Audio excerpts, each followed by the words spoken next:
Chapter 1926. With doubts in his heart, Qin Feiyang walked towards the end of the plain with Fire Lotus. At the end of the plain, there was a river. It was about 100 meters wide. The river flowed rapidly. On the other side of the river, there was a dense forest with vines and old trees. Soon, Qin Feiyang and Fire Lotus arrived in front of the river. There were many ferocious beasts lurking in the water, but they were not as strong as those they encountered in the mountains. Not to mention terrifying existences like the blood python. The two of them rose into the air and were about to fly across the river. However, Qin Feiyang was suddenly stunned. "What's wrong?" Fire Lotus stopped and turned to look at Qin Feiyang suspiciously. Qin Feiyang pondered for a while and said to Fire Lotus, "I suddenly thought of something that might help you." "What is it?" Fire Python was suspicious. "Wait a moment."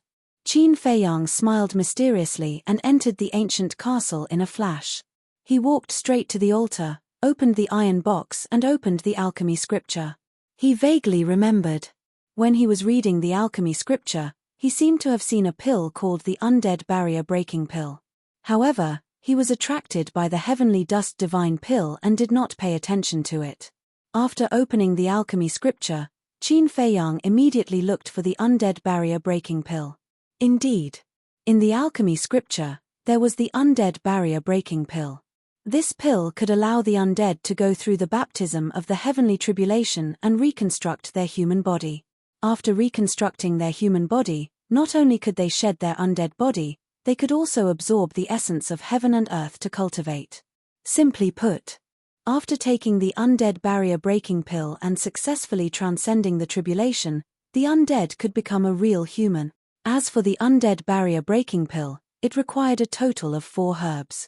They were Undead Flower, Death Fruit, Yin Yang Wood, and Extreme Young Thunder Fire. "I've never heard of these herbs before." Qin Feiyang shook his head and smiled bitterly. He closed the alchemy scripture and pondered for a moment before leaving the ancient castle and appearing beside Fire Lotus. "What's wrong?" Fire Lotus was suspicious. Her expression was very gentle, and her personality was very kind.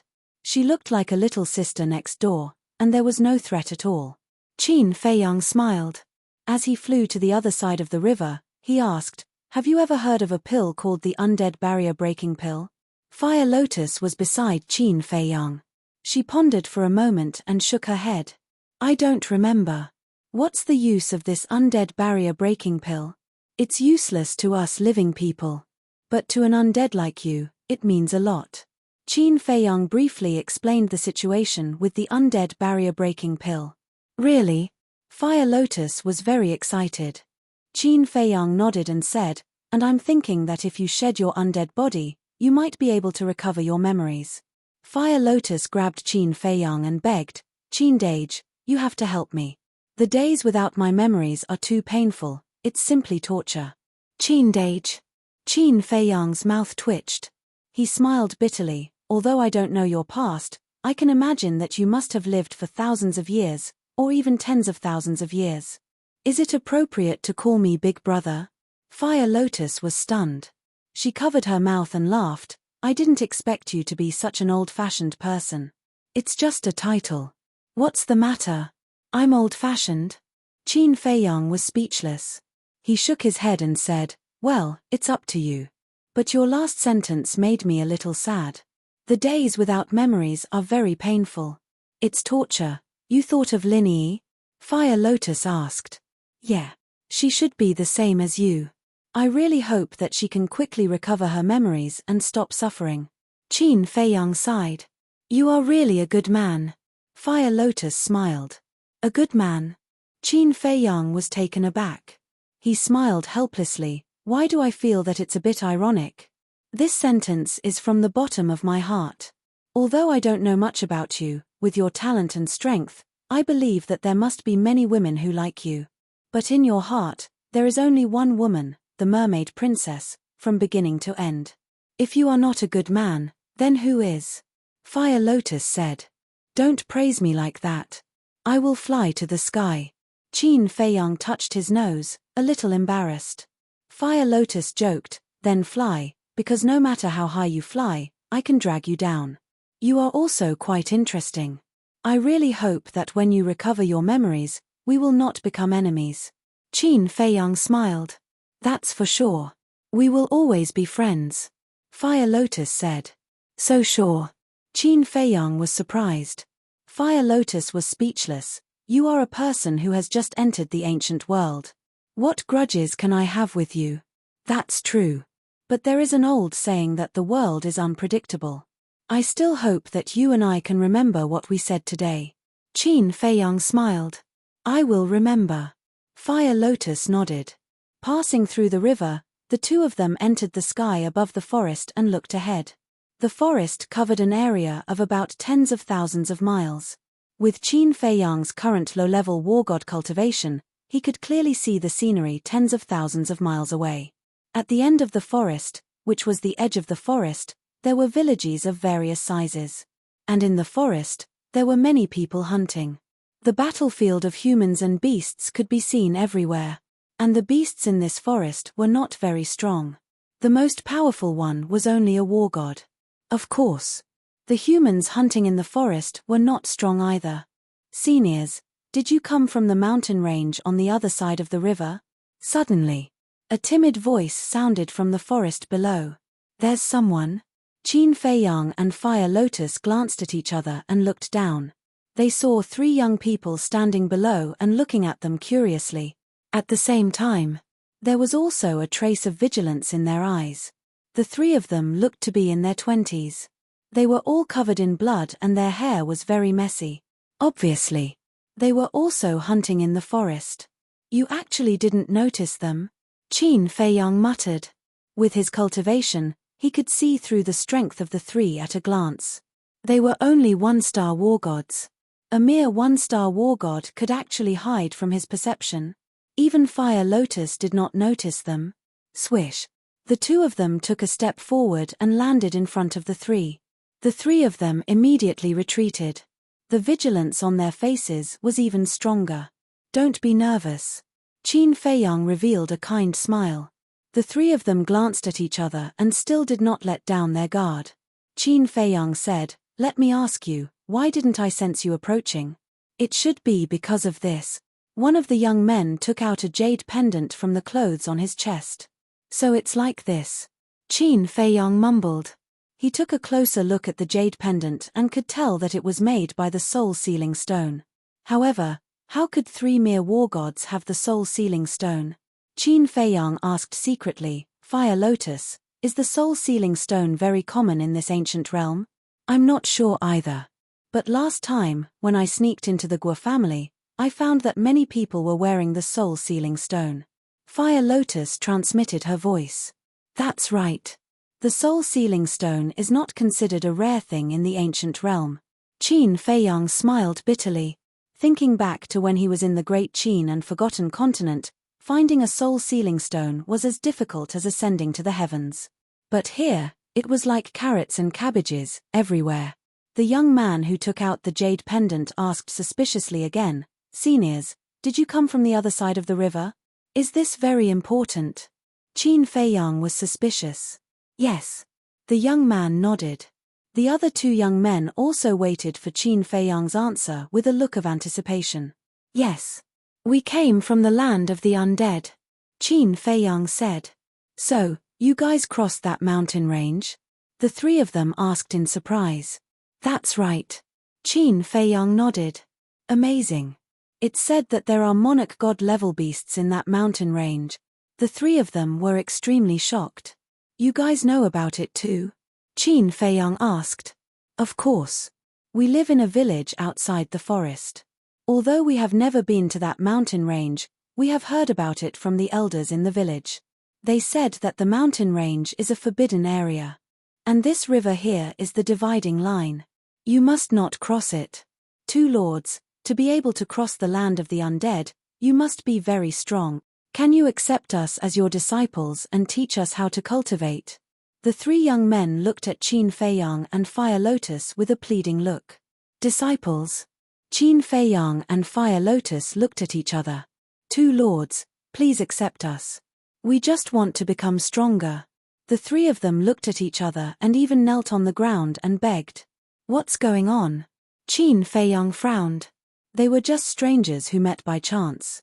They didn't even know what kind of person he and Fire Lotus were, and they wanted to be apprenticed. Fire Lotus walked forward and smiled. Get up first. The three of them got up and looked at Fire Lotus with a pitiful look. Fire Lotus's eyes were very gentle. Tell me first, why do you want to become stronger? We want to protect our family in the village. Yes. We don't want to be oppressed by them anymore. The three of them clasped their hands and said, Oppress? Who is oppressing you? Qin Feiyang was suspicious. The Guo family. One of the young men said, his eyes full of hatred. The Guo family? Qin Feiyang was stunned and frowned. The Guo family you're talking about, is the patriarch called Guo Zhixiong? Yes. The three of them nodded. Qin Feiyang and Fire Lotus looked at each other. Fire Lotus said telepathically, it seems that the Guo family is not a kind person.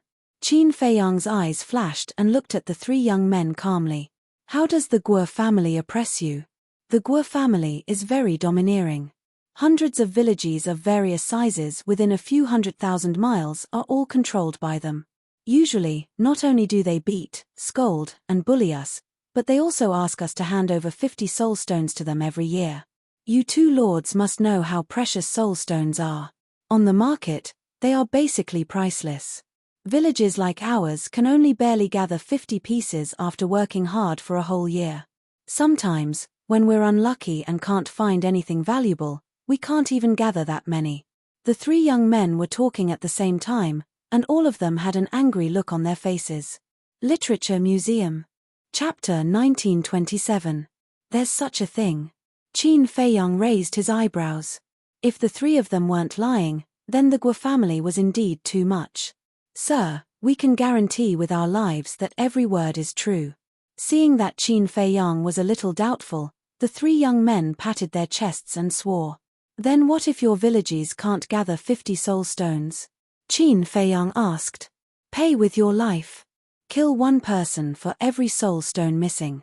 Over the years, more than 20 people in our village have been mercilessly killed by them. The eyes of the three were filled with resentment. Pay with your life. Hearing this, Qin Feiyang was furious. How could they do such an inhumane thing? How pitiful. Fire Lotus sighed. Sir, please take us in.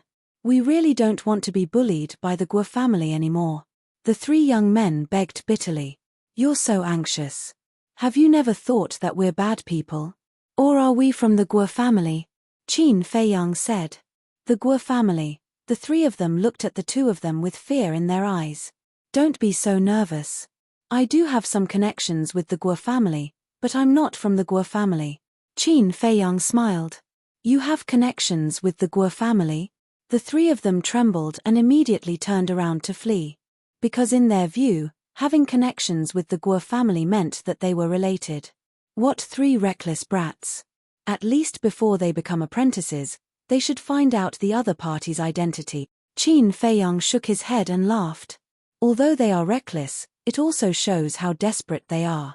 Otherwise, they wouldn't be so desperate. And when they heard that you have connections with the Guo family, they immediately ran away. It shows how scared they are of the Grand Preceptor. Fire Lotus said. It doesn't make sense. Our ancestor is such a kind person. How could he be friends with the Guo family? Not to mention leaving behind a marriage contract. Qin Feiyang frowned. I think there's something fishy about this. We need to investigate. Fire Lotus said. It's not just an investigation, it's a thorough investigation. A cold light flashed in Qin Feiyang's eyes. If the Guo family was really such a person, then the possibility of the marriage contract being forged could not be ruled out. If the marriage contract was forged, then don't blame him for being impolite. But, regardless of whether the marriage contract was real or fake, Guo Zhixiong definitely knew the ancestor. Let's go. Let's catch up to them and find out more information. Qin Feiyang said. Fire Lotus nodded. The two of them were both low-level war gods. His speed was much faster than the three youths. In just a few breaths' time, he had caught up with them. Sir, we were wrong. Please don't kill us. Their faces turned pale as they knelt on the ground and begged in despair. "Get up. We are all men, how can we kneel to anyone?" Qin Feiyang raised his eyebrows and shouted. The three of them trembled and hurriedly crawled to their feet. They stood together, cowering in fear. Qin Feiyang asked, "Do you know about the Gao family?" "Yes. They rule over another area with a few hundred villages. And just like the Guo family, they ask the villages to hand over 50 soul stones every year." The three of them hurriedly said. Qin Feiyang said, "I'll say it again. Although I have a relationship with the Guo family, I'm not a member of the Guo family. I won't hurt you." But the three of them did not believe him. Qin Feiyang shook his head helplessly and asked, "Then do you know about the war between the Guo family and the Gao family?" "We've heard about it." The three of them said. "I want to know the details." Qin Feiyang said. "We don't know the details either. We only heard people talking about it occasionally." The three of them were extremely anxious. Qin Feiyang said, "Then tell me what you know." "Yes, yes, yes. The Gao family and the Guo family have always been enemies. And whether it's the Guo family or the Gao family, they both want to invade each other's territory and expand their power. But because their overall strength is about the same, although there has been friction over the years, they haven't really shed all pretense of cordiality. And basically, it's just the friction between the younger generation. The older generation has never interfered. But half a year ago, it said that the Guo family's patriarch, Guo Zhixiong, suddenly led a group of gods of war and attacked the Gao family. The Gao family was caught off guard and suffered a great loss. They even lost a god of war. Naturally, the Gao family couldn't let this matter go. Since then, the friction between the Guo family and the Gao family has been escalating. After the constant fighting in the past half a year, both sides have lost a lot of clansmen. This is what we know. If you want to know more, you can ask the Gao family and the Guo family." After saying that, the three of them looked at Qin Feiyang anxiously. Qin Feiyang asked, "Then why did they attack the land of the undead?" "The land of the undead? We really don't know about this." The three of them said. Qin Feiyang said, "Give me the coordinates of the Gao family and give me a few altars." "We have the coordinates. But we don't have the altars. Because a teleportation altar costs 1,000 god crystals. We can't afford it." The three of them said bitterly. "Is 1,000 god crystals a lot?" Qin Feiyang was doubtful. The three of them didn't know how to answer. Qin Feiyang looked at the three of them and waved his hand. All right. Just give me the coordinates."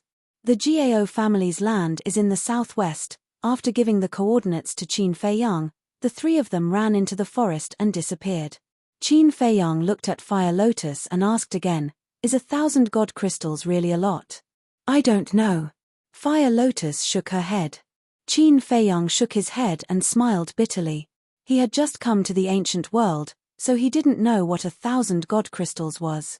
"Looks like I have to inquire about the situation of the ancient world in detail."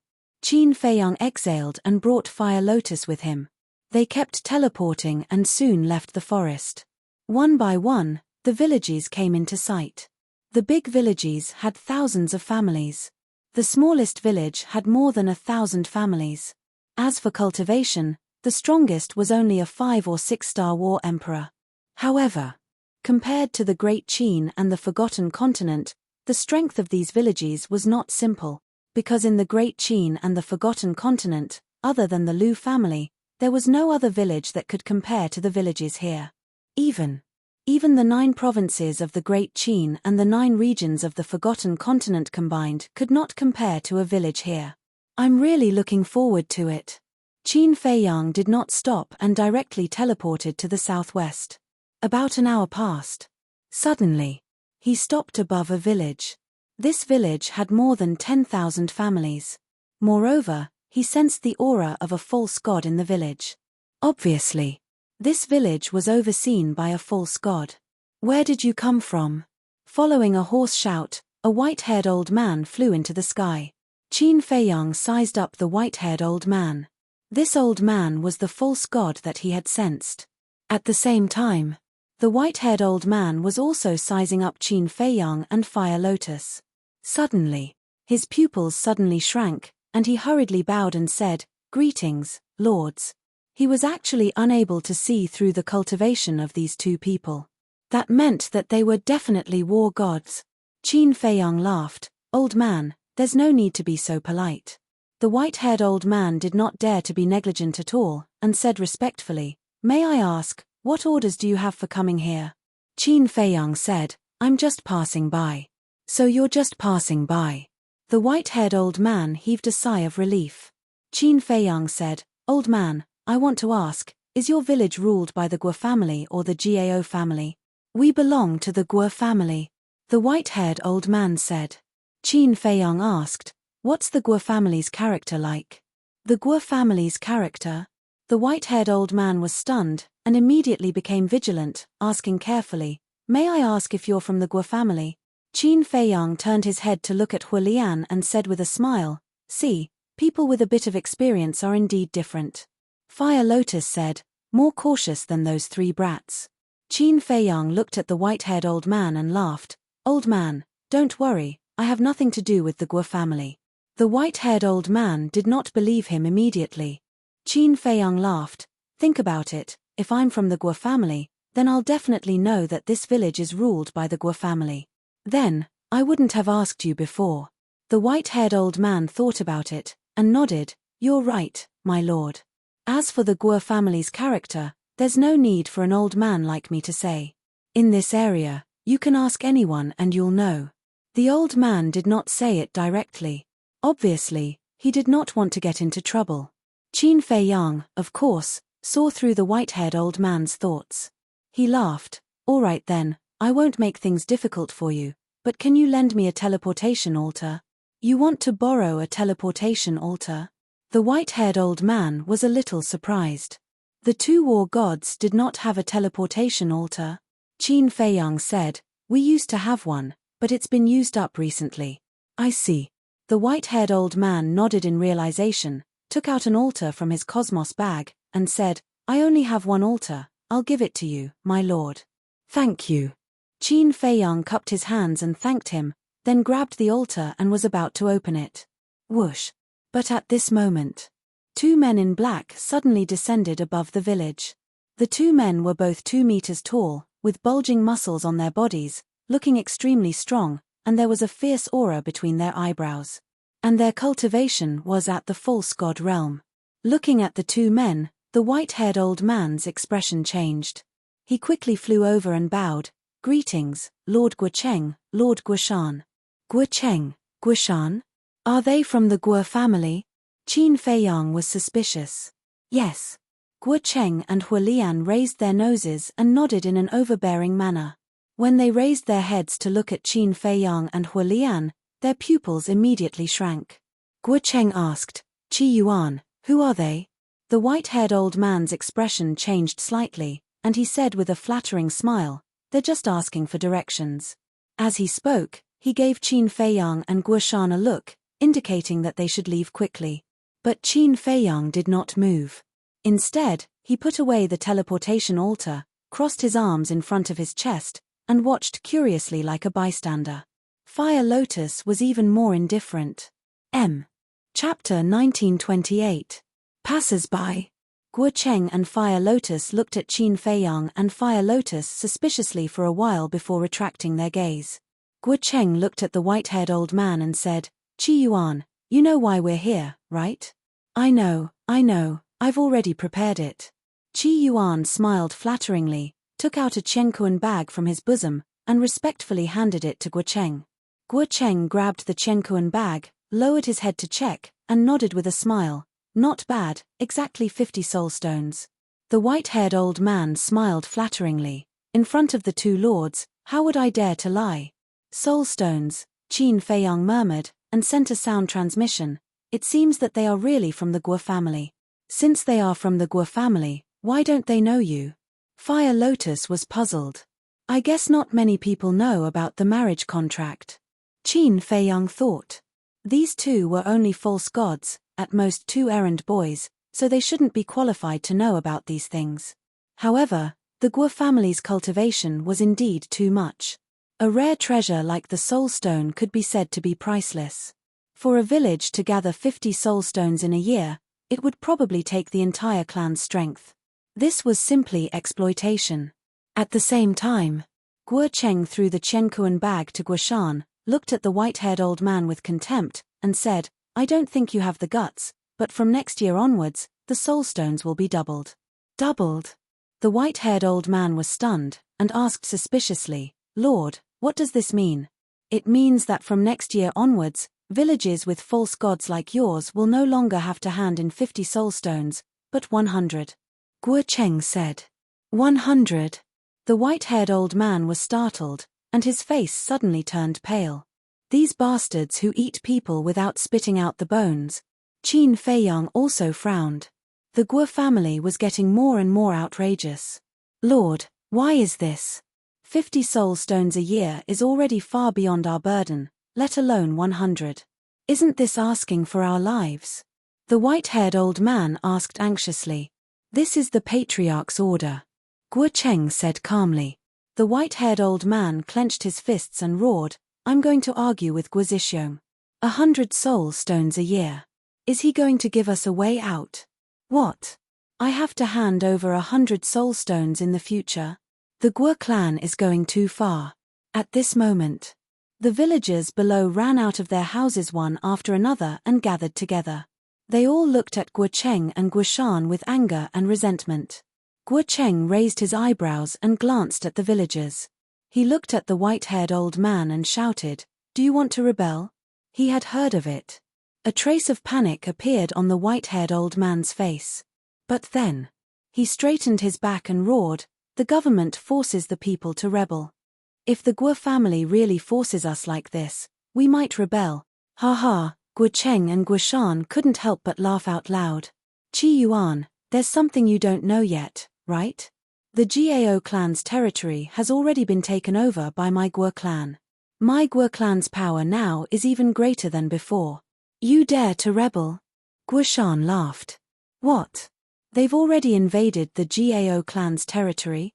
Qi Yuan was surprised. "That's right. Just yesterday evening, the clan leader led more than 20 war gods and killed their way into the Gao clan. Except for Gao Guofang and Gao Xiaohui, everyone in the Gao clan was wiped out by us. Now say it again. Are you rebelling?" Guo Cheng sneered at the white-haired old man. Hearing this, the white-haired old man's old face turned pale. "Say it. Aren't you very brave? Didn't you even dare to call our clan leader by his name? What? Now that you've heard the news of the Gao clan's destruction, you don't dare to say anything? Old thing, I'm giving you face, but you don't want it." Guo Cheng took a step forward and immediately slapped the white-haired old man's face. A blood-red palm print appeared. Streaks of bright red blood flowed out from the corners of the white-haired old man's mouth. However, the white-haired old man turned a deaf ear to this. His whole person seemed to have become numb. He stood there in a daze, his eyes dim and his face indifferent. The Guo clan's strength skyrocketed after annexing the Gao clan. In the future, their villages would undoubtedly have no way to survive. Suddenly, the white-haired old man looked up at Guo Cheng and said, "Just now, you said that the village with a false god will only have to hand in 100 soul stones?" "Yes." Guo Cheng nodded. The white-haired old man said, "Then, will the villages without a false god still have to hand in 50 soul stones like before?" "Yes." Guo Cheng nodded again. "Good." The white-haired old man gritted his teeth and looked at the villagers below. He roared with tears in his eyes, "From this moment on, this old man is no longer a person of this village." "What?" The villagers below suddenly became restless. Guo Cheng was also stunned. Then, he said angrily, "Old thing, are you playing tricks?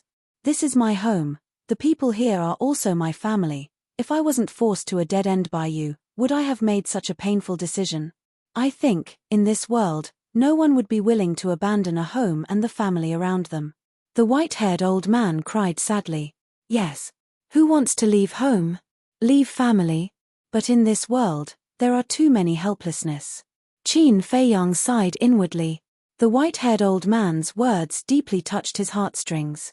However, Guo Cheng and Guo Shan's faces were gloomy. I have abandoned my family and the village. Now that there are no more false gods here, can we only hand in 50 soul stones like in previous years? The white-haired old man looked at the two and said, "Ha ha." Guo Cheng and Guo Shan looked at each other and couldn't help but laugh. However, their laughter was full of sarcasm. "Old thing, do you think you can reduce the soul stones by playing tricks? Let me tell you, stop dreaming. Even if you leave, this village must hand in 100 soul stones in the future." Guo Cheng said. "Guo Cheng, not 100. You have to increase the price.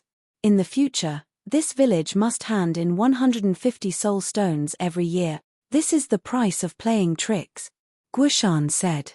Guo Cheng was slightly stunned and laughed. "Good idea, it's decided. Qi Yuan, prepare 150 soul stones for us on this day next year. If there is one less, we will kill one of you. 150 soul stones." Qi Yuan's face was dull and disheartened. The villagers below were also filled with anger and despair. "This is too much, too much." Fire Lotus looked at this scene and muttered to herself, a trace of murderous intent surging in her eyes. This was simply treating the villagers as fish to be slaughtered. However, Guo Cheng and Guo Shan's faces were full of sneers. "Let's see if you dare to be rash in the future. Let's go." Guo Cheng smiled contemptuously and turned to leave with Guo Shan. "Stop." But at this moment, the white-haired old man suddenly roared. The two stopped and turned to look at the white-haired old man with a cold expression. The white-haired old man stared at the two of them, like a wild beast that was about to go crazy, and said word by word, "You really don't want to give us a way out? You asked for it." Guo Cheng snorted coldly. "Good. Very good. Very good." The white-haired old man nodded with a smile, and then suddenly roared in anger, "If you don't give us a way out, you can forget about living." Boom. The white-haired old man took a step towards Guo Cheng and Guo Shan, and a destructive aura rushed out from his body. "Self-destruction. Old man, are you crazy?" Guo Cheng and Guo Shan turned pale with fright. "Yes, I am crazy, but it's because of you," the white-haired old man roared. Don't, let's talk things over." The two of them shouted as they fled in fear. "There's nothing to talk about. For this village, for these family members, I have to stand up bravely. I believe that after I self-destruct, the people in the other villages will slowly wake up and rebel against the Guo family. One day, the Guo family will pay the price for everything you've done," the white-haired old man roared, and there was no fear on his face. "Sure." But just as the white-haired old man was about to self-destruct, a young figure suddenly appeared behind him. It was Qin Feiyang. Qin Feiyang raised his arm and gently pressed on the white-haired old man's shoulder. The white-haired old man's self-destruction was forcefully stopped. The white-haired old man was stunned, and he turned to look at Qin Feiyang. "My lord, what are you doing?" Qin Feiyang smiled. "Old man, life is so precious. How can you seek your own death?" The white-haired old man sighed. "My lord, I don't want to either, but as you can see, I can only do this. Don't worry. There's always a way out." Qin Feiyang smiled and looked at Guo Cheng and Guo Shan.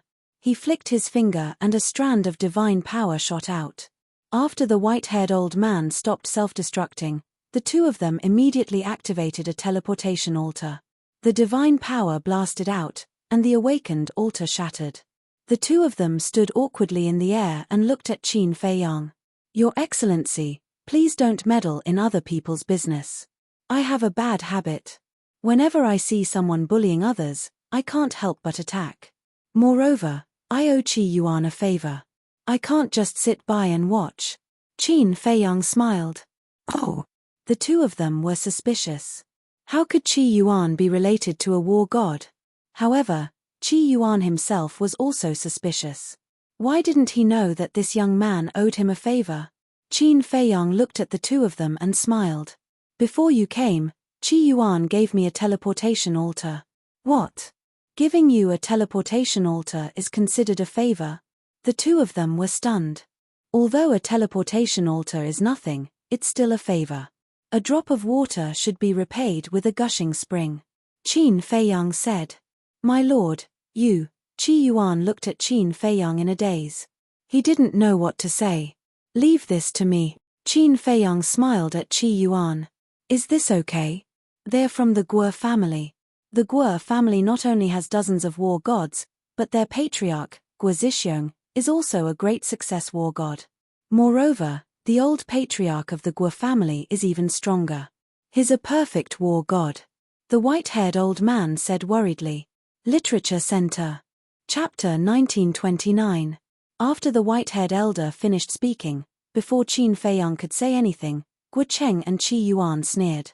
Qi Yuan is right. Not only does our Guo family have dozens of war gods, but we also have a perfected war god.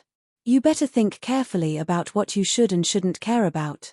Once they thought about their backing, the two of them became tough again. Sir, you should leave. The Guo family has swallowed the Jiao family and is even more powerful than before. Don't get yourself into trouble. Qi Yuan advised earnestly. If I leave now, what will you do? Continue to self-destruct?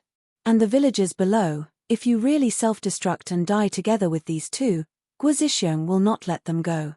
By then, the fate of your clansmen will be even more miserable. Qin Feiyang said.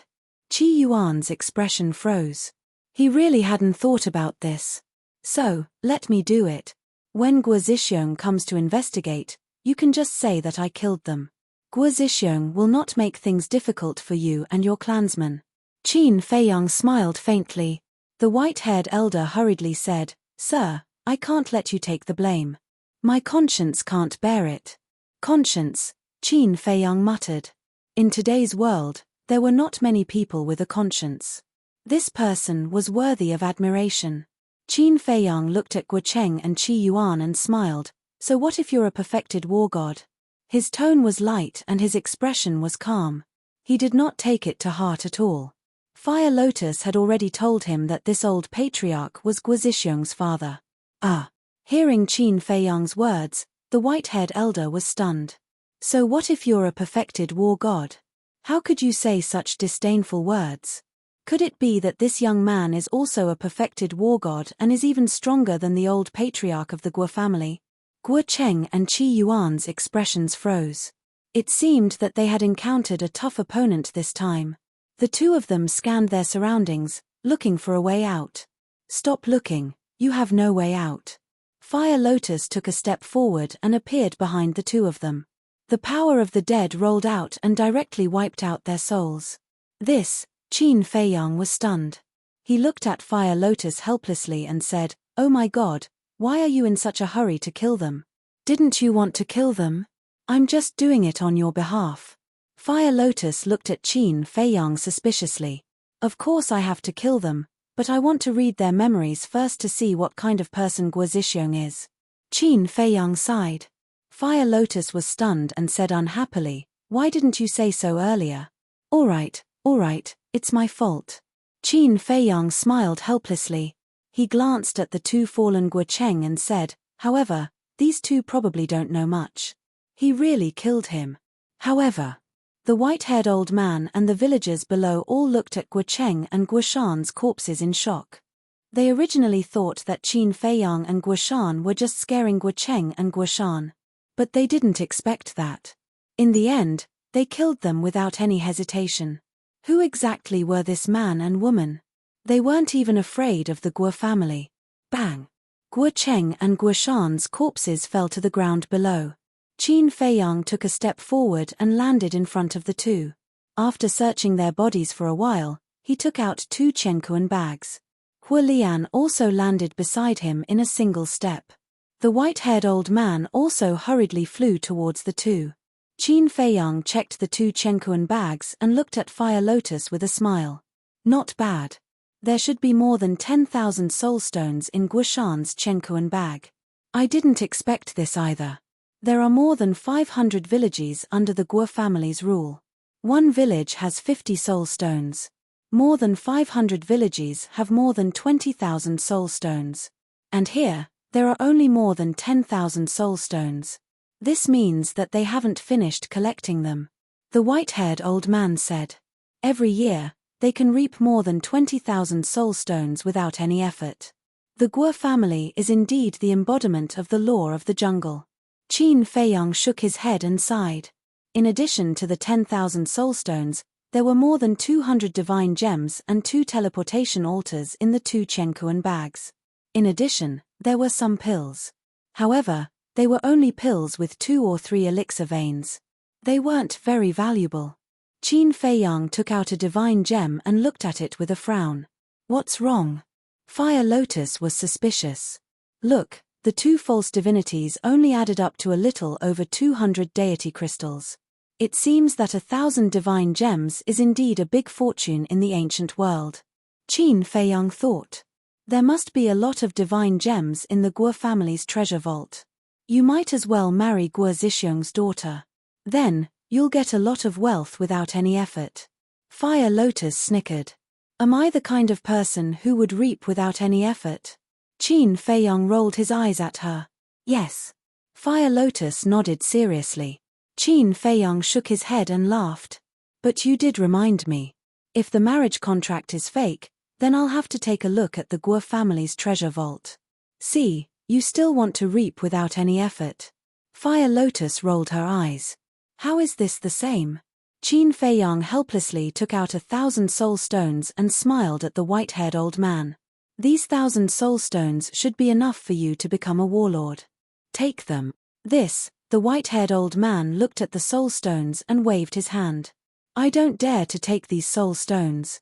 Sir has already helped us a lot. If I take these soul stones, am I still human? Just take them. When you become stronger, take good care of your family. Qin Feiyang smiled and sent the 2 Chenkuan bags to the castle. Then, he left with Fire Lotus. The white-haired old man looked at the 1,000 soul stones in front of him. He was so emotional that tears flowed down his face. Suddenly, he raised his head to look at the backs of Qin Feiyang and the other man, and shouted, Sirs, can you tell me your names? Qin Feiyang. Qin Feiyang said without turning his head. Thank you, young Master Qin. The white-haired old man bowed deeply at the backs of the 2. Fire Lotus smiled. Qin Dage, you're so kind. I thought you were going to take all the soul stones. This Qi Yuan has a good heart. It's okay to give him some soul stones. Qin Feiyang faintly smiled. Then, are we still going to the Gao family? Fire Lotus asked. Qin Feiyang pondered for a while and said, let's go and have a look. Maybe we can still meet Guo Zhixiong in the Gao family. After saying that, Qin Feiyang opened a teleportation altar. The 2 walked up one after another. Soon, they landed in the sky above a plain. The plain was about 12 miles wide, but there were big and small pits everywhere. These were the traces left behind by the battle. In the middle of the plain, there was a city. The city was not big. It covered an area of about a few miles. Like the plain, it was also broken and filled with a tragic aura. And there were many corpses and blood on the ground. And in the city, Qin Feiyang could also sense the aura of dozens of false gods. They were cleaning the battlefield. Needless to say, these faux divinities were from the Guo family. Because Guo Cheng had said before that except for the 2 people named Gao Guofang and Gao Xiaohui, everyone in the Gao family had been slaughtered by the Guo family. The Guo family is really ruthless. Looking at the devastated city, Qin Feiyang shook his head and sighed. Even mortals have disputes, let alone cultivators. Things like this are basically happening all the time. Fire Lotus said. Qin Feiyang nodded. Indeed. The path of cultivation was crueler than anything else. Qin Feiyang did not release his spirit sense. He used his perception to sense the aura in the city. After a while, Qin Feiyang frowned and said, I can't sense the aura of Guo Zhixiong and Guoda, but there is the aura of a war god in the city. And this aura isn't weak. I can sense it too. It seems to be a low-level war god. Fire Lotus whispered. The 2 of them were about to fly into the city. But suddenly, in the sky above the plain opposite the city, a black-clothed man flew through the air like lightning and landed in the sky above the city. He shouted, Miss, I found the whereabouts of Gao Guofang and Gao Xiaohui. Su. At that moment, a figure flew up into the sky. It was a red-haired woman. She was also wearing a fiery red dress. She was about 1.78 meters tall and had an excellent figure. Her facial features were also quite exquisite. From afar, she looked like a fairy standing in flames. However, her expression was somewhat cold, giving off a cold feeling that kept people thousands of miles away. Where? The woman looked at the black-clothed man, her eyes flashing with a cold light, and asked. The black-clothed man said, "They are hiding in the Scarlet Flame Valley and are healing their injuries. Take me there immediately." The woman said. "Yes." The black-clothed man respectfully replied, turned around, and flew in the direction he came from. The woman took a step forward, but suddenly seemed to have sensed something. She turned her head and looked in the direction of Qin Feiyang and the other person.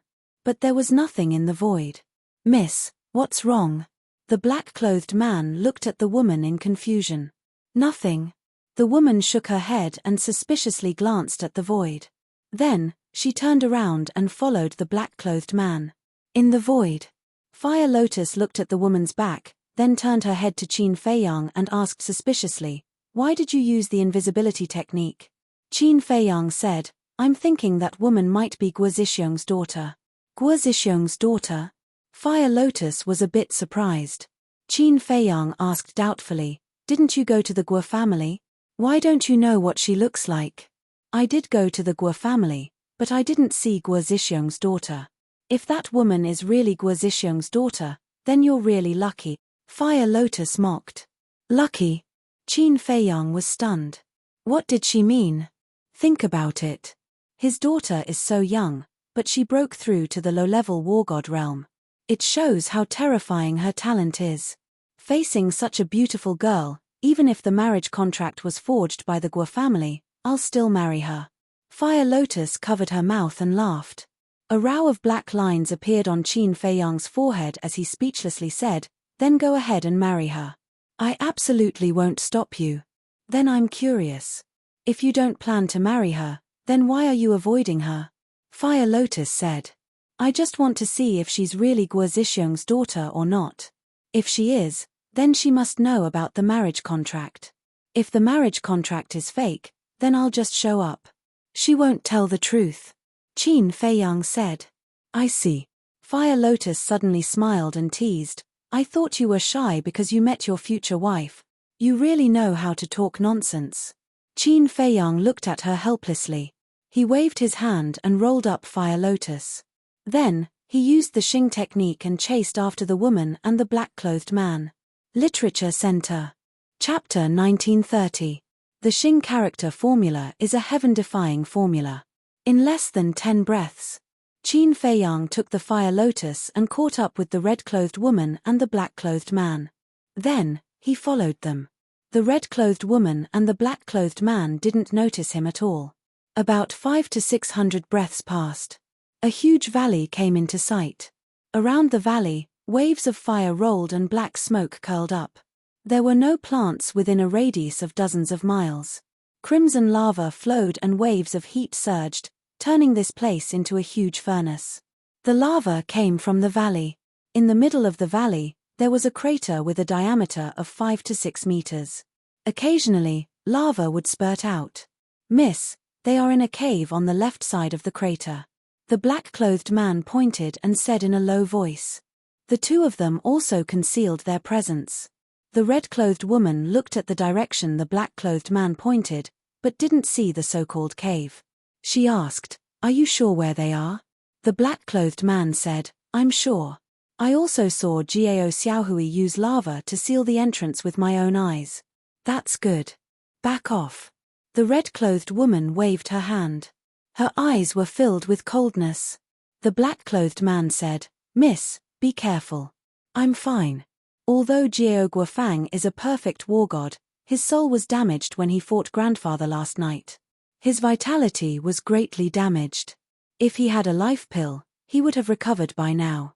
Unfortunately, both his and Jiao Xiaohui's universe rings were destroyed last night. So the current Jiao Guofang is nothing to worry about. As for Jiao Xiaohui, although she isn't injured, she is just a beginner war god.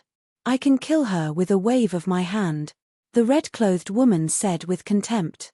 Perfect war god, Qin Feiyang thought. So the Gao family also has a perfect war god. No wonder the three young men he met not long ago said that the Gao family and the Guo family were equal in strength. Mrs. Mighty, the black-clothed man said flatteringly and then retreated silently. Gao Guofang, Gao Xiaohui, the red-clothed woman muttered. She stepped out and landed on top of the crater. She looked down coldly and said, Gao Xiaohui, come out. But after a while, no other sound could be heard. Looks like you'll only come out if I do it. The woman in red raised her slender finger, and a surge of divine energy suddenly surged out. It turned into a wave of fire that blasted into the valley below.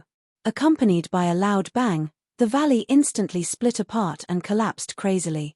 The surging magma was like a fountain as it gushed out from the ground. Black smoke enveloped the entire area. Qin Feiyang looked at Fire Lotus and said with a smile, let's back off a little. Fire Lotus nodded.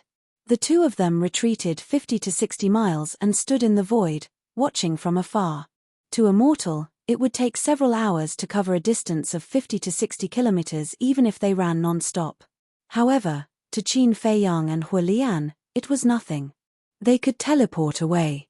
Furthermore, with their current eyesight, they could see everything clearly even from tens of thousands of miles away. Just as the two of them retreated, two figures suddenly rushed out of the black smoke. It was an old man and a young woman.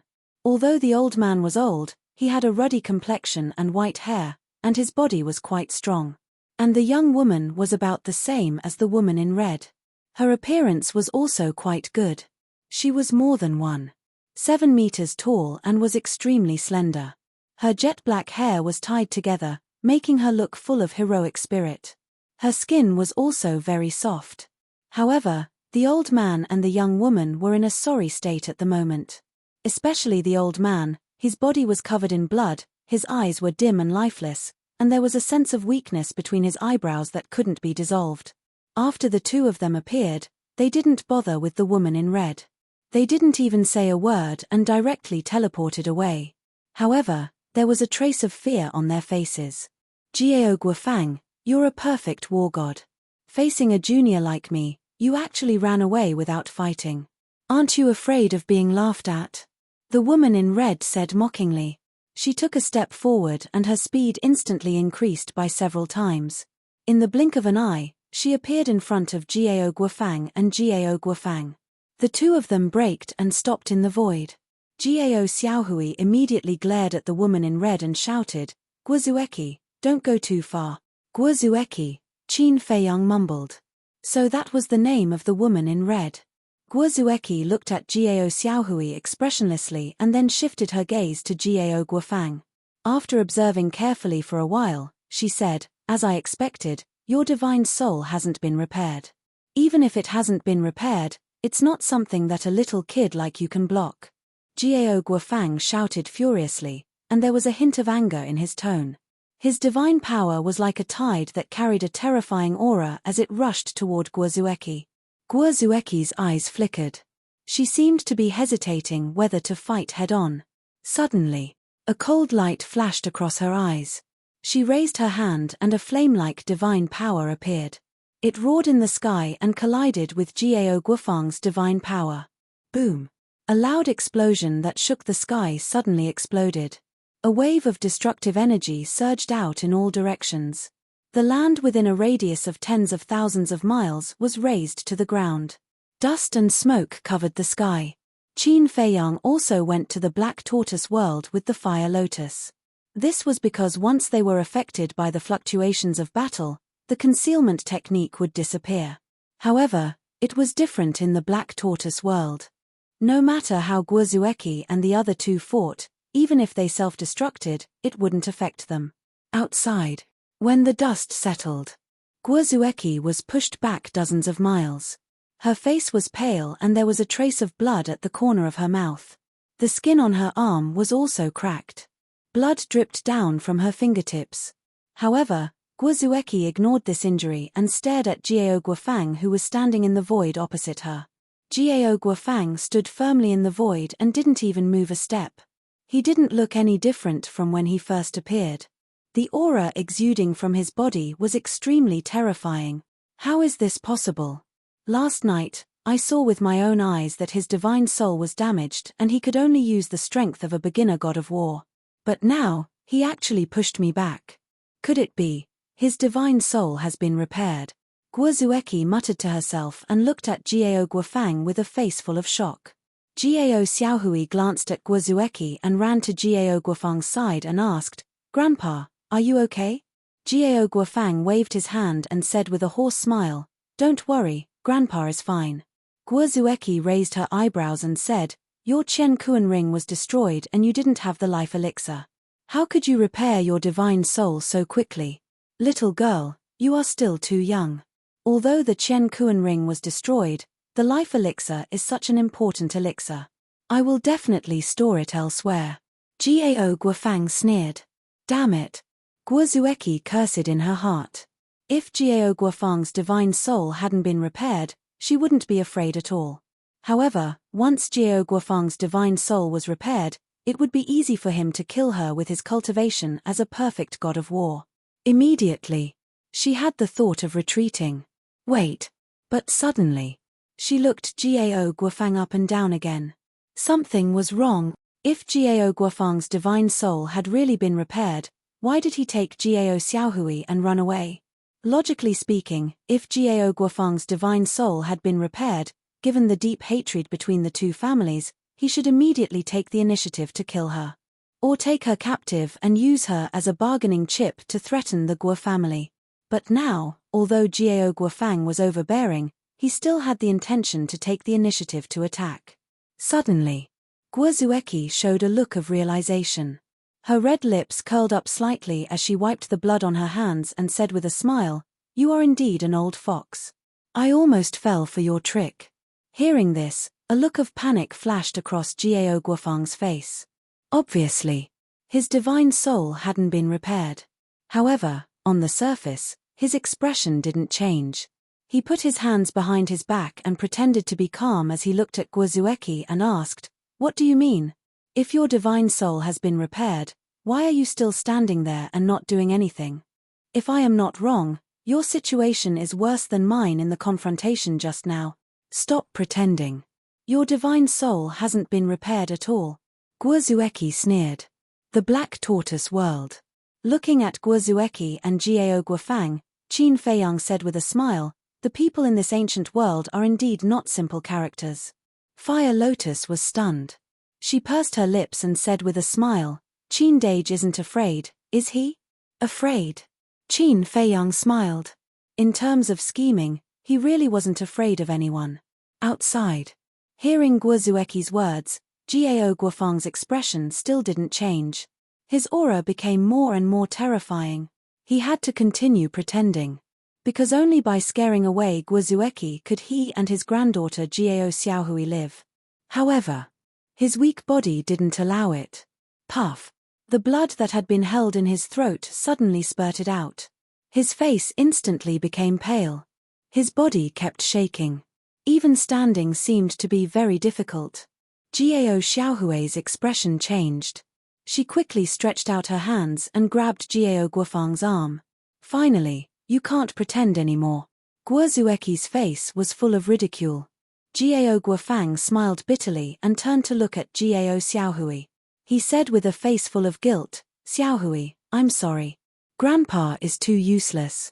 I can't even protect you." "Grandpa, don't say that. I'm the useless one." Jiao Xiaohui shook her head and tears flowed down. "The Jiao family only has today's achievements and status because of our ancestors' hard work. But I didn't expect that it would all be destroyed by my hands overnight. Xiaohui, Grandpa is the sinner of the Jiao family." Jiao Guofang cried out in grief. "Grandpa, cheer up. You still have me." Jiao Xiaohui cried out. Then she turned around and protected Jiao Guofang behind her. She said without turning her head, "Grandpa, I will protect you." Looking at his granddaughter in front of him, Jiao Guofang undoubtedly blamed himself. He actually needed his granddaughter to protect him? He was a perfect war god. Where was his face? Jiao Guofang pushed Jiao Xiaohui away and roared, "Xiaohui, You are our Gao family's only hope now. You can't die here. Grandpa will hold her back. Run and find your brother. Ask him to avenge us. No one can escape. Guozueki smiled coldly. Chapter 1931. Accompanied by a loud clanging sound, a world-destroying sharpness appeared in front of him. Following that, a thin red sword appeared in Guozueki's hand. The thin sword looked like it was made of magma. The fire dragon was engraved on the sword hilt. The fire dragon divine sword. Looking at the thin sword, Gao Guofang's face changed. He shouted anxiously, Xiaohui, don't hesitate. Hurry. I can't leave you behind, grandfather. Gao Xiaohui shook her head. Looking at Gao Guofang and Guozueki, there was a trace of fear for the fire dragon divine sword, but more than that, there was a reluctance to leave Gao Guofang. Clang. The fire dragon divine sword in Guozueki's hand had awakened. The aura was shocking, like a tide, covering the sky and shattering the earth. High-grade divine weapon. Black tortoise world. Qin Feiyang's eyes lit up.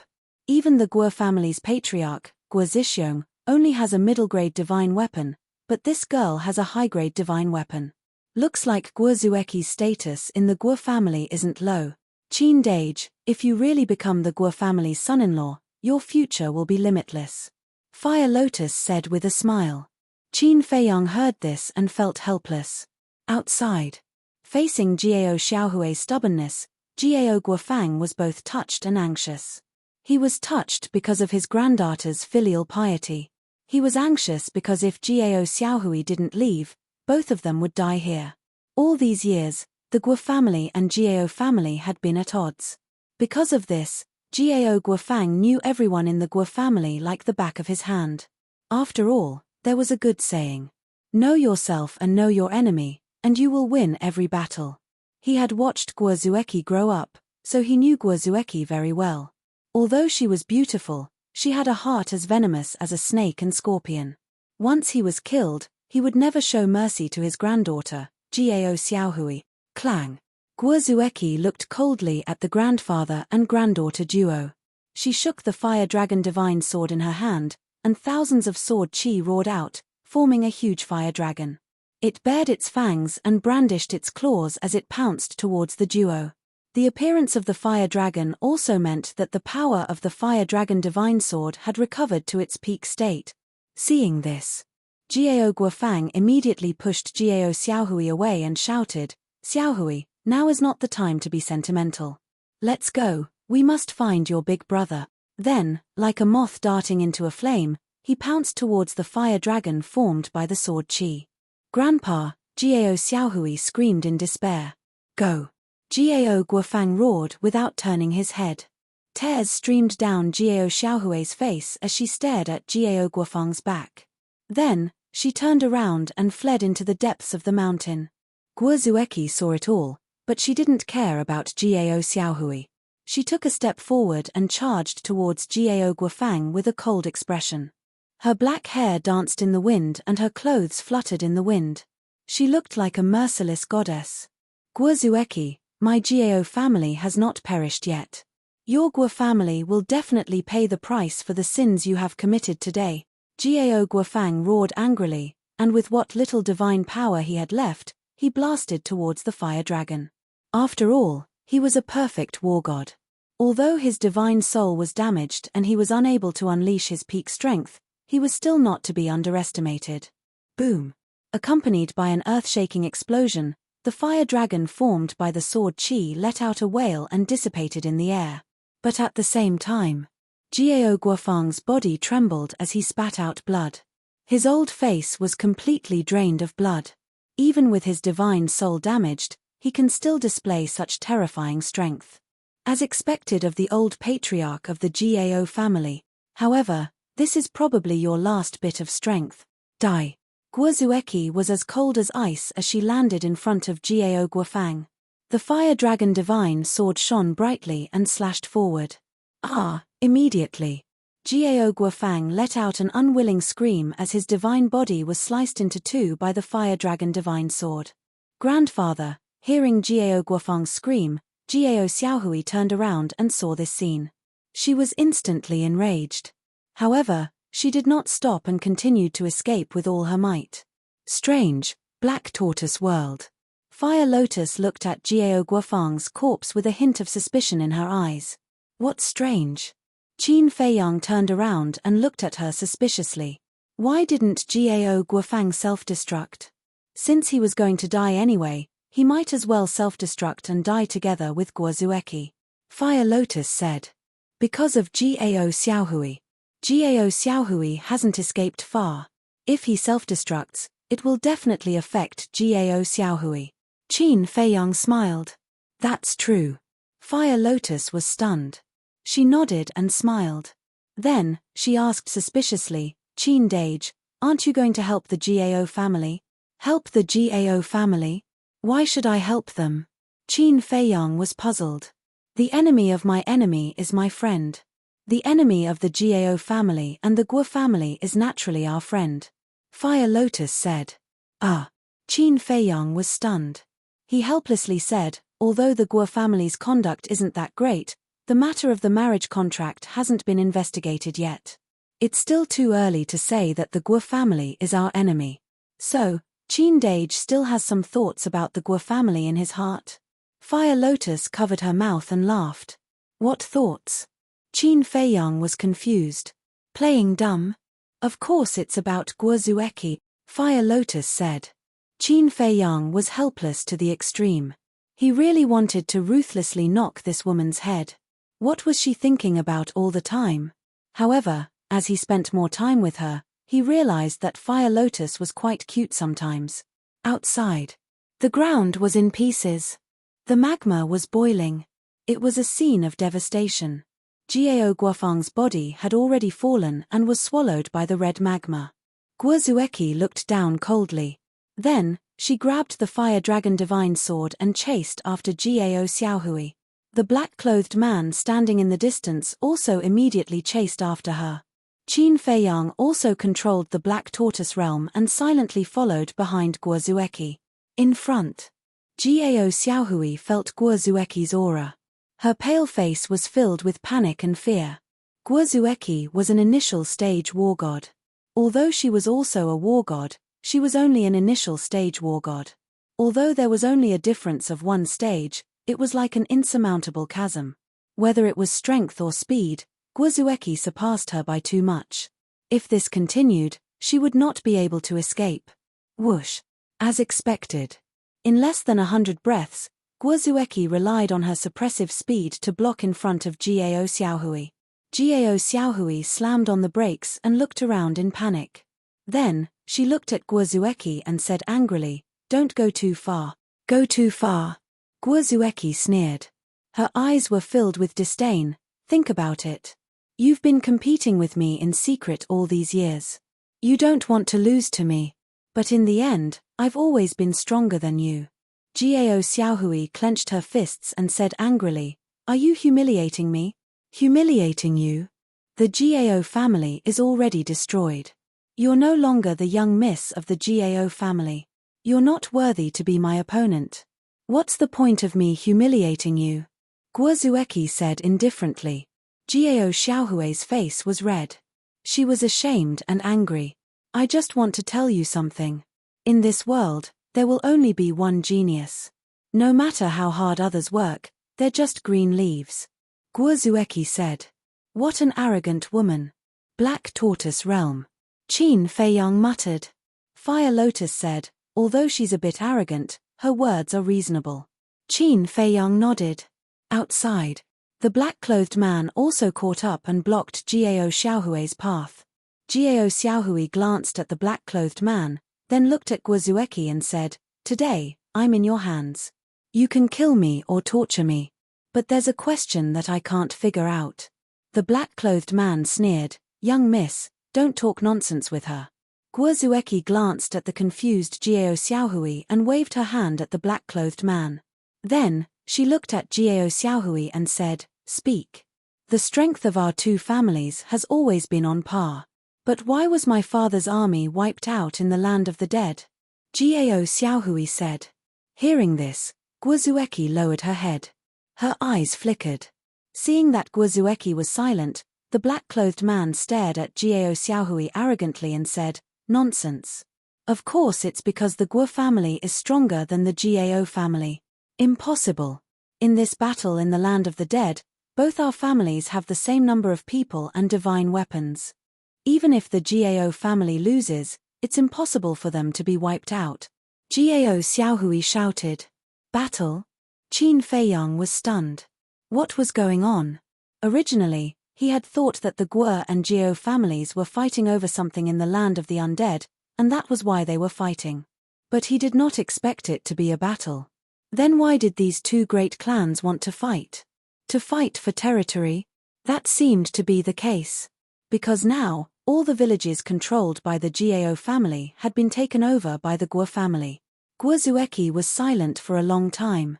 Then, she looked up at Jiao Xiaohui and said coldly, "A loss is a loss.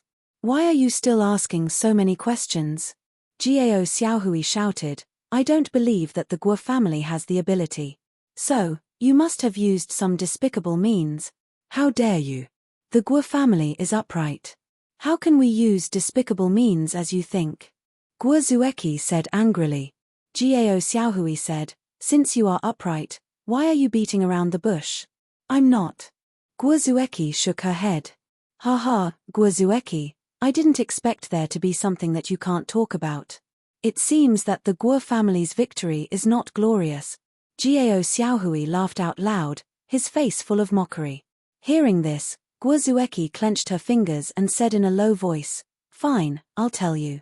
The reason why the Jiao family was wiped out in the land of the dead was because of one person." "Because of one person?" Jiao Xiaohui was stunned. She said angrily, "Who is so capable?"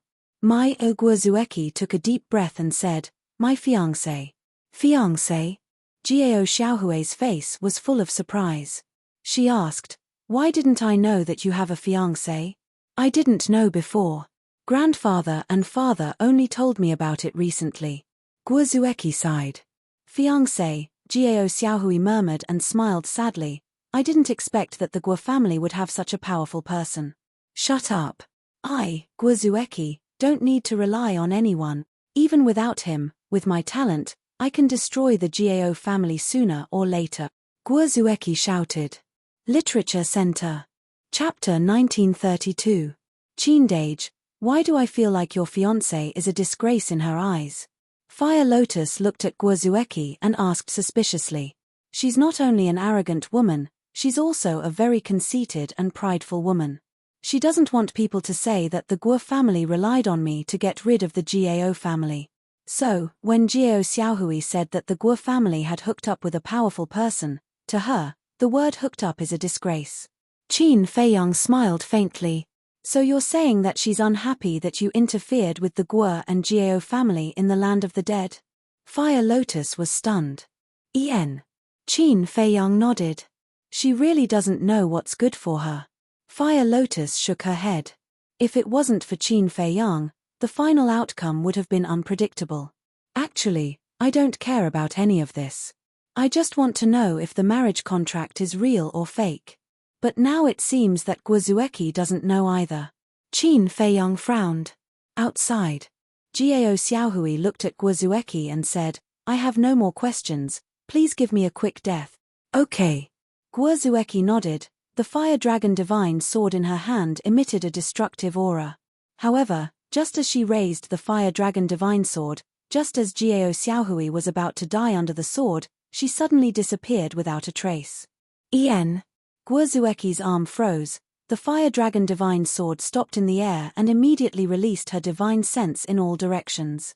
At the same time, the black-robed man's expression changed greatly and he also released his divine sense.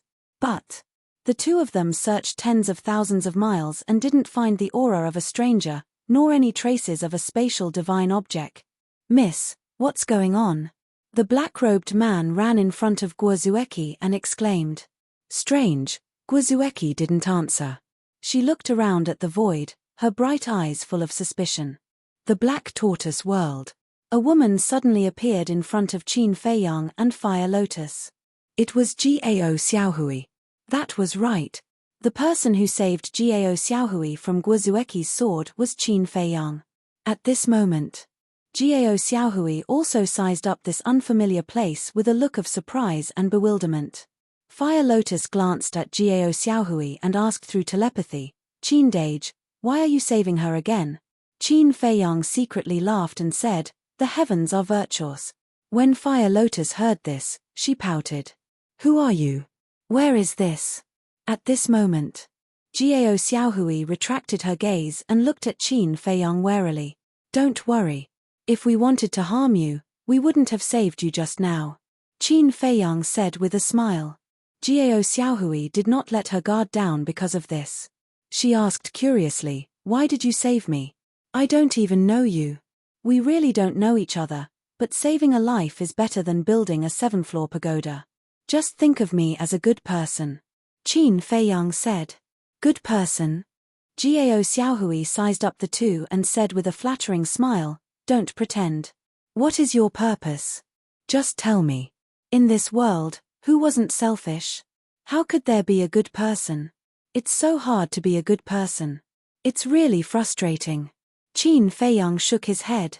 Fire Lotus covered her mouth and laughed. "It's not that it's hard to be a good person, it's just that you look like a bad person." "Ah." Qin Feiyang was stunned and shook his head helplessly. He looked at Jiao Xiaohui and said, "Take us to the Guo family." "The Guo family?"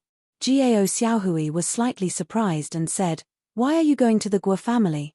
Did these two have a grudge against the Guo family? That's none of your business. As long as we go to the Guo family, I will let you go," Qin Feiyang said. Jiao Xiaohui was taken aback and quickly asked, "Really? A gentleman never goes back on his word," Qin Feiyang said and looked up at the image in the sky. Guozueki had already left with the man in black. Jiao Xiaohui also looked at Guozueki's back and asked suspiciously, "Brother, where are we now? Why can't Guozueki's immortal will find us?" "Here," Qin Feiyang's eyes twinkled and said with a smile, "You are in my divine dimension item." Divine dimension item. Jiao Xiaohui looked around in shock and mumbled, "A divine dimension item can escape the detection of immortal will? Maybe it's because my divine dimension item's level is a bit high, so immortal will can't find it." Qin Feiyang smiled. "A divine dimension item that immortal will can't find? What level is it?" Jiao Xiaohui was so shocked that she couldn't close her mouth. Fire Lotus was speechless. She actually believed your nonsense. How naive is this girl? How can anyone who has reached the divine war realm be naive? She didn't believe me at all. She's just pretending to be naive because she's in our hands, Qin Feiyang said telepathically. Pretending to be naive? Fire Lotus glanced at Jiao Xiaohui and her eyes twinkled. "There's no need to expose her," Qin Feiyang said and then looked at Jiao Xiaohui with a smile. "I'm a man of my words. Lead the way." Jiao Xiaohui said, "Let's go southeast." Qin Feiyang immediately controlled the Black Tortoise world and under Jiao Xiaohui's guidance, it took them half an hour to arrive at a city. The city was located in the middle of a mountain and was about a dozen miles in size. Every street in the city was bustling with activity. Looking at the city outside through the Black Tortoise world, Jiao Xiaohui's eyes were filled with hatred. "Do you hate the Guo family?" Qin Feiyang asked with a smile. "Of course. My Jiao clan used to be as prosperous as this, but in a single night, we were all massacred. The Guo family is despicable. Guozueki's fiancé is even more despicable." Jiao Xiaohui clenched her fists and said. Qin Feiyang was stunned and asked calmly, "Why do you hate Guozueki's fiancé? If it wasn't for him, would my father and the others have been wiped out in the land of the dead? If my father and the others hadn't died, would the Guo family have slaughtered my people and destroyed my family's land?" Jiao Xiaohui said angrily. "You can't blame him for this. After all, he's Guozueki's fiancé. It's natural for him to help the Guo family deal with your Jiao family," Qin Feiyang said. "What do you mean natural? He and Guozueki aren't even married yet. What right does he have to interfere with the grudges between our families?" Jiao Xiaohui glared at Qin Feiyang and said. Okay. Take it that I've said too much. Forget it. Qin Feiyang hurriedly waved his hand and drove the Black Tortoise realm into the city. Wait. Didn't you say that you would let me go after we arrived at the Guo family? Jiao Xiaohui said hurriedly. Are you sure you want to go out? Qin Feiyang asked. Yes. Jiao Xiaohui nodded. She felt that the man and woman in front of her were a little too mysterious. It was better to leave as soon as possible. Qin Feiyang nodded and said with a smile, Okay, I'll send you out now. Now! Jiao Xiaohui was stunned and immediately became angry. She shouted, You've already entered the city. Isn't sending me to my death if you send me out? Why are you so unreasonable? Didn't you say you wanted to go out? Qin Feiyang frowned. Jiao Xiaohui was so angry that she gritted her teeth and trembled. She did say that she wanted to go out, but she didn't say that she wanted to go out here. How much time would it take if he sent her out of the city first? If you don't dare to go out, then shut up. Qin Feiyang glanced at her indifferently and then carefully observed the situation in the city. There were more than 100,000 people in the entire city. Every one of them had the aura of cultivation. In other words, there wasn't a single mortal in this city. Moreover, he sensed hundreds of fake gods' auras. Hundreds of fake gods. Just the Guo family alone was already so powerful. The ancient world was truly a frightening place. Qin Feiyang controlled the Black Tortoise realm and flew straight to the center of the city. Because in the central area, he sensed dozens of war gods' auras. One of them was especially terrifying. It was a perfect war god. Needless to say, the owner of this aura must be the Guo family's old patriarch. However, the old patriarch's aura revealed a trace of weakness. Very soon, Qin Feiyang controlled the Black Tortoise realm and landed in the sky above a courtyard. This courtyard was located in the center of the city and occupied a large area. There was a small stream, a rockery, a pavilion, and a garden. Beside one of the rockery, there was a two-story pavilion. The pavilion looked very old and the decorations were very simple, but it was very clean and tidy. It really surprised me, Qin Feiyang said with a smile. He thought that this place would be quite luxurious, but he didn't expect it to be so simple. The first impression it gave was quite good. That's not right. Why is this place different from what I've seen before? Jiao Xiaohui's voice suddenly sounded. Qin Feiyang was stunned and turned to look at Jiao Xiaohui. He saw Jiao Xiaohui scanning the courtyard with a puzzled expression. What's different? Qin Feiyang asked suspiciously. I know the Guo family's situation very well. In the past, this place could be said to be filled with jewelry and splendor. Why has it become so simple now? What the hell is the Guo family doing? Are they hiding something? Jiao Xiaohui shook her head with a puzzled expression. Filled with jewelry and splendor, what are they hiding? Qin Feiyang frowned. Jiao Xiaohui's words were somewhat thought-provoking. Swish. Suddenly, a middle-aged man appeared in the courtyard out of thin air. It was Guo Zixiong. Father. Guo Zixiong walked to the front of the pavilion and called out softly. Creak. After a while, the door of the pavilion opened and a white-haired old man in black walked out slowly with a silver-white walking stick. Jiao Xiaohui said, He is the old patriarch of the Guo family, Guo Zueqi's grandfather. Old patriarch. Qin Feiyang looked at the old man and Guo Zixiong, his eyes flickering. After the old patriarch came out, Guo Zixiong immediately went forward to support him and asked with concern, Father, how are your injuries? This Jiao Guofang's strength is indeed not simple.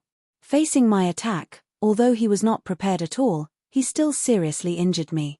The old patriarch sighed deeply and looked at Guo Zixiong with a smile. But don't worry, it's not a big problem. That's good.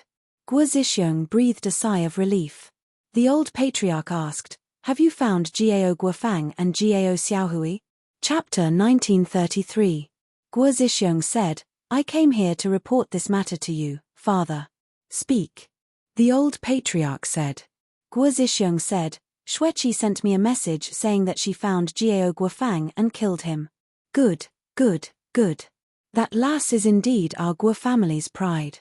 The old patriarch was elated when he heard the news. Yes, even though Jiao Guofang's soul was damaged, His strength shouldn't be underestimated. Being able to kill him is enough to prove Xueqi's ability, Guo Zixiong said with a smile. It's all thanks to you, father. The old patriarch laughed heartily.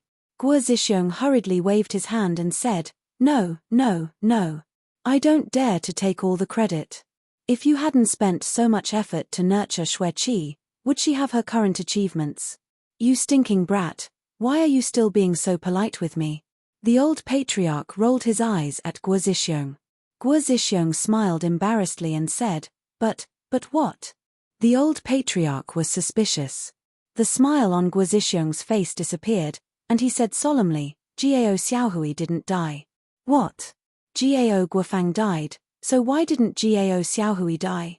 Did Gao Xiaohui break through to the low-level war god realm? The old patriarch was shocked. No. Guo Zixiong shook his head. The old patriarch was puzzled. If she didn't break through, how did she escape from Xueqi's hands? Guo Zixiong said, according to Xueqi, she was rescued by someone. Someone? What does that mean? The old patriarch was puzzled. It means that Xueqi didn't see the person who rescued Gao Xiaohui. She didn't even see his shadow. He just disappeared into thin air. Guo Zixiong said. Disappeared into thin air. The old patriarch muttered. His gaze was gloomy. Suddenly, he thought of something and said in shock, Could it be Gao Xiaolong? Impossible. If it was Gao Xiaolong, he would definitely kill Xueqi before leaving. However, the person who rescued Gao Xiaohui didn't make a move against Xueqi. Guo Zixiong shook his head. This is strange. If it wasn't Gao Xiaolong, who could it be? The old patriarch frowned. The Black Tortoise whirled. Qin Feiyang looked at Guo Zixiong and Gao Xiaolong on the screen and asked, Gao Xiaohui, who is Gao Xiaolong? Gao Xiaohui said, Gao Xiaolong is my older brother. Blood brother? Qin Feiyang was stunned. He turned to look at Gao Xiaohui and said, The person your grandfather asked you to find is him? That's right. My brother is much stronger than Guo Zueki. If my brother was here, the Guo family wouldn't dare to do anything to the Gao family even if they were given hundreds of guts. Gao Xiaohui coldly snorted. Then where is he now? Qin Feiyang was suspicious. Gao Xiaohui replied, 9 Heavens Palace. 9 Heavens Palace? Qin Feiyang was stunned. He looked at the fire lotus and asked, Where is the 9 Heavens Palace? I don't know either. Fire lotus shook her head. What? You don't even know about 9 Heavens Palace? Are you people from this continent or not? Gao Xiaohui looked at the two of them in shock. Cough cough. Qin Feiyang coughed dryly and smiled. We siblings have been living in seclusion with our master since we were young, so we don't know anything about the outside world. Even if you live in seclusion, it's impossible for you not to know about 9 Heavens Palace. 9 Heavens Palace is very famous. In the entire northern region, who doesn't know about it? Gao Xiaohui said. Qin Feiyang said calmly, It's that famous? Of course. 9 Heavens Palace is the strongest force in the northern region. It can even be said that it's the ruler of the northern region. The disciples of 9 Heavens Palace, no matter where they go, they are respected by thousands of people. And my brother is a disciple of 9 Heavens Palace. When he returned home last year, he had already broken through to the high-level war god realm. Gao Xiaohui said proudly. So powerful. Qin Feiyang and Fire Lotus revealed a shocked expression, but they were pondering in their hearts. Outside, the old patriarch took a deep breath, raised his head and looked at Guo Zixiong. It's best if we can find Gao Xiaohui, but it doesn't matter if we can't. The most important thing now is to quickly take over the Gao family's territory. What about Gao Xiaolong? This person is a disciple of 9 Heavens Palace, and his talent is outstanding. Keeping him alive will always be a threat. Guo Zixiong asked. Gao Xiaolong. The old patriarch pondered for a moment, a cold light flashed across his eyes, and he sneered, Don't worry, this old man has already made arrangements. Guo Zixiong was startled for a moment, then came to a realization, and laughed. Father is indeed a treasured blade. Ha ha, the old patriarch laughed, and said, Go and do your work. Yes. Guo Zixiong respectfully replied, then turned and left. Wait. But suddenly, the old patriarch called out to Guozishiong again. Guozishiong turned his head and asked suspiciously, "Father, do you have any other orders?" The old patriarch said, "Is there still no news of Qin Feiyang?" "No." Guozishiong shook his head. "It's already been a few days, why is there still no news of him? Could it be that he has already died in that mountain range?" The old patriarch was bewildered. "I don't know," Guozishiong said. The old patriarch thought for a moment, then gritted his teeth and said, "No, this old man must go and take a look personally. Father, you mustn't. There are ferocious beasts everywhere in that mountain range. Not to mention that you are injured now, even if you were in your peak condition, once you set foot in there, it would be difficult for you to escape unscathed."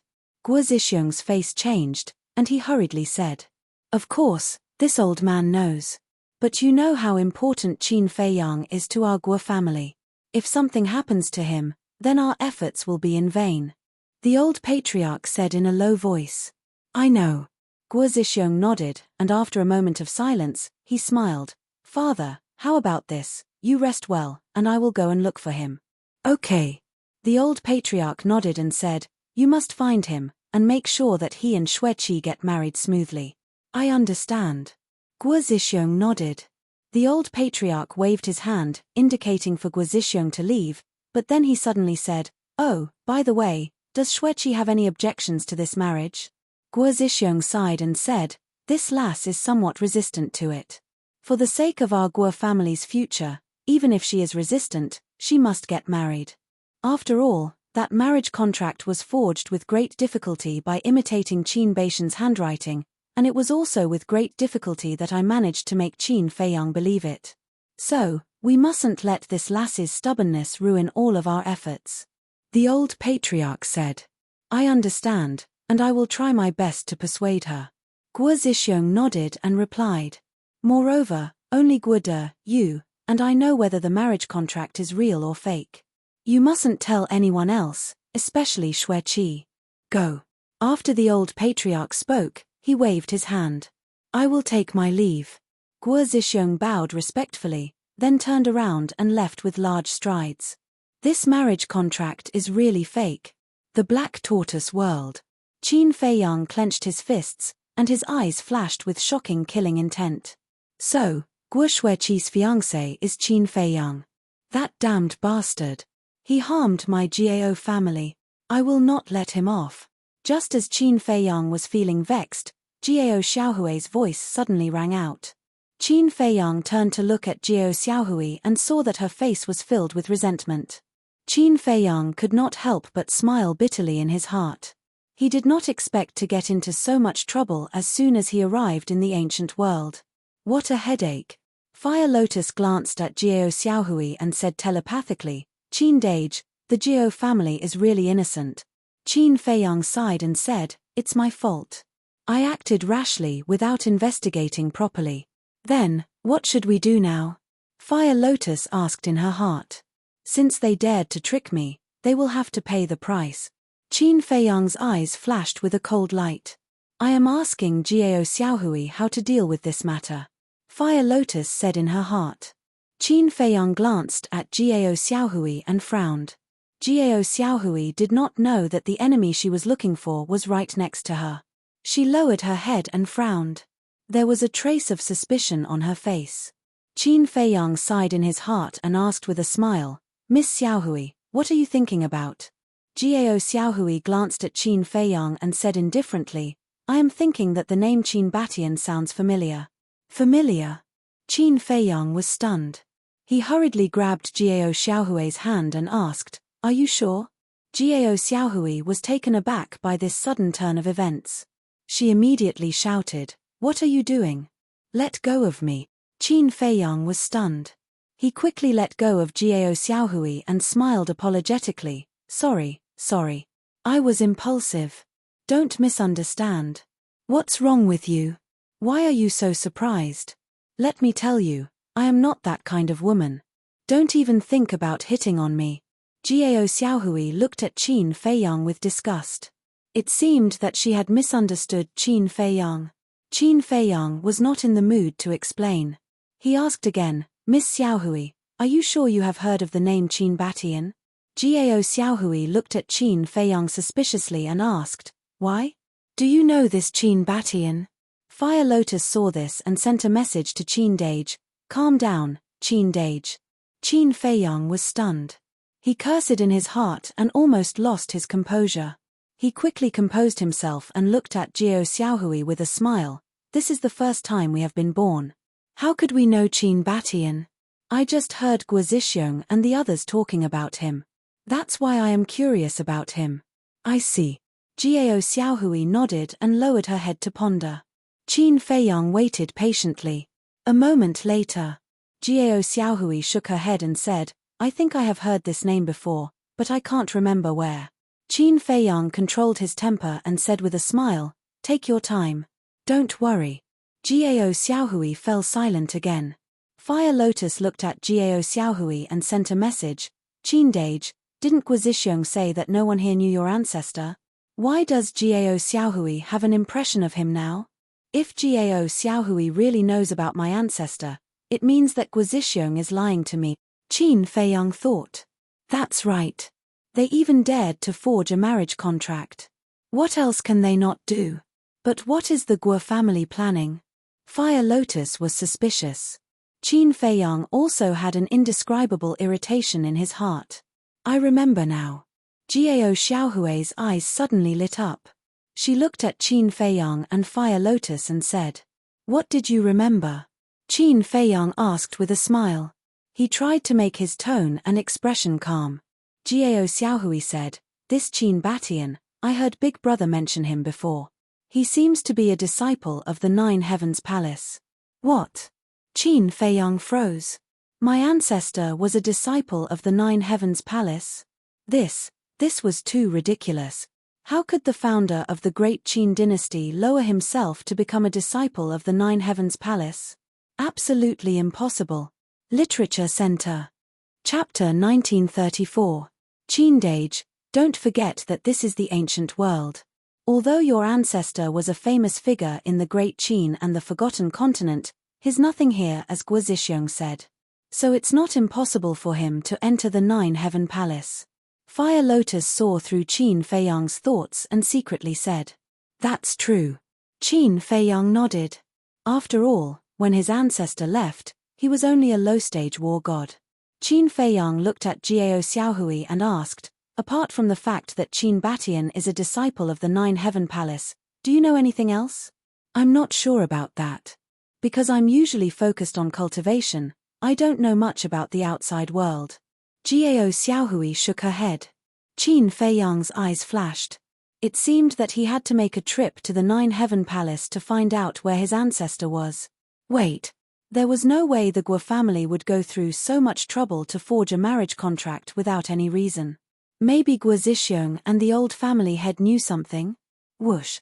With this thought, Qin Feiyang looked at the image in the air again. After Guo Zhixiong left, the old family head had already entered the pavilion. Fire Lotus said, Qin Dage, just kill this Gao Xiaohui so that she won't bring you trouble in the future. There's no rush, let's deal with the Guo family first. Qin Feiyang's eyes flashed with killing intent. He controlled the Black Tortoise realm and silently entered the pavilion. Soon, he found the old family head.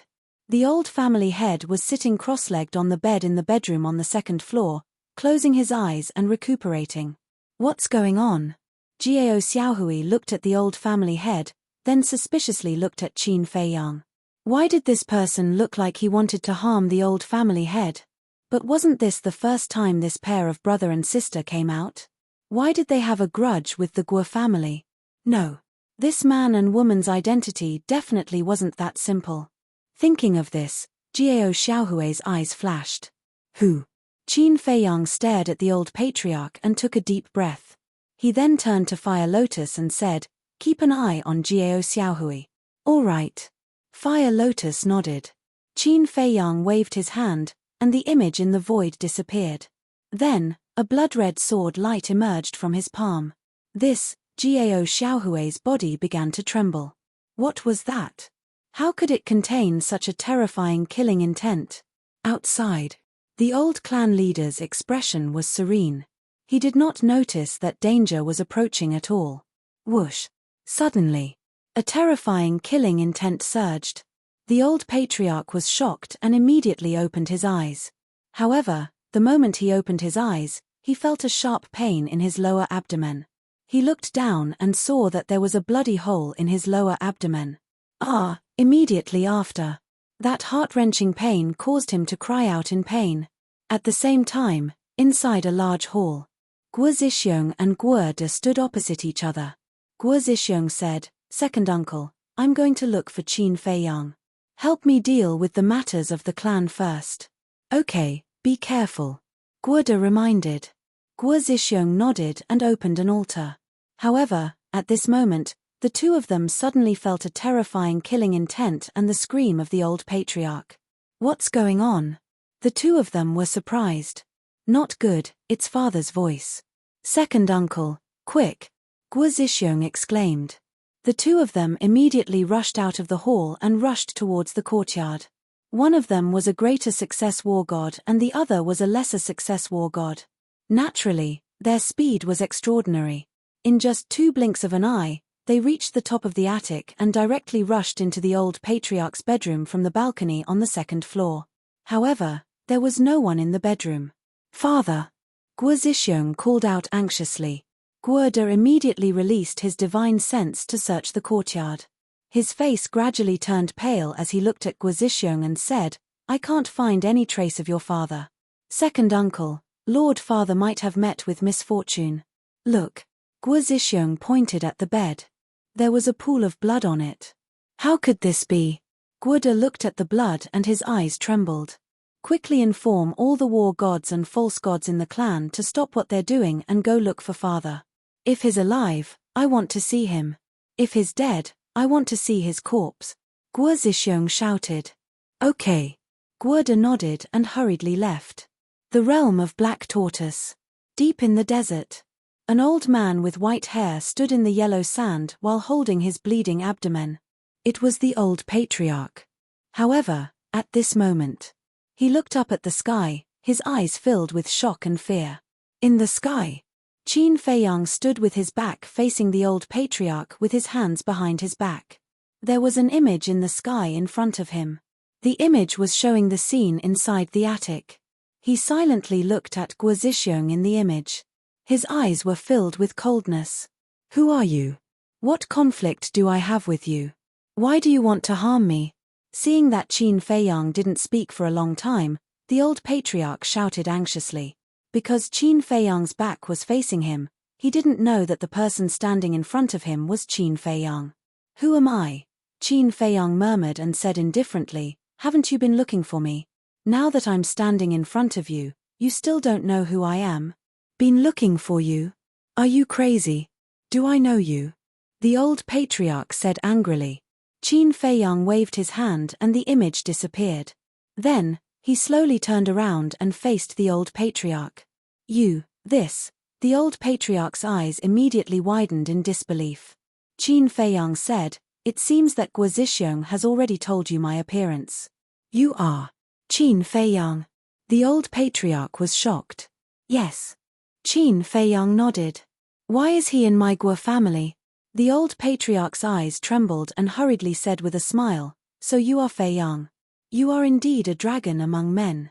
But Feiyang, why are you doing this?" "Why?" Qin Feiyang raised the corner of his mouth and said with a smile, "Don't you know very well in your heart? This is bad. Could it be that he heard my conversation with Guo Zixiong?" The old patriarch's eyelids twitched, but he pretended to be innocent and said suspiciously, "What do I know? What are you talking about? I don't understand." "You don't understand?" Qin Feiyang smiled. "Even now, you're still playing dumb?" He said, "You spent a lot of effort to forge that marriage contract, right? Damn it." The old patriarch cursed secretly. Sure enough, he heard the conversation between him and Guo Zixiong. But what was the reason for this? For this plan, they were careful at every step. How could this kid notice the clues?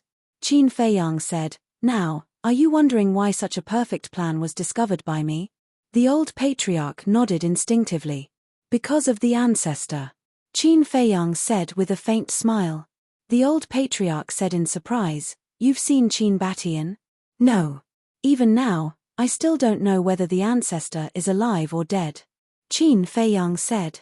The old patriarch said in surprise, "Then why do you say it's because of Qin Batian?" "It's very simple. The ancestor is such a wise person. It's impossible for him to leave behind such a ridiculous marriage contract. Therefore, when I first saw the marriage contract, I was already suspicious. But that marriage contract, you forged it so perfectly that it could be passed off as the real thing, so I didn't dare to make a judgment at that time. So, when I left the land of the dead, I found an excuse to leave in order to investigate the character of the Guo family. And the result was very disappointing. The Guo family bullied others with their power and had a notorious record. The ancestor didn't like people like you at all, let alone a marriage alliance with you. So, I began to believe that the marriage contract was fake. Coincidentally, I also met Guo Zueki and rescued Jiao Xiaohui from her hands. Then, under Jiao Xiaohui's lead, I sneaked into the Guo family. Speaking of which, this trip was really worth it. I just happened to hear your conversation with Guo Zixiong." Qin Feiyang said with a smile. "I see." The old patriarch muttered, his heart was also incomparably shocked. It was really terrifying to have such a scheming mind at such a young age. "Now, I have a few questions. As long as you answer me truthfully, I can guarantee that you will have an intact corpse." Qin Feiyang said. The old patriarch collapsed on the ground powerlessly and said, "I have nothing to say. If you want to kill me, just kill me." As expected, I still have to use the puppet technique. Qin Feiyang sighed. The old patriarch was stunned and asked in surprise, "What is the puppet technique?" "A secret technique that can read other people's memories." Qin Feiyang smiled faintly and formed a seal with both hands. The puppet imprint quickly appeared and turned into a ray of light that shot into the old patriarch's head like lightning. However, it was also at this moment. The old patriarch smiled sinisterly and suddenly stood up. A wave of divine sense emerged and shattered the puppet imprint like a tide. Then, it charged towards Qin Feiyang. Puff! The puppet imprint shattered. Qin Feiyang immediately spat out a mouthful of blood and his face was a little pale. However, looking at the divine sense, he wasn't nervous at all. He shook his head and smiled. "I forgot that after breaking through to the war god realm, divine sense and soul can leave the sea of consciousness. So, even if the sea of qi is destroyed, there is still a certain threat. It's too late to realize it now. Go to hell." The old patriarch laughed sinisterly. "Sigh. You really won't cry until you enter the coffin." Qin Feiyang sighed and waved his hand. A blood-red light streaked across the sky and collided with the divine sense. "Ah!" The old patriarch immediately let out a miserable cry as his divine sense was completely shattered. How is this possible? His heart couldn't help but set off stormy waves. A mere low-level war god was actually able to easily obliterate his divine sense. Killing you is just a snap of a finger, so it's best to cooperate. Qin Feiyang smiled faintly and once again condensed the puppet imprint and rushed towards the old patriarch's head. "Want to read this old man's memories? In your dreams?" the old patriarch shouted. Divine sense once again emerged from the sea of consciousness and the puppet imprint was shattered again. Qin Feiyang suffered a backlash again. Blood flowed from the corner of his mouth and his brows were tightly knitted. It seems that the puppet technique wasn't very useful against a war god, especially against someone like the old patriarch whose cultivation was higher than his. If the other party kept resisting with divine sense, then the puppet technique wouldn't be able to control him at all. In other words, right now, he could only control people whose cultivation was weaker than him. I didn't expect that after breaking through to the war god realm, the puppet technique would be worse than before. Qin Feiyang sighed helplessly. Literature Museum. Chapter 1935. Before reaching the war god realm, as long as his sea of qi was destroyed, he could control the other party no matter how high their cultivation was. Because at that time, his soul hadn't evolved into a divine soul. But now, it was different. On one hand, he had to consider his cultivation. On the other hand, he had to consider his divine soul. In short, he couldn't use a divine art like the puppet art as easily as before. Even the seal of enslavement was the same, unless the other party was willing. Looks like I have to resort to some extreme measures. Qin Feiyang wiped the blood from the corner of his mouth and looked at the old patriarch with a smile. The Gao family must have suffered a terrible fate. What do you want to do? The old patriarch's body trembled as he roared. Since the Gao family is gone, there's no need for the Guo family to exist. I might as well help Gao Xiaohui take revenge for the extermination of her clan. Qin Feiyang faintly smiled. You, the old patriarch glared at Qin Feiyang and said, don't forget that you have something to do with the destruction of the Gao family. That's right. But I didn't kill anyone from the Gao family. Even in the land of the dead, I only destroyed the patriarch's cultivation. In the end, he died in the hands of Guo Zhixiong. Plus, as long as the Guo family is gone, no one will know about it. Qin Feiyang smiled. You devil, aren't you afraid of being punished? The old patriarch roared. If you're not afraid, why should I be? Qin Feiyang said with a faint smile. Fine. I'll tell you everything you want to know. Just let my family go. After all, we gave you a lot of soul stones. The old patriarch stared at Qin Feiyang coldly, but in the end, he compromised. He had to compromise. He had seen Qin Feiyang's strength with his own eyes. If he really attacked, no one in the Guo family could stop him. Don't make it sound so righteous. If you didn't want to harm me, why would you give me soul stones? Even if I kneel on the ground and beg you, you won't give me a single soul stone.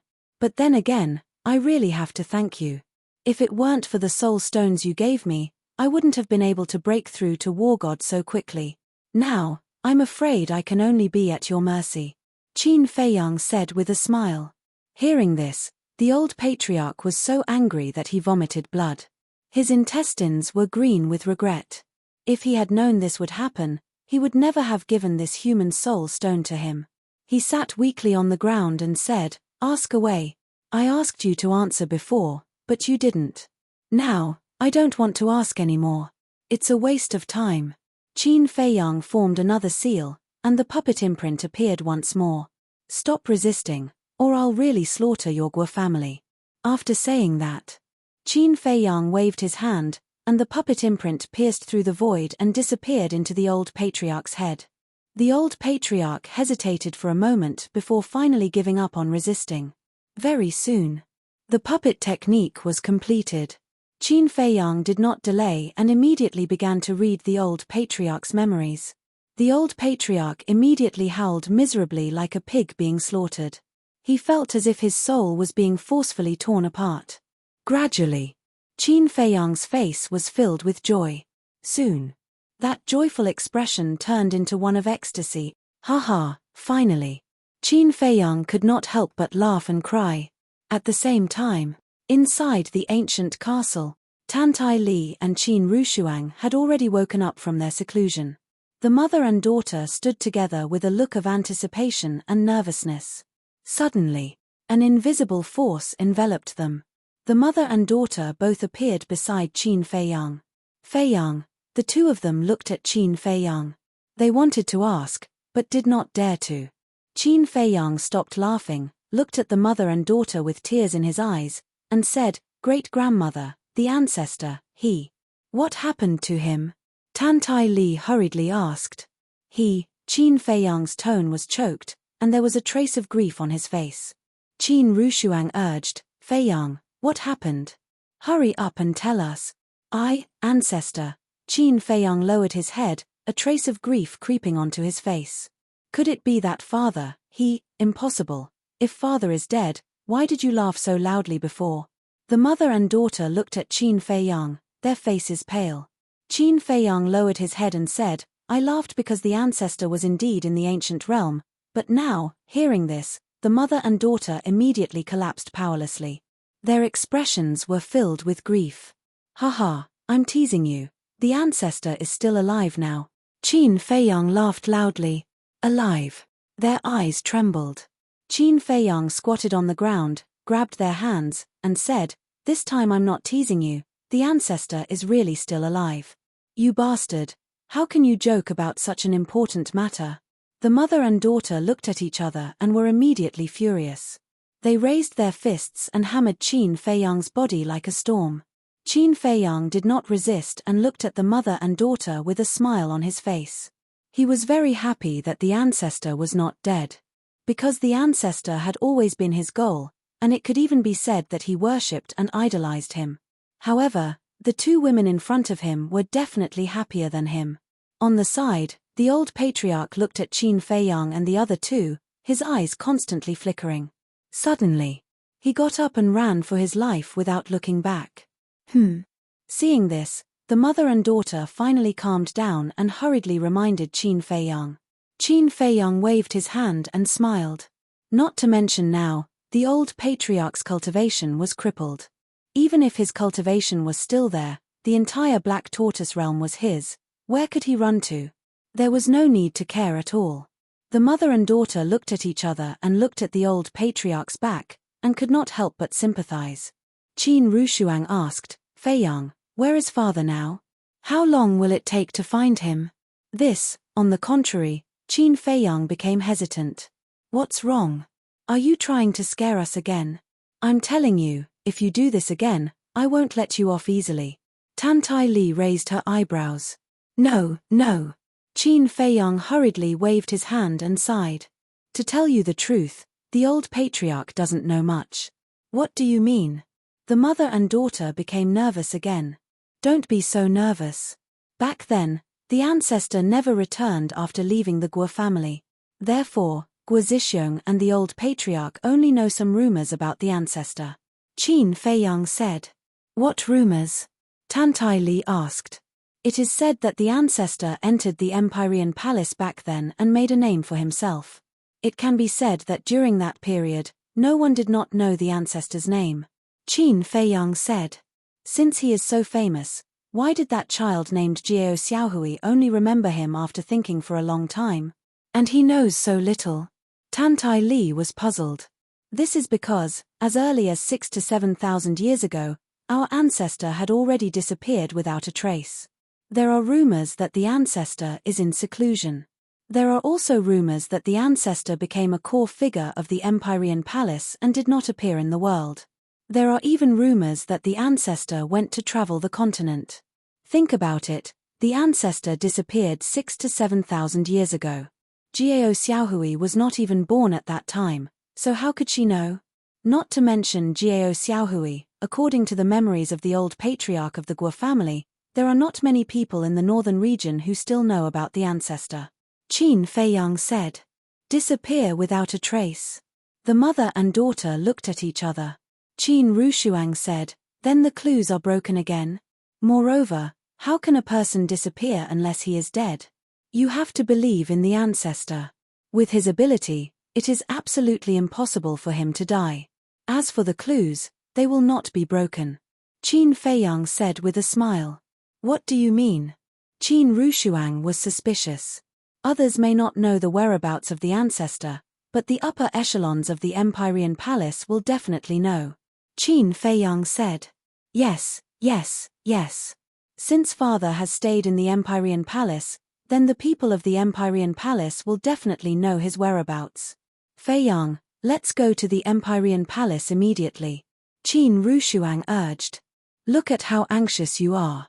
Qin Feiyang smiled helplessly and sighed.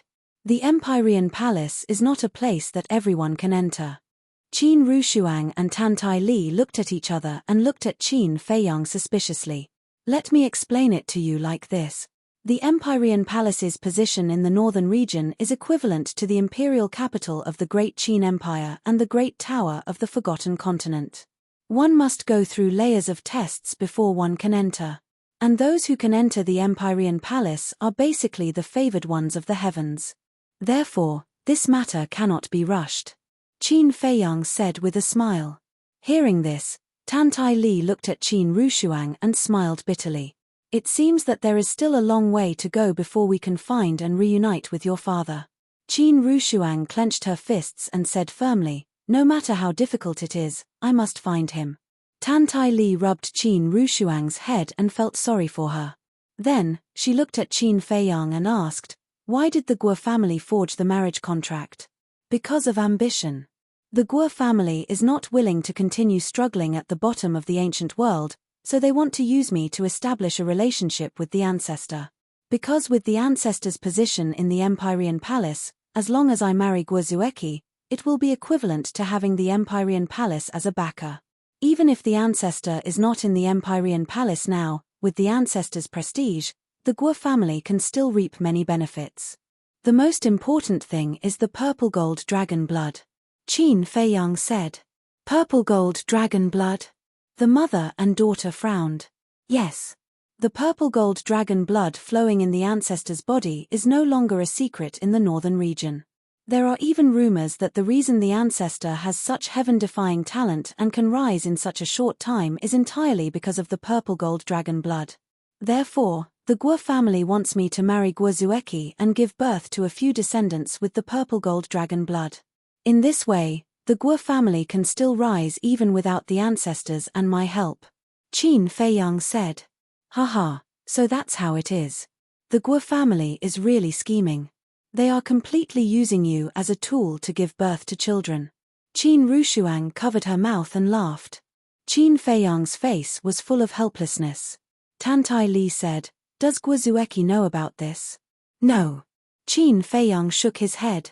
She can't even control her own marriage. She doesn't even know anything. What a pitiful child. Tantai Li shook her head and sighed. After pondering for a while, she said, by the way, how is the relationship between your ancestor and the Guo family? Literature Museum. Chapter 1936. Qin Feiyang pondered for a while and frowned. I can't explain their relationship. Didn't you read the old patriarch's memory? Why can't you explain it clearly? The mother and daughter were puzzled. Qin Feiyang said, back then, our ancestor stayed with the Guo family for a while and then left without saying goodbye. The Guo family members don't know what he was thinking. Left without saying goodbye. Tantai Li frowned. Mother, did you think of something? Qin Rushuang asked. Tantai Li said, your father has a good character. If there wasn't a special reason, he wouldn't have left without saying goodbye. Qin Rushuang said, then what do you think the special reason is? I think he might have found out about the Guo family's character but didn't want to reveal it, so he left without saying a word. Tantai Li said. Qin Feiyang's eyes lit up and he said with a smile, Great-grandmother, what you said makes sense. Tantai Li waved her hand and said with a smile, I'm just guessing and don't take it seriously. However, Guo Zhixiong's family has a good plan. Mother, why are you still praising them? Qin Rushuang was a little dissatisfied. Of course, I have to praise them. You dare to scheme against Feiyang? How audacious. Tantai Li chuckled. Qin Feiyang and Qin Rushuang looked at each other. Why did Tantai Li's tone sound a little off? Tantai Li looked at Qin Feiyang with a smile and asked, Feiyang, what do you think we should do? It seems that great-grandmother is angry. Qin Feiyang muttered to himself, but he was very touched. Great-grandmother was angry because the Guo family had schemed against him. In other words, she was fighting for him. Qin Feiyang pondered for a while and shook his head. To tell you the truth, great-grandmother, I've thought about this seriously. I originally wanted to destroy the Guo family directly, but now, I don't want to do it. You don't want to do it? Tantai Li raised her eyebrows. This wasn't the kid's personality at all. I think so. The Gao family was exterminated because of me. I have to do something to make it up to them.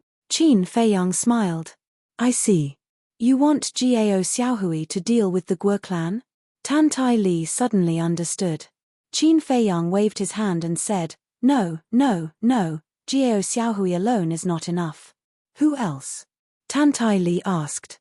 Gao Xiaolong. According to Gao Xiaohui, this person broke through to the advanced stage of the battle god realm last year. As long as the old patriarch, a perfect battle god, dies, I believe that with his identity as a disciple of the Nine Heaven Palace, it will be easy for him to destroy the Guo family. Qin Feiyang smiled. Qin Rushuang frowned. Feiyang, why do I feel like you're using someone else to do your dirty work? Go. How can you call this killing with a borrowed knife? I'm just being nice. Qin Feiyang said unhappily. I can't tell.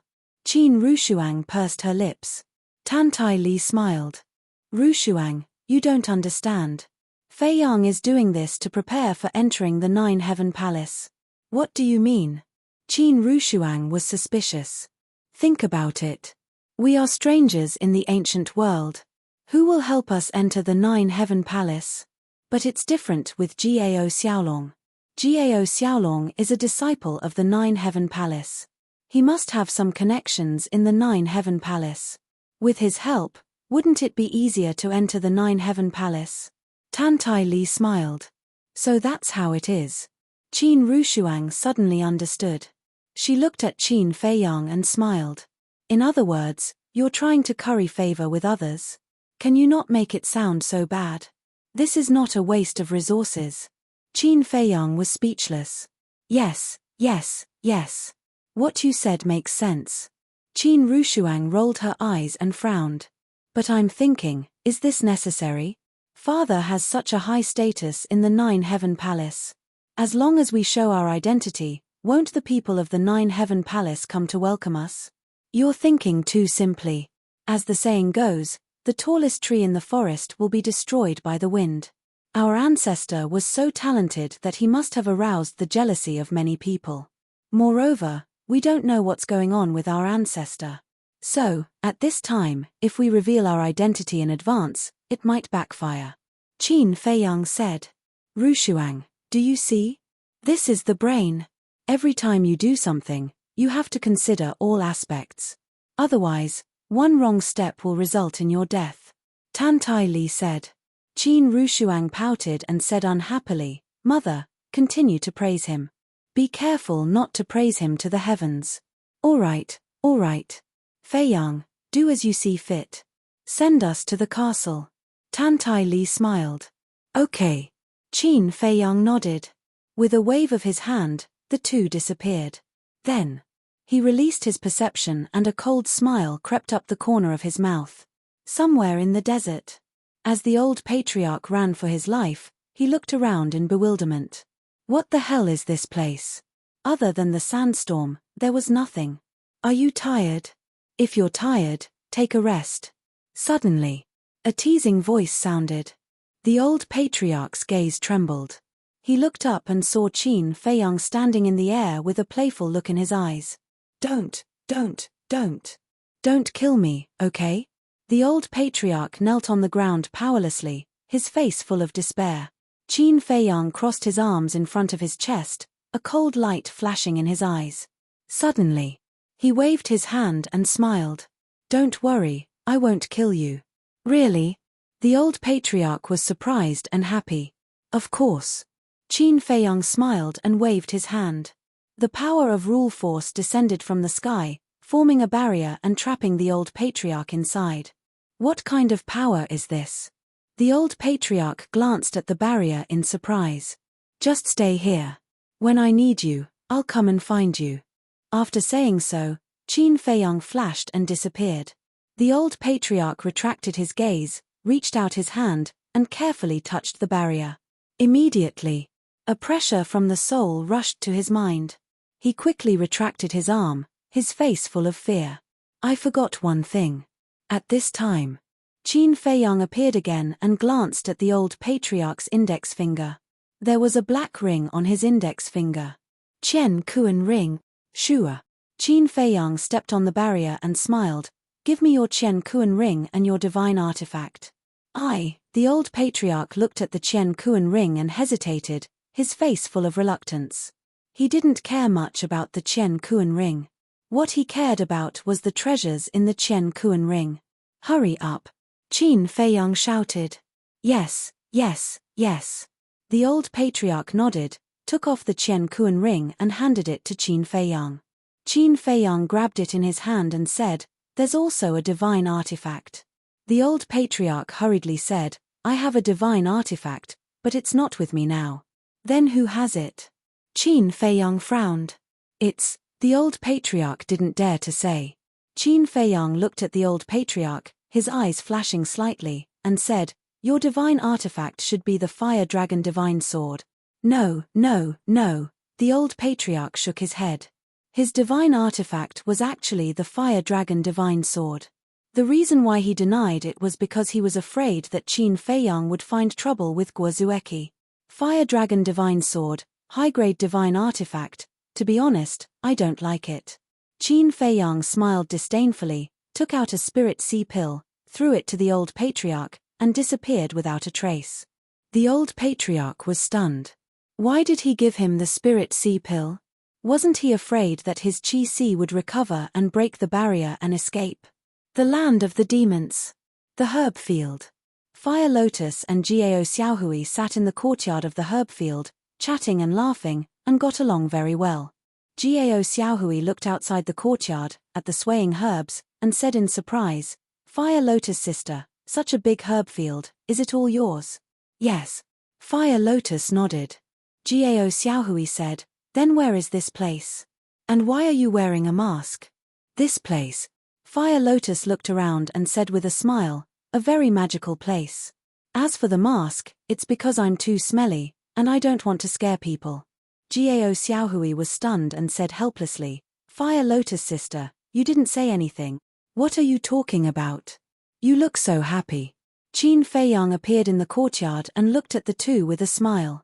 Jiao Xiaohui immediately stood up and stared at Qin Feiyang, a trace of vigilance creeping up her face. I say, Miss Xiaohui, this is your fault. Am I that scary? Staring at me like this the moment you arrived? Besides, don't forget that I'm your savior. Qin Feiyang was displeased. Who knows if you have an ulterior motive for saving me? Jiao Xiaohui harumphed coldly. Qin Feiyang's face was full of helplessness. Fire Lotus shook her head and smiled. She walked to Qin Feiyang's side and asked, Brother, is everything settled? Brother? Qin Feiyang was stunned. Why did she call him so affectionately? Didn't you say to Jiao Xiaohui that we're brother and sister? Then, in front of her, of course I have to call you brother.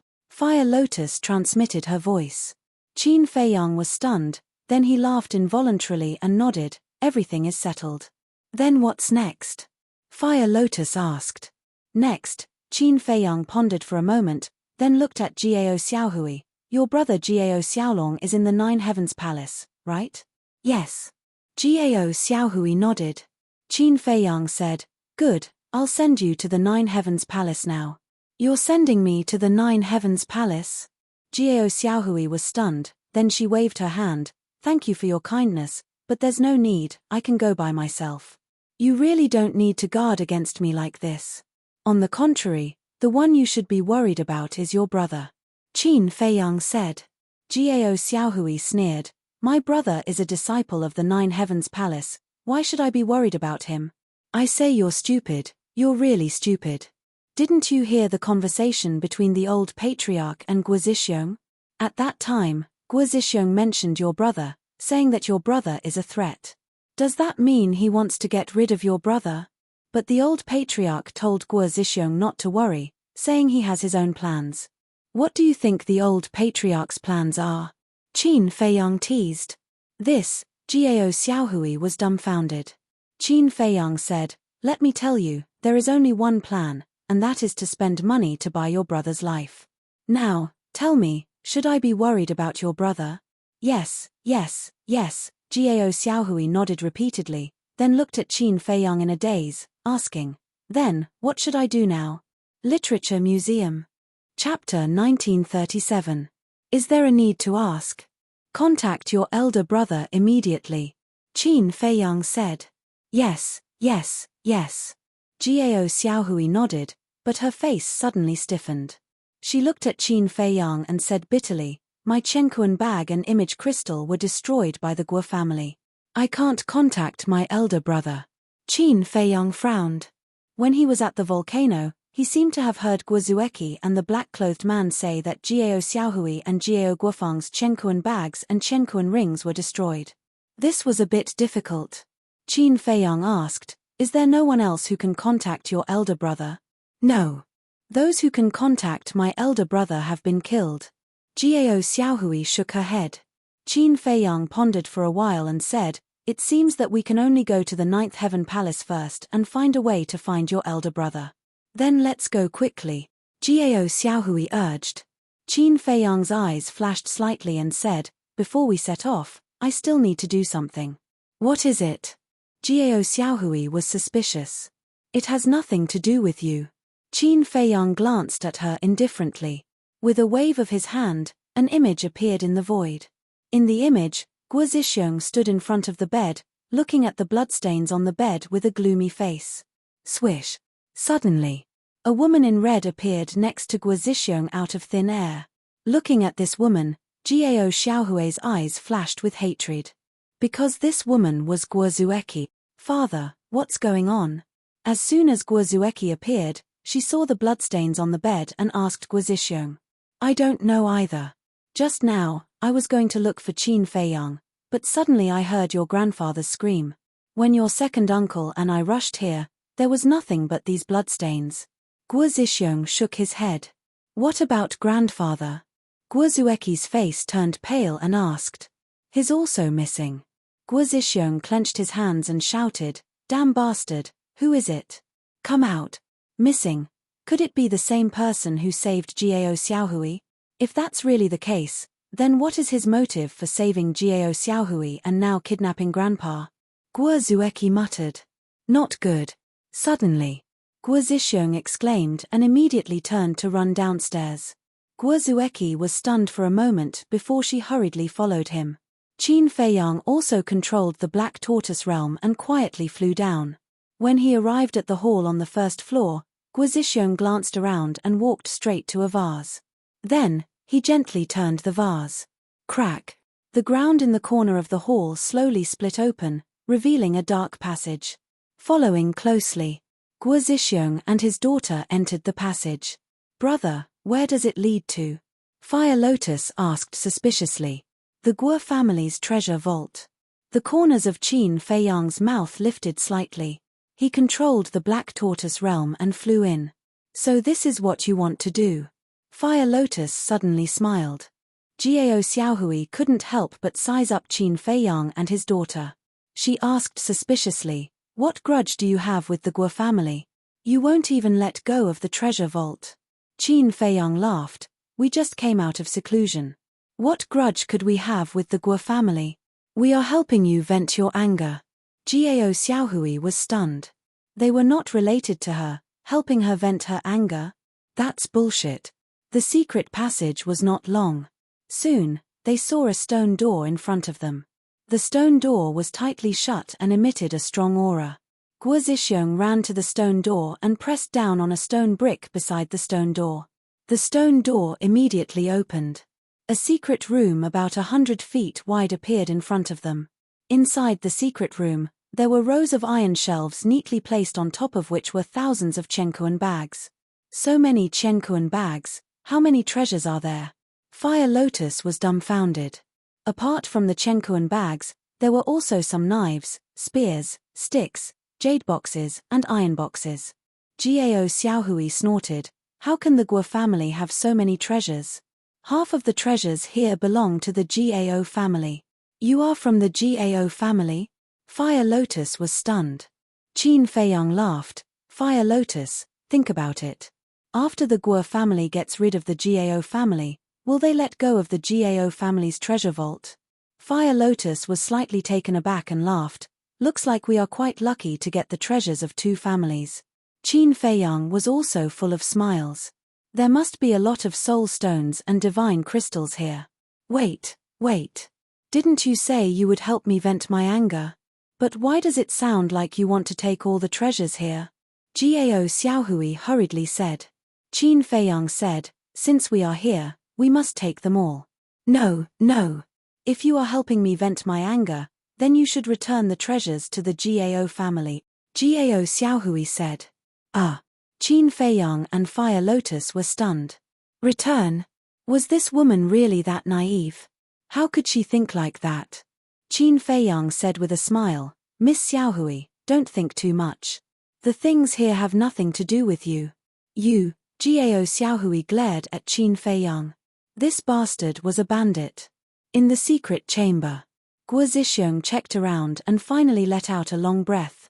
He looked at Guo Zueki and smiled. Fortunately, nothing is missing. Let's go out and find your grandfather. Okay. Guo Zueki nodded. The father and daughter turned and walked out of the treasure vault. After closing the stone door, they left directly, unaware that the person they were looking for was in the treasure vault. The treasure vault. Qin Feiyang was standing in front of an iron shelf, holding a Chenkuan bag and looking down. Fire Lotus was also holding a jade box in her hand, looking curiously at the things inside. Jiao Xiaohui looked around, her eyes darting around. Suddenly, her eyes were fixed on a row of iron shelves behind her. On the third level of the iron shelf, there was a black iron box, about the size of a palm, rusty and inconspicuous. But looking at the iron box, Jiao Xiaohui's eyes lit up. She glanced at Qin Feiyang and Fire Lotus. Seeing that both of them had lowered their heads, she pretended to be indifferent and walked to the iron shelf, reaching out to grab the iron box and quietly put it in her arms. What are you doing? But just when she thought that no one would notice, Qin Feiyang's suspicious voice sounded behind her. Jiao Xiaohui's body stiffened. She slowly turned her head around and saw that Qin Feiyang was already standing behind her. At that moment, he was looking at her with a pair of ridiculing eyes. I didn't do anything. Although Jiao Xiaohui tried hard to remain calm, there was still a hint of panic in her expression. Nothing. But why do I see that you seem to be holding an iron box? Qin Feiyang said teasingly. When Jiao Xiaohui heard this, she subconsciously covered her chest. Wasn't this equivalent to confessing without being pressed? But when Jiao Xiaohui realized this, it was already too late. Qin Feiyang stretched out his hand and said with a smile, It's not good to be a thief, hand it over. Do you have any shame? You're obviously a thief, and you still have the cheek to say that to me. Besides, there are so many treasures here, what's wrong with me only taking an iron box? Jiao Xiaohui's almond-shaped eyes widened in anger. She was about to go crazy from anger. Since there are so many treasures, why didn't you take anything else but that inconspicuous iron box? And you didn't even look at it before putting it in your arms. What does this mean? It means that you know this iron box and know what's inside. In other words, this iron box is from the Jiao family. Qin Feiyang's teasing expression became even more obvious. Facing Qin Feiyang's gaze, Jiao Xiaohui could no longer hide the panic in her heart. Who exactly is this man? How could she have seen through so much with just these insignificant actions? Don't test my patience. Even the old patriarch is no match for me, not to mention you. Hurry up. Qin Feiyang said with a smile. Big brother, I beg you, just give me this iron box. Is there really nothing in this iron box? Jiao Xiaohui looked at Qin Feiyang pleadingly with a pitiful look. If the hard way didn't work, then he would use the soft way. Chapter 1938. Qin Feiyang didn't say anything. He just looked at her with a smile. She wouldn't budge. Seeing this, Jiao Xiaohui decided to act shamelessly. She stuck out her chest, raised her back, and glared at Qin Feiyang. Search me if you dare. Hey, do you think I don't dare? After Qin Feiyang finished speaking, he grabbed Jiao Xiaohui's arm with one hand. His other hand reached into Miss Gao's bosom with lightning speed and took away the metal box. Jiao Xiaohui was dumbfounded. Then, her cheeks turned red. Bastard, hooligan, how dare you ruin my innocence, you scoundrel. I'll kill you. However, just as Jiao Xiaohui pounced towards Qin Feiyang with bared fangs and brandished claws, Huolian stepped in front of Qin Feiyang. With bone-chilling coldness in her eyes, she coldly said, Miss Jiao Xiaohui, don't push your luck. Looking at Fire Lotus's eyes, Jiao Xiaohui couldn't help but feel a sense of fear. She felt as if she was facing the god of death. This was completely different from the Fire Lotus she had seen before. Huolian had always been very kind and gentle, which made Jiao Xiaohui think that Huolian was a docile and obedient girl. So when she suddenly saw the other side of Fire Lotus, she couldn't accept it for a while. As for Qin Feiyang, he simply ignored Jiao Xiaohui and directly opened the metal box. Inside, there was a green ring that looked like it was carved out of a piece of jade. It was bright and shone with divine light. Qin Feiyang took out the ring and looked at it curiously. He found that it was an interspatial ring. An interspatial ring could only be opened and used after it was owned by a drop of blood. Qin Feiyang glanced at Miss Gao and entered the Black Tortoise realm alone. He cut his finger and a drop of purple gold dragon blood fell on it. Immediately, the interspatial ring emitted wisps of blurry purple gold light. He had to keep the fact that he had the purple gold dragon blood a secret for now. After Qin Feiyang recognized him as the owner, he immediately checked the Cosmos ring. When he saw the things inside the Cosmos ring, a trace of pleasant surprise appeared on his face. The interspatial ring was filled with soul stones. He estimated that there were at least 3,000 to 4,000 of them. No wonder Jiao Xiaohui wanted the metal box so badly. It turned out that there were so many soul stones hidden inside. Whoosh! After Qin Feiyang sent the soul stone to the castle, he took a look at the old patriarch's interspatial ring. Aside from some pills, there were also a few hundred soul stones. There were more than 2,000 divine gems. Qin Feiyang also sent them to the castle. He would count them when he had time.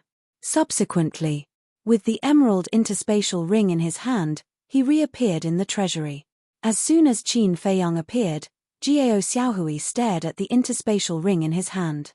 Fire Lotus asked suspiciously, "Brother, what's inside?" 3,000 to 4,000 soul stones. Qin Feiyang smiled.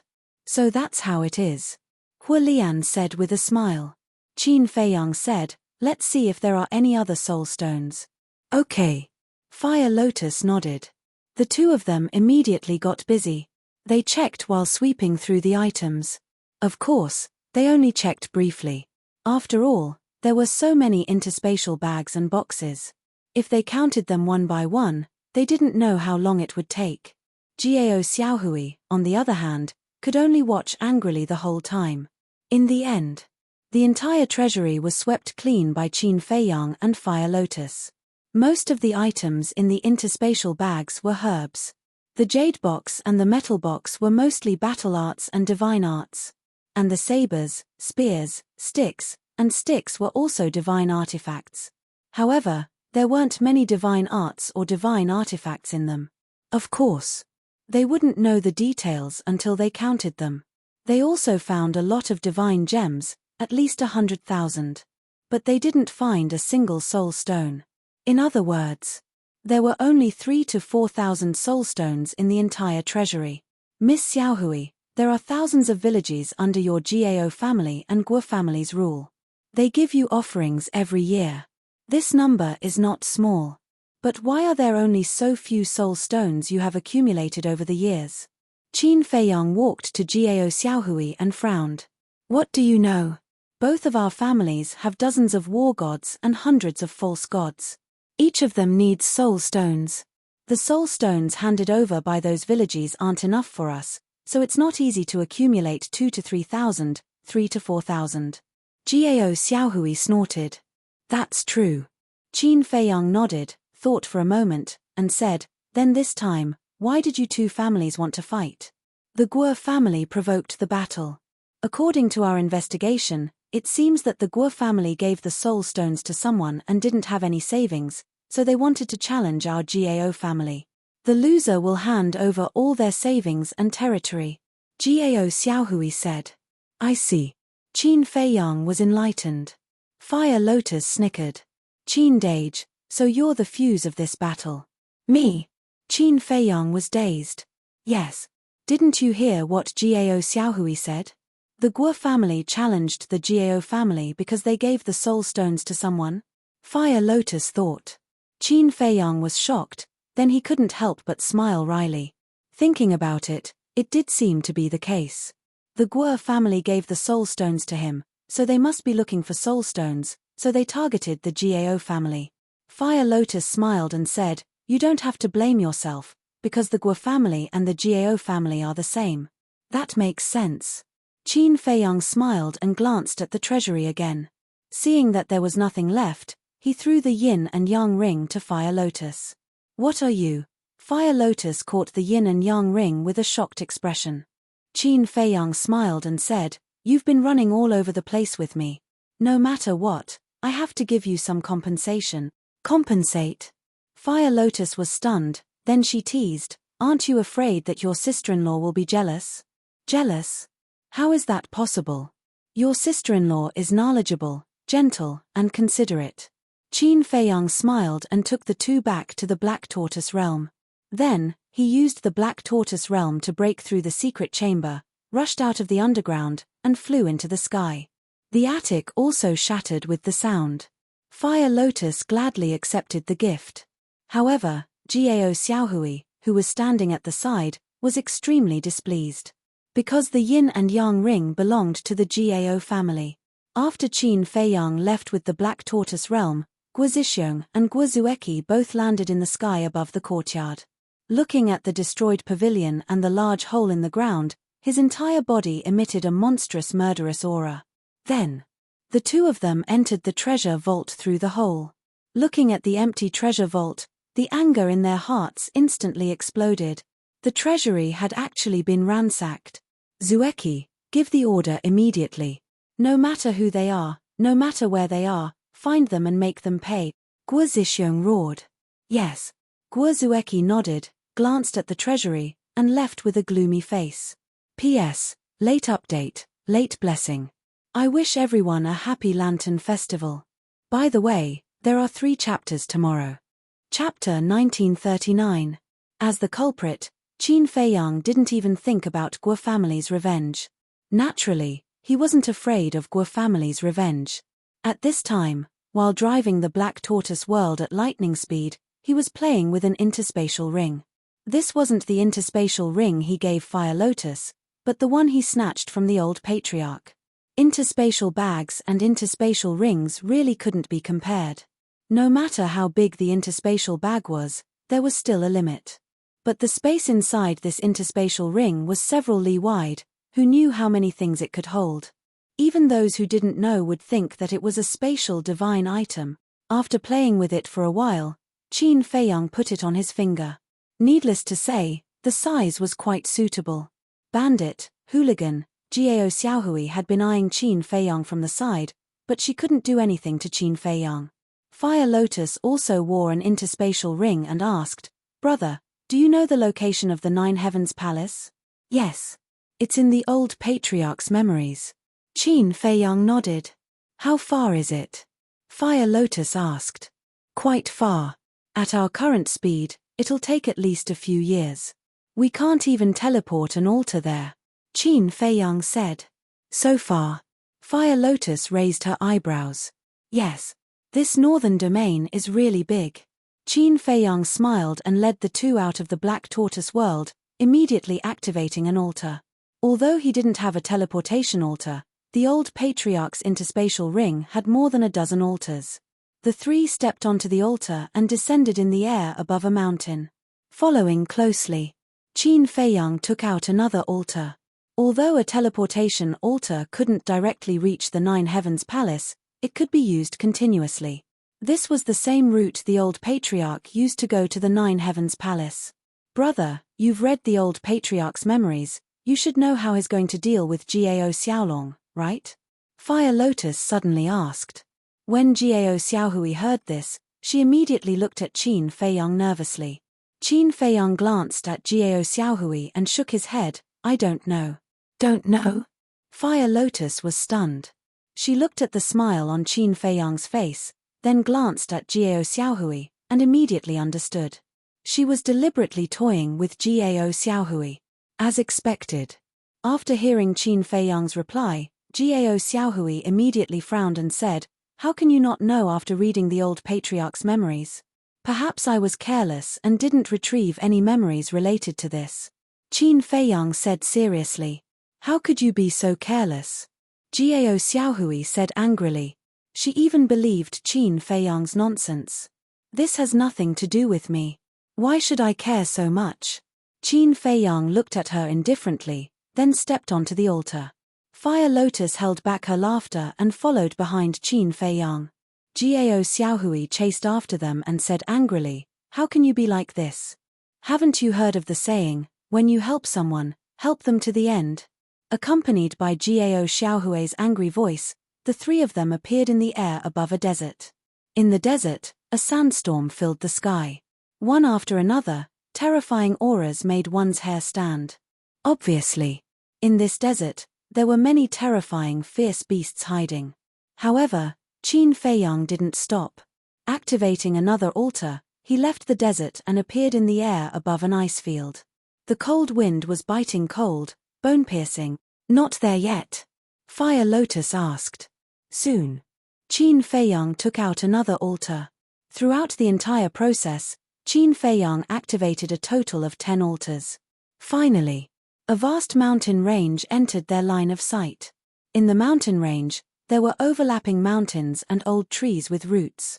And at the end of the mountain range, there was a vast sea that stretched as far as the eye could see. In the mountains, the torrential rivers were connected to the sea. Ferocious birds and ferocious beasts soared and roared in the forest. Here, there were green mountains and clear waters, waterfalls could be seen everywhere. The environment was quite good. However, danger lurked everywhere, because the fierce beasts here were generally at the war god and monarch level. Qin Feiyang even felt an existence that surpassed the monarch level, and at the peak of the tallest mountain in the mountain range. That giant mountain was more than 10,000 zhong tall. The peak of the mountain was covered in white fog. In the fog, an ancient stairway to heaven could be vaguely seen. Qin Feiyang looked up at the peak of the mountain and said, "The 9-heaven palace that the old patriarch knew ended here." Fire Lotus said, "You mean, the old patriarch only came here?" "That's right." According to his memories, the stairway to heaven at the peak of the mountain leads to the 9-heaven palace. Although the entrance is right in front of you, other than the disciples of the 9-heaven palace, everyone can only stop here. Whoever dares to trespass will be killed without mercy, Qin Feiyang said. Then what should we do? Gao Xiaohui looked helplessly at Qin Feiyang. If they couldn't enter the 9-heaven palace, they wouldn't be able to contact her big brother, Gao Xiaolong. Qin Feiyang said, "Wait for me here, I'll go up and take a look." "Then you have to be careful," Fire Lotus warned. Qin Feiyang nodded and soared into the sky, flying towards the mountain peak. At the same time, he took off his universe ring and put it in his clothes. He also took out a set of shabby clothes from his universe bag and put them on, pretending to be a country boy who had never seen the world. This way, if the people of the 9-heaven palace asked, he could pretend not to know. The mountain peak. It was as if a giant axe had flattened it, and it was paved with a layer of black stone bricks that had been there for a long time. The stairway to heaven was located in the middle of the mountain peak, slanting upwards, extending into the clouds. Qin Feiyang landed on the mountain peak and immediately saw an old man in white sitting cross-legged beside the stairway to heaven, motionless like a stone statue. The old man had white hair and a white beard, and his face was wrinkled. His eyes were closed, and no aura could be sensed from him, as if he was just an ordinary old man. But Qin Feiyang didn't dare to underestimate him. Because it didn't take a genius to figure out that this old man was sitting cross-legged here to guard the stairway to heaven. In other words, he was the gatekeeper of the 9-heaven palace. How could the gatekeeper of the 9 heavens palace be a simple character?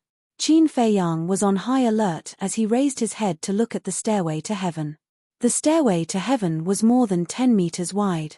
It was pure white as if it was made of divine jade, exuding a sacred and ancient aura.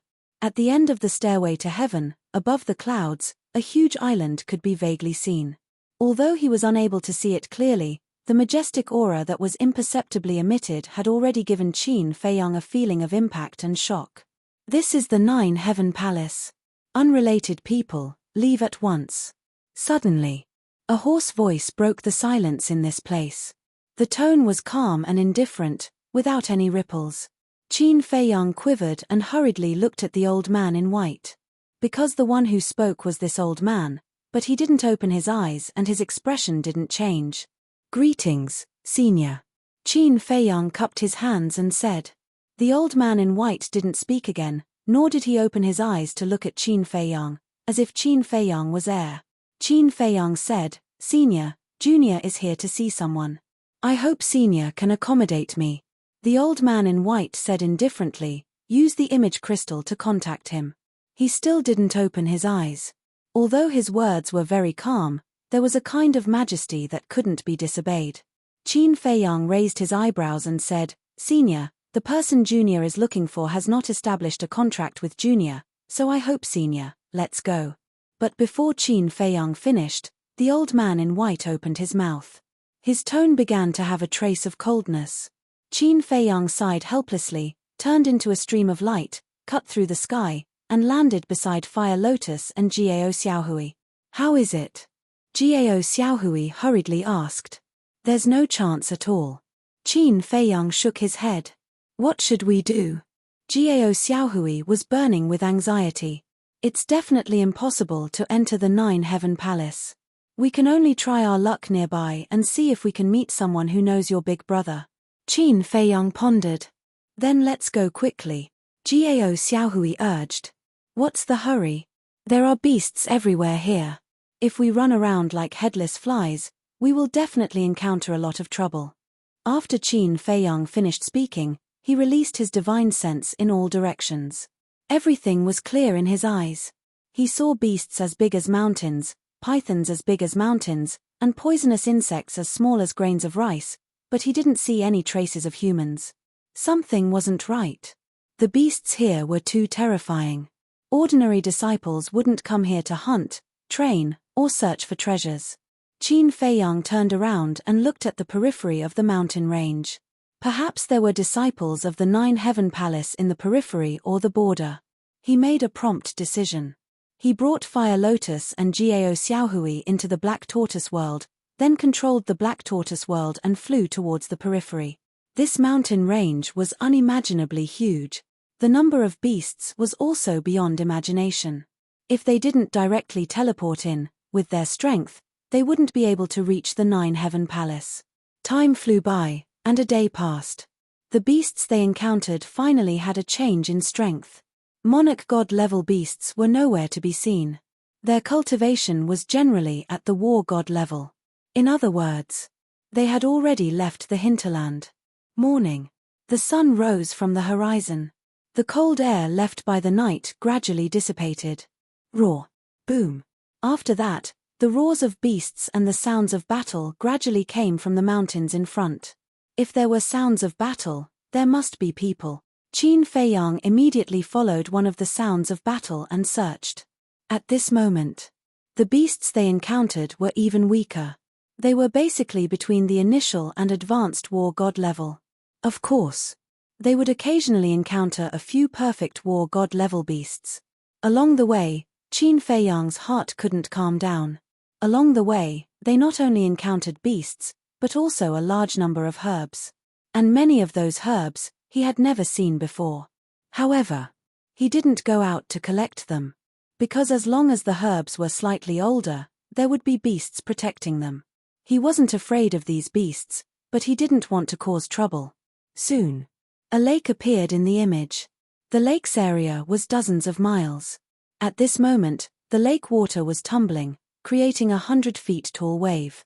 Terrifying shockwaves from the battle swept across the sky like a tide. And in the sky above the lake, a man and a beast were crazily fighting. It was a young man. He looked to be about 25 or 26 years old. He was about 1.75 meters tall and wore a black robe. His thick black hair danced in the wind. His body was covered in blood and his face was pale. But his aura was very strong. It was a low-level war god. Chapter 1940. The black-clothed youth's strength was already not bad, but the beast's aura was even stronger than the black-clothed youth. It was a water serpent. Its body was several hundred meters long and covered in scales. Its two large eyes were filled with a terrifying light. Cultivation level, advanced war god. Even so, the fire serpent's body was covered in wounds and many of its scales were broken. Even the horns on its head were broken. Blood was pouring out like rain. Obviously, all of this was caused by the black-clothed youth. Unbelievable. A low-level war god human was able to fight to a draw with an advanced-level war god serpent. Fire Lotus murmured. Jiao Xiaohui said in surprise, "He's a disciple of Nine Heaven Palace." Disciple of Nine Heaven Palace? Qin Feiyang and Fire Lotus were slightly stunned. They turned around and asked Jiao Xiaohui suspiciously, "How did you know?" "Look at the left side of his chest. There's a Fire Lotus tattoo there. That tattoo is the symbol of Nine Heaven Palace," Jiao Xiaohui said. "Fire Lotus tattoo?" Qin Feiyang and Fire Lotus looked at the black-clothed youth again. Looking carefully, there really was a Fire Lotus tattoo on the youth's clothes. But because his clothes were torn and had bloodstains, they didn't notice it before. Disciple of Nine Heaven Palace, Qin Feiyang pondered for a while, then looked at Jiao Xiaohui and smiled, "Then he might know your big brother." But just as he finished speaking, Qin Feiyang suddenly thought of something.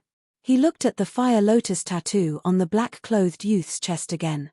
"Wait, why does this tattoo look so familiar?" He looked at the Fire Lotus on the side. Looking at the Fire Lotus tattoo, his eyes were a bit dazed. "Oh right." Qin Feiyang suddenly shivered and looked at the mask on Fire Lotus's face in surprise. If he didn't remember wrongly, the Fire Lotus mark between his brows was very similar to the Fire Lotus pattern on the black-clothed young man's clothes. Fire Lotus transmitted her voice, "Qin Dage, could it be that I'm from the Nine Heavens Palace? Don't jump to conclusions just yet. Take off your mask and let me confirm it." Qin Feiyang thought. "There's no need to confirm. I've taken a closer look. The two Fire Lotus patterns are exactly the same," Fire Lotus said. "Exactly the same," Qin Feiyang murmured. Was Fire Lotus really from Nine Heavens Palace? Then what was her status in the Nine Heavens Palace? "My head hurts," suddenly. Fire Lotus hugged her head, her face contorted as she howled in pain. Obviously, she was thinking about the past. Seeing that, Qin Feiyang's face changed. He grabbed onto Fire Lotus and said, "Don't think about it anymore." Jiao Xiaohui looked at the two of them suspiciously. What was going on? After a long while, Fire Lotus finally calmed down. Looking at the Fire Lotus pattern on the black-clothed young man's clothes, her eyes were filled with confusion. "When I refine the undead barrier breaking pill, your memory will naturally recover, so don't think too much about it now." Qin Feiyang comforted her secretly. "All right." Fire Lotus nodded her head. Outside, the black-clothed young man and Shui Jiao were locked in battle. The surrounding space was collapsing one after another. "You guys stay here. I'll go out and ask." Qin Feiyang reminded the two girls and with a flash, he appeared above the lake. He did not hide his aura. The black-clothed young man and Shui Jiao immediately noticed him. They stopped at the same time and looked at Qin Feiyang. Qin Feiyang coughed dryly, a friendly smile appeared on his face, and he walked towards the black-clothed young man. Seeing that, the Shui Jiao immediately became ferocious. Looking at the black-clothed young man, it roared, "You despicable human, you actually have a helper." Boom. Then it raised its huge tail and smashed it towards the black-clothed young man. The black-clothed young man's face changed and he quickly shouted, "Wait, I don't know him at all." "If you don't know him, why would he smile at you?" The Shui Jiao roared and its huge tail crazily swung down. The black-clothed young man was also very depressed, but now was not the time to think too much. Divine power surged out and he threw a punch at the huge tail. Boom. The man and the beast were equally matched in strength. After the collision, they were both sent flying, blood flowing out. Looking at this scene, Qin Feiyang's expression was rather stunned. The black-clothed young man looked at Qin Feiyang and shouted, "No matter who you are, stay away from us first, in case this beast says that I called for a helper." "Okay." Qin Feiyang was stunned and nodded in response. He stepped aside, crossed his arms, and watched quietly. "Did you see that? If he was called by me, how could he just stand there and not attack?" The black-clothed young man looked at the Shui Jiao and said. The Shui Jiao stabilized its huge body, glanced at Qin Feiyang, and attacked the black-clothed young man again. The bloody battle between the man and the beast began again. The Shui Jiao's cultivation was higher than the black-clothed young man, but it could not suppress the black-clothed young man. It even showed signs of being defeated. The more Qin Feiyang watched, the more puzzled he became. The black-clothed young man did not use a divine art or a divine artifact, But why could he suppress the Shui Jiao whose cultivation was higher than his? Suddenly, Qin Feiyang noticed that there was something fishy about the hands of the black-clothed young man. He observed carefully, and a look of realization gradually appeared in his eyes. The black-clothed young man was indeed wearing a pair of gloves, but that pair of gloves was different from other gloves. The gloves were as thin as cicadas' wings and the color was exactly the same as the skin. If one did not have the ability to observe carefully, they would not have noticed. It seems that it is also a divine artifact, otherwise it would not be able to withstand the power of the Shui Jiao. Qin Feiyang murmured. The strength of a beast was naturally stronger than that of a human. Especially this kind of water dragon that was closest to a divine dragon, its physical strength was enough to suppress a human of the same realm. And now, the Shui Jiao was gradually suppressed by the black-clothed young man, which meant that the gloves were at least a middle-grade divine artifact. Bang! Bang! Bang! The man and the beast seemed to have some kind of agreement. Not only did they not use a divine art or divine artifact, they did not even activate their fighting souls. It was a battle of physical strength. About a few hundred breaths later, the Shui Jiao was losing more and more. What is going on? I have the body of a flood dragon, but I can't even defeat a mere human. The Shui Jiao roared. A human's physical body and strength are not to be underestimated. The black-clothed young man snorted and attacked more fiercely. The Shui Jiao looked at the black-clothed young man who was imposing and looked at Qin Feiyang who was watching coldly from the side. The Shui Jiao roared unwillingly and turned around to escape. Don't go. We have an agreement. Are you trying to go back on your word? The black-clothed young man was stunned and hurriedly shouted. You even called your helper. What's the point of talking about an agreement? The Shui Jiao said without looking back. The black-clothed young man said angrily, I have said that I did not call him here. I don't know him at all. If you don't know him, why would he listen to you and retreat to the side just because you asked him to? Don't think that I am a fool. This emperor will not let go of today's debt. Just you wait. The Shui Jiao sneered and quickly disappeared into the vast mountains. Damn it, damn it. The black-clothed young man flew into a rage. He turned around and glared at Qin Feiyang. Who are you? Why did you run out? Do you know that I was just one step away from winning? Qin Feiyang was innocent. The black-clothed young man took a deep breath and tried to calm down. He looked at Qin Feiyang expressionlessly. Speak, what do you want? Qin Feiyang smiled. Brother, don't be angry. I don't have any other intentions. I just want to ask you about a person. Who? The black-clothed young man was suspicious. Gao Xiaolong. Qin Feiyang said. Gao Xiaolong? The black-clothed young man was stunned and shook his head. I don't know him. The black-clothed young man turned around and flew in the direction the Shui Jiao had escaped. Qin Feiyang quickly chased after him. He is also a disciple of your Nine Heavens Palace. There are countless disciples in the Nine Heavens Palace. If he isn't famous, who would know him? I still have things to do. Don't follow me. The black-clothed young man shouted impatiently. Qin Feiyang couldn't help but feel helpless. The departed spirit flower was about to fall into my hands, but a stupid idiot came out to mess things up. Damn it, I'm so unlucky. The black-clothed young man cursed under his breath without turning his head. Departed spirit flower?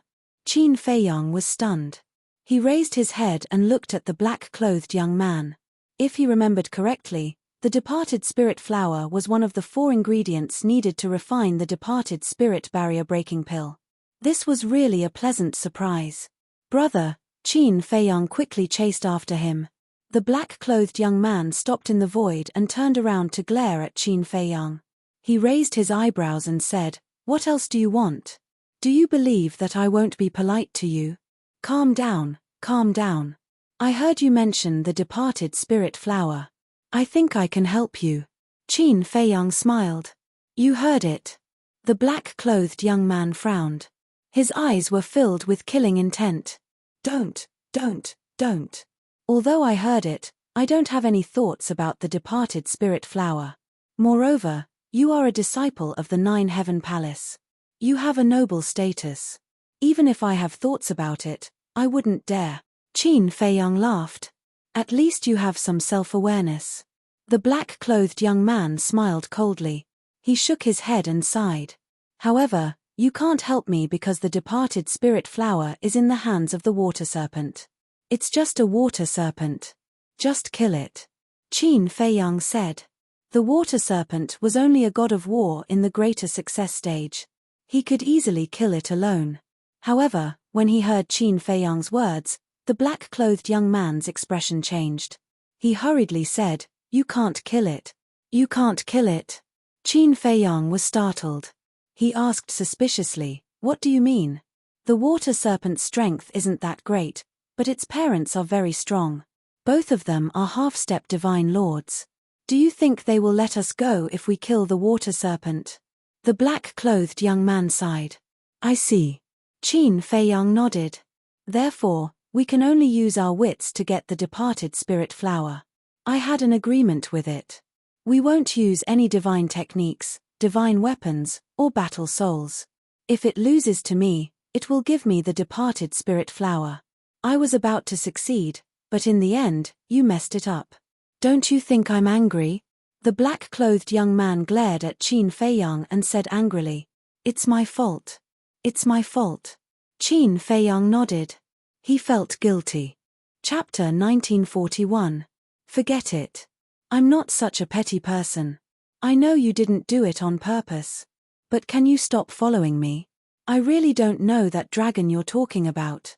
The black-clothed youth looked at Qin Feiyang in annoyance. It doesn't matter if you don't know him. You're all disciples of Nine Heaven Palace anyway. As long as you help me ask around, I'm sure you'll find out. I won't let you work for nothing. I'll think of a way to get you the departed spirit flower.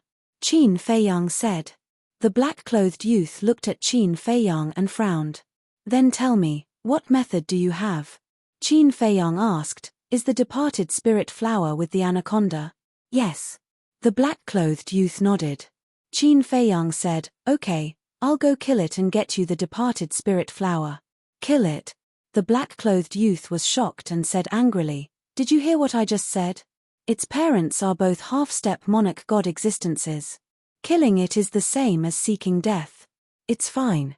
You don't have to do anything. Even if its parents find out, they'll look for me. They won't implicate you. Qin Feiyang smiled. The black-clothed youth was stunned.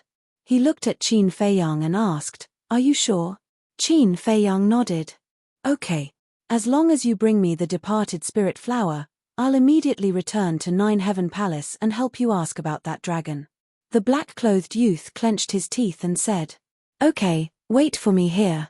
I'll be back soon.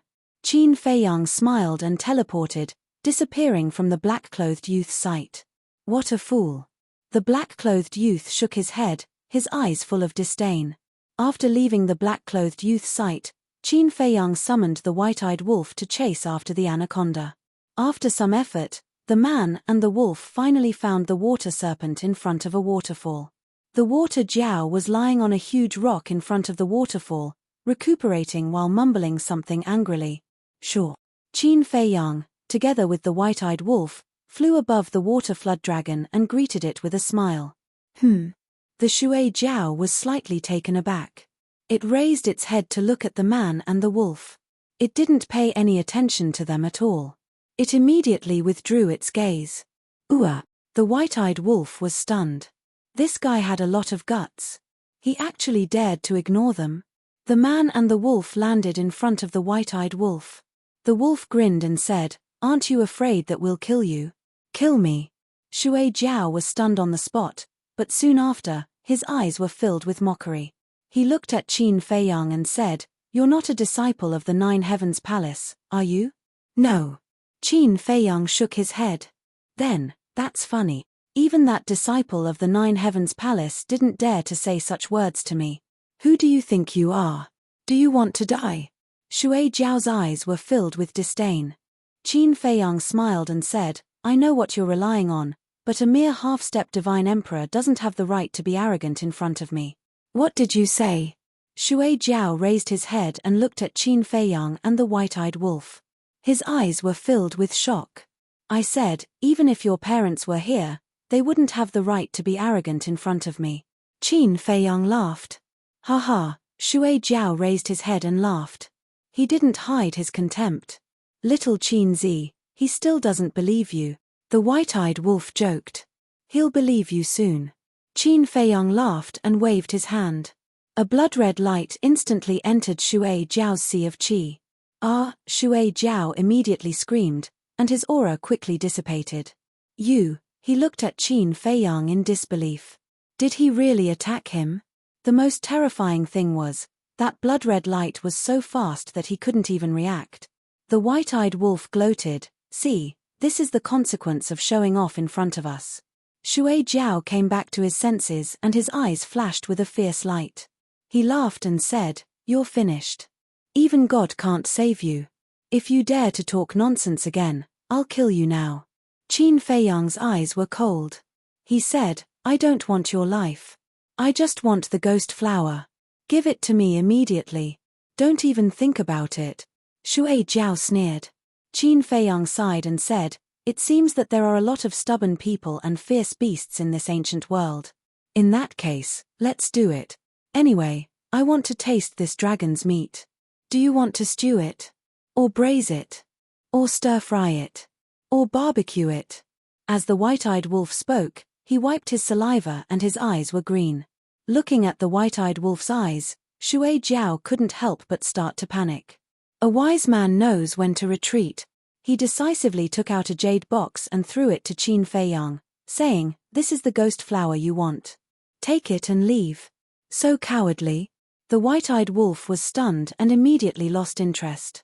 He hadn't shown his real strength yet, but he was already so scared. He was worse than a paper tiger. Qin Feiyang smiled, grabbed the jade box, and opened it. A black flower suddenly appeared. This flower was about the size of an egg. It had a total of 4 petals, like a small trumpet. It was pitch black and emitted a trace of black mist. This kind of black fog gave off a gloomy and eerie feeling. This is the ghost flower. The white-eyed wolf was curious. It's exactly the same as what's recorded in the scripture of pills. It should be good. According to the scripture of pills, the ghost flower can only be born in places with extremely strong yin energy. In other words, places like cemeteries or 10,000 burial mounds.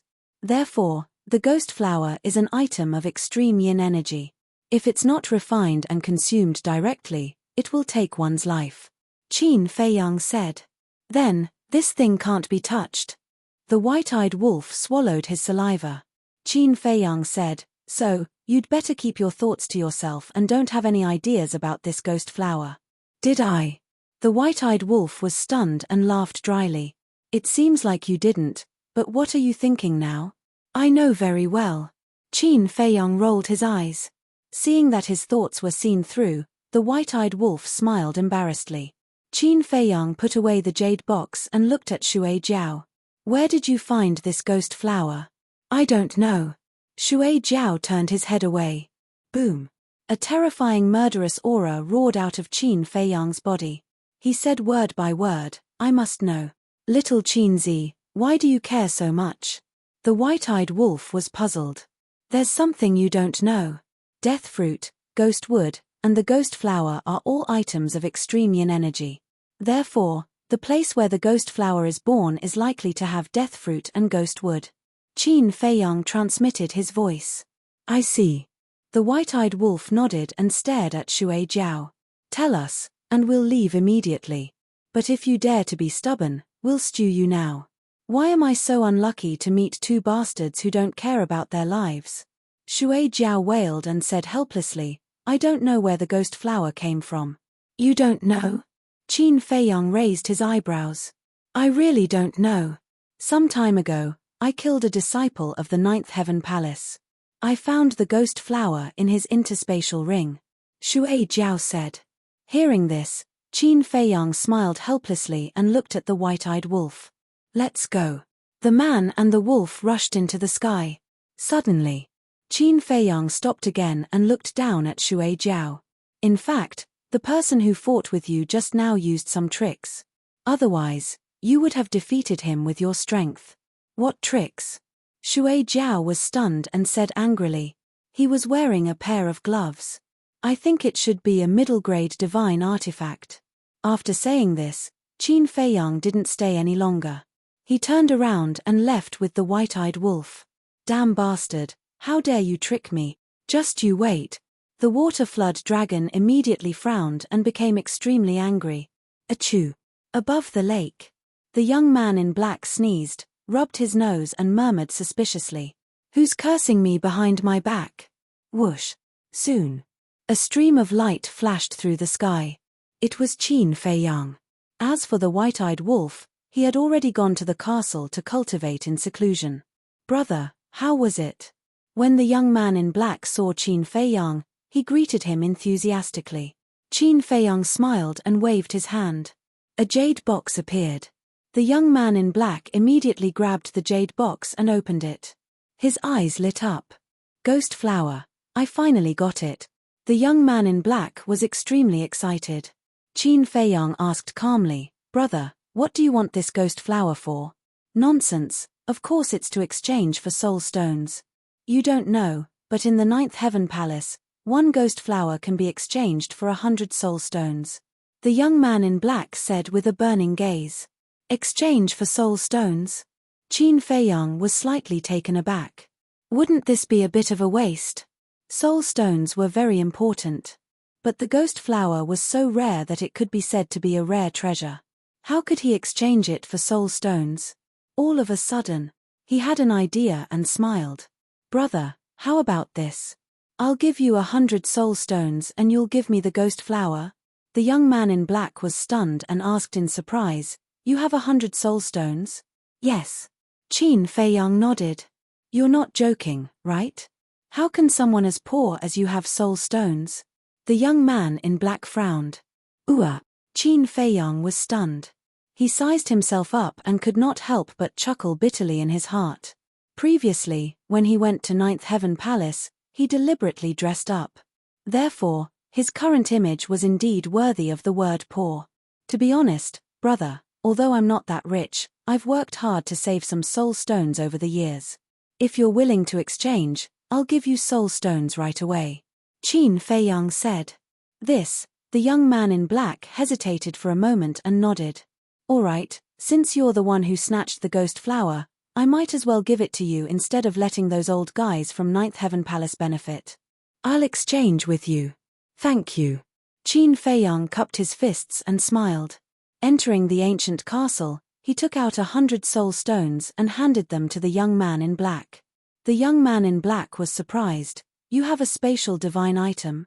This little brother is untalented, I came across one by chance, but it's just an ordinary spatial divine item, not worth mentioning. Qin Feiyang waved his hand and smiled. Not worth mentioning? The corner of the young man's mouth twitched, shaking his head with a bitter smile.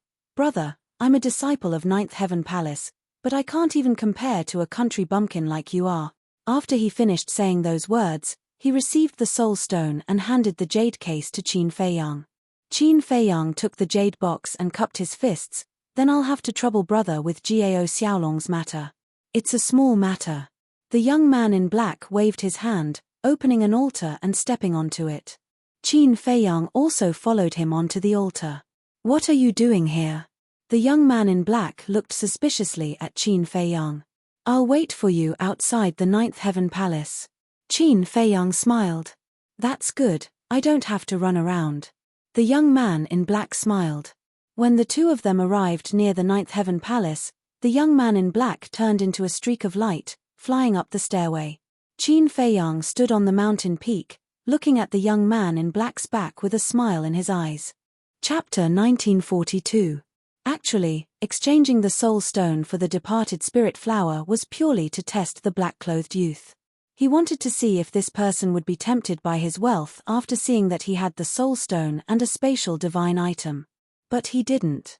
It seemed like the disciples of 9 Heavens Palace were of good quality. However, as time passed, the black-clothed youth still hadn't appeared. This made Qin Feiyang irritated. Was he fooled? The night deepened. Whoosh. Finally, accompanied by the sound of something breaking through the air, two figures arrived at lightning speed. Qin Feiyang focused his gaze. Who else could it be but the black-clothed youth? It seems like I was overthinking. Qin Feiyang smiled and looked at the other youth. The youth was about 1.8 meters tall and was also dressed in black. There was also a fire lotus tattoo on his chest. His appearance was extraordinary. His temperament was also outstanding. His aura had also reached the level of a high-level war god. Qin Feiyang waved his hand, and Jiao Xiaohui appeared. He said, "Take a look, is he your big brother?" Jiao Xiaohui raised her head and was pleasantly surprised. "It's him." She immediately soared into the sky and flew towards Jiao Xiaolong. Qin Feiyang smiled faintly and followed behind Jiao Xiaohui. There's another woman." The black-clothed youth looked at Qin Feiyang and then at Jiao Xiaohui. He was slightly stunned. The four of them met in the sky. The black-clothed youth cupped his hands and apologized. "Brother, sorry for making you wait."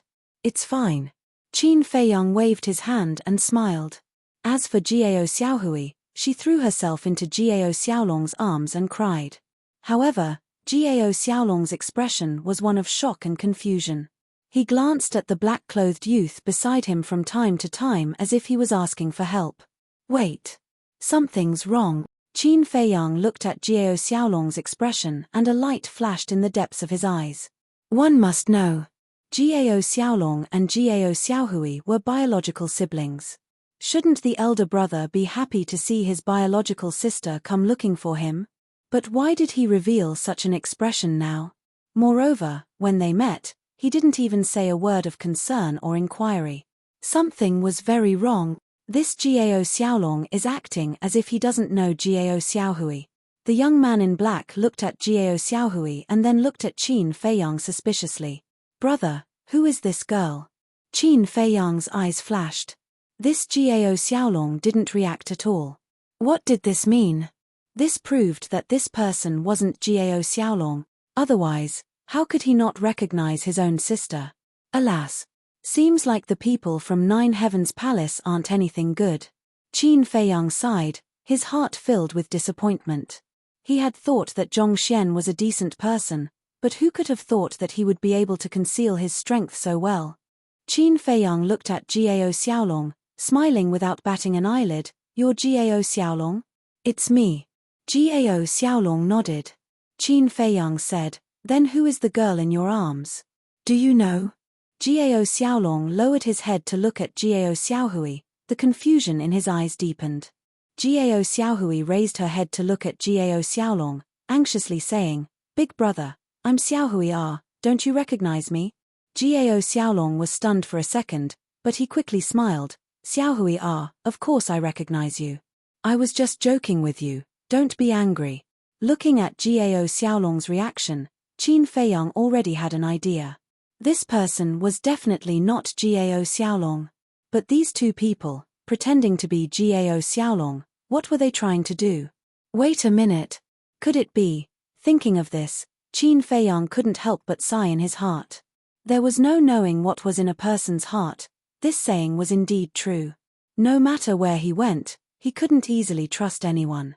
But Jiao Xiaohui didn't suspect anything.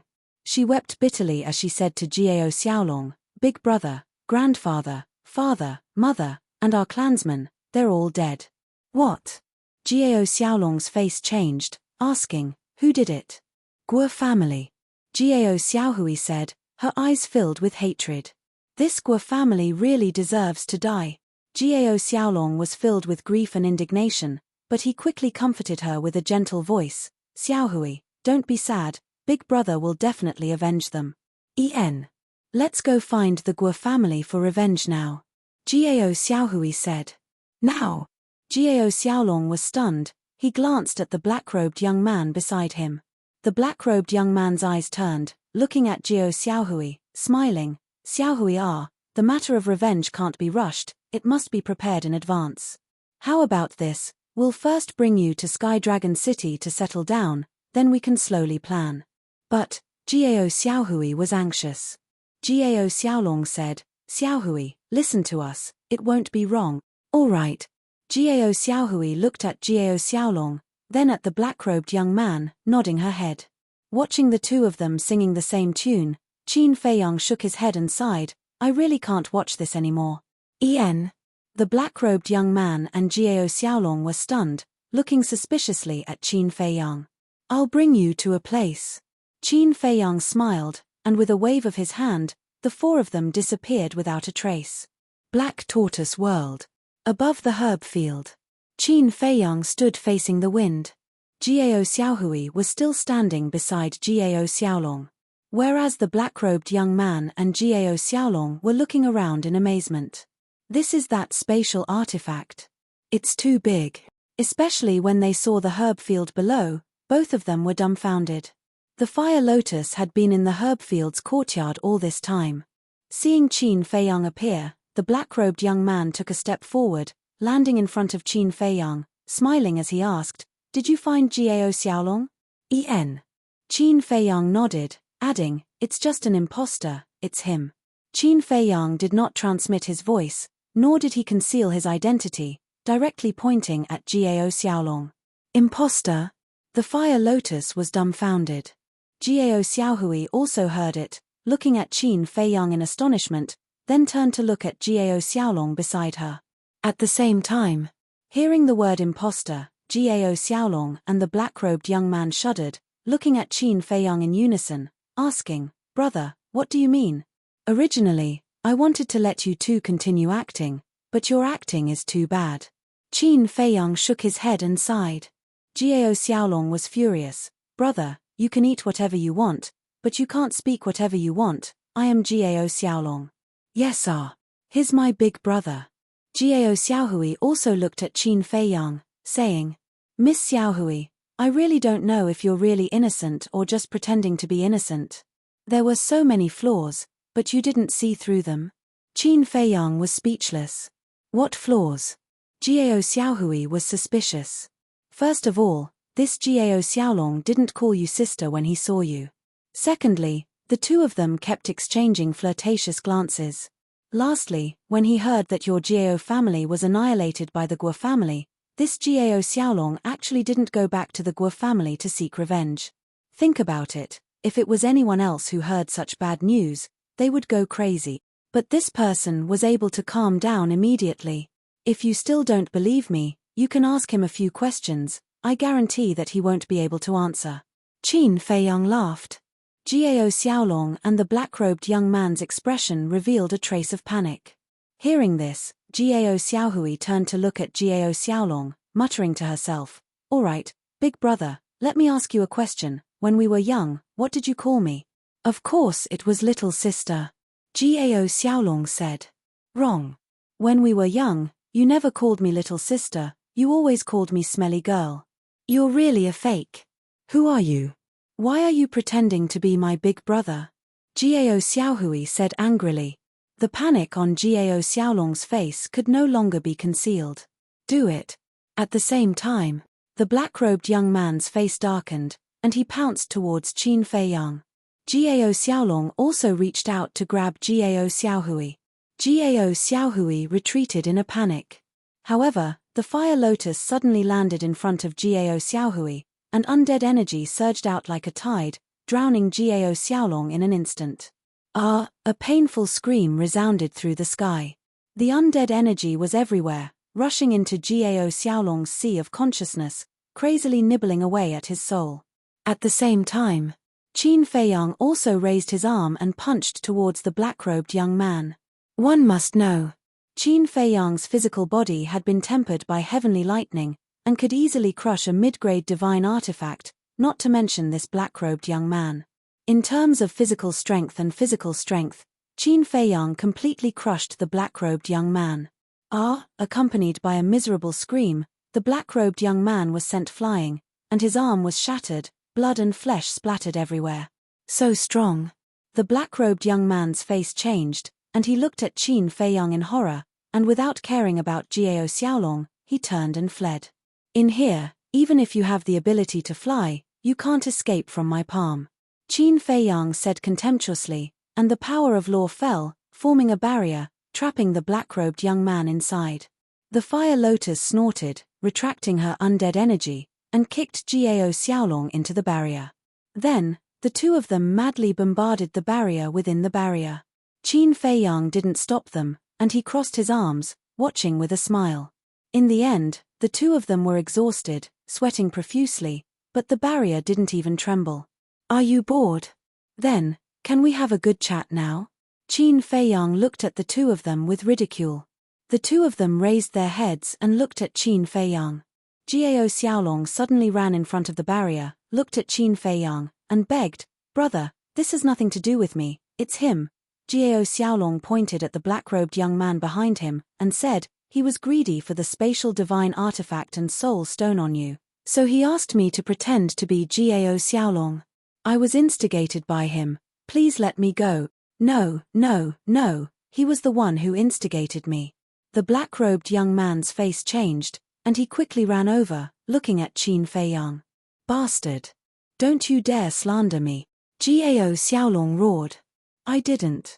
Brother, you have to believe me, I really want to help you find Jiao Xiaolong." The black-robed young man looked at Qin Feiyang, and anxiously cried. "You really want to help me?" Qin Feiyang's eyes were full of ridicule, and he said, "Your plan was good, and you hid it well, so much so that I thought you were a good person. Unfortunately, you didn't expect Jiao Xiaolong's sister to be by my side." Qin Feiyang looked at the two of them, and said, "But these are not important, I just want to know, where is the real Jiao Xiaolong?" Literature Hall. Chapter 1943. The black-robed young man said, "I've been looking for him all day." Qin Feiyang waved his hand, interrupting the black-robed young man, "I don't want to hear the process, I only want the result." Fine, I'll tell you the result.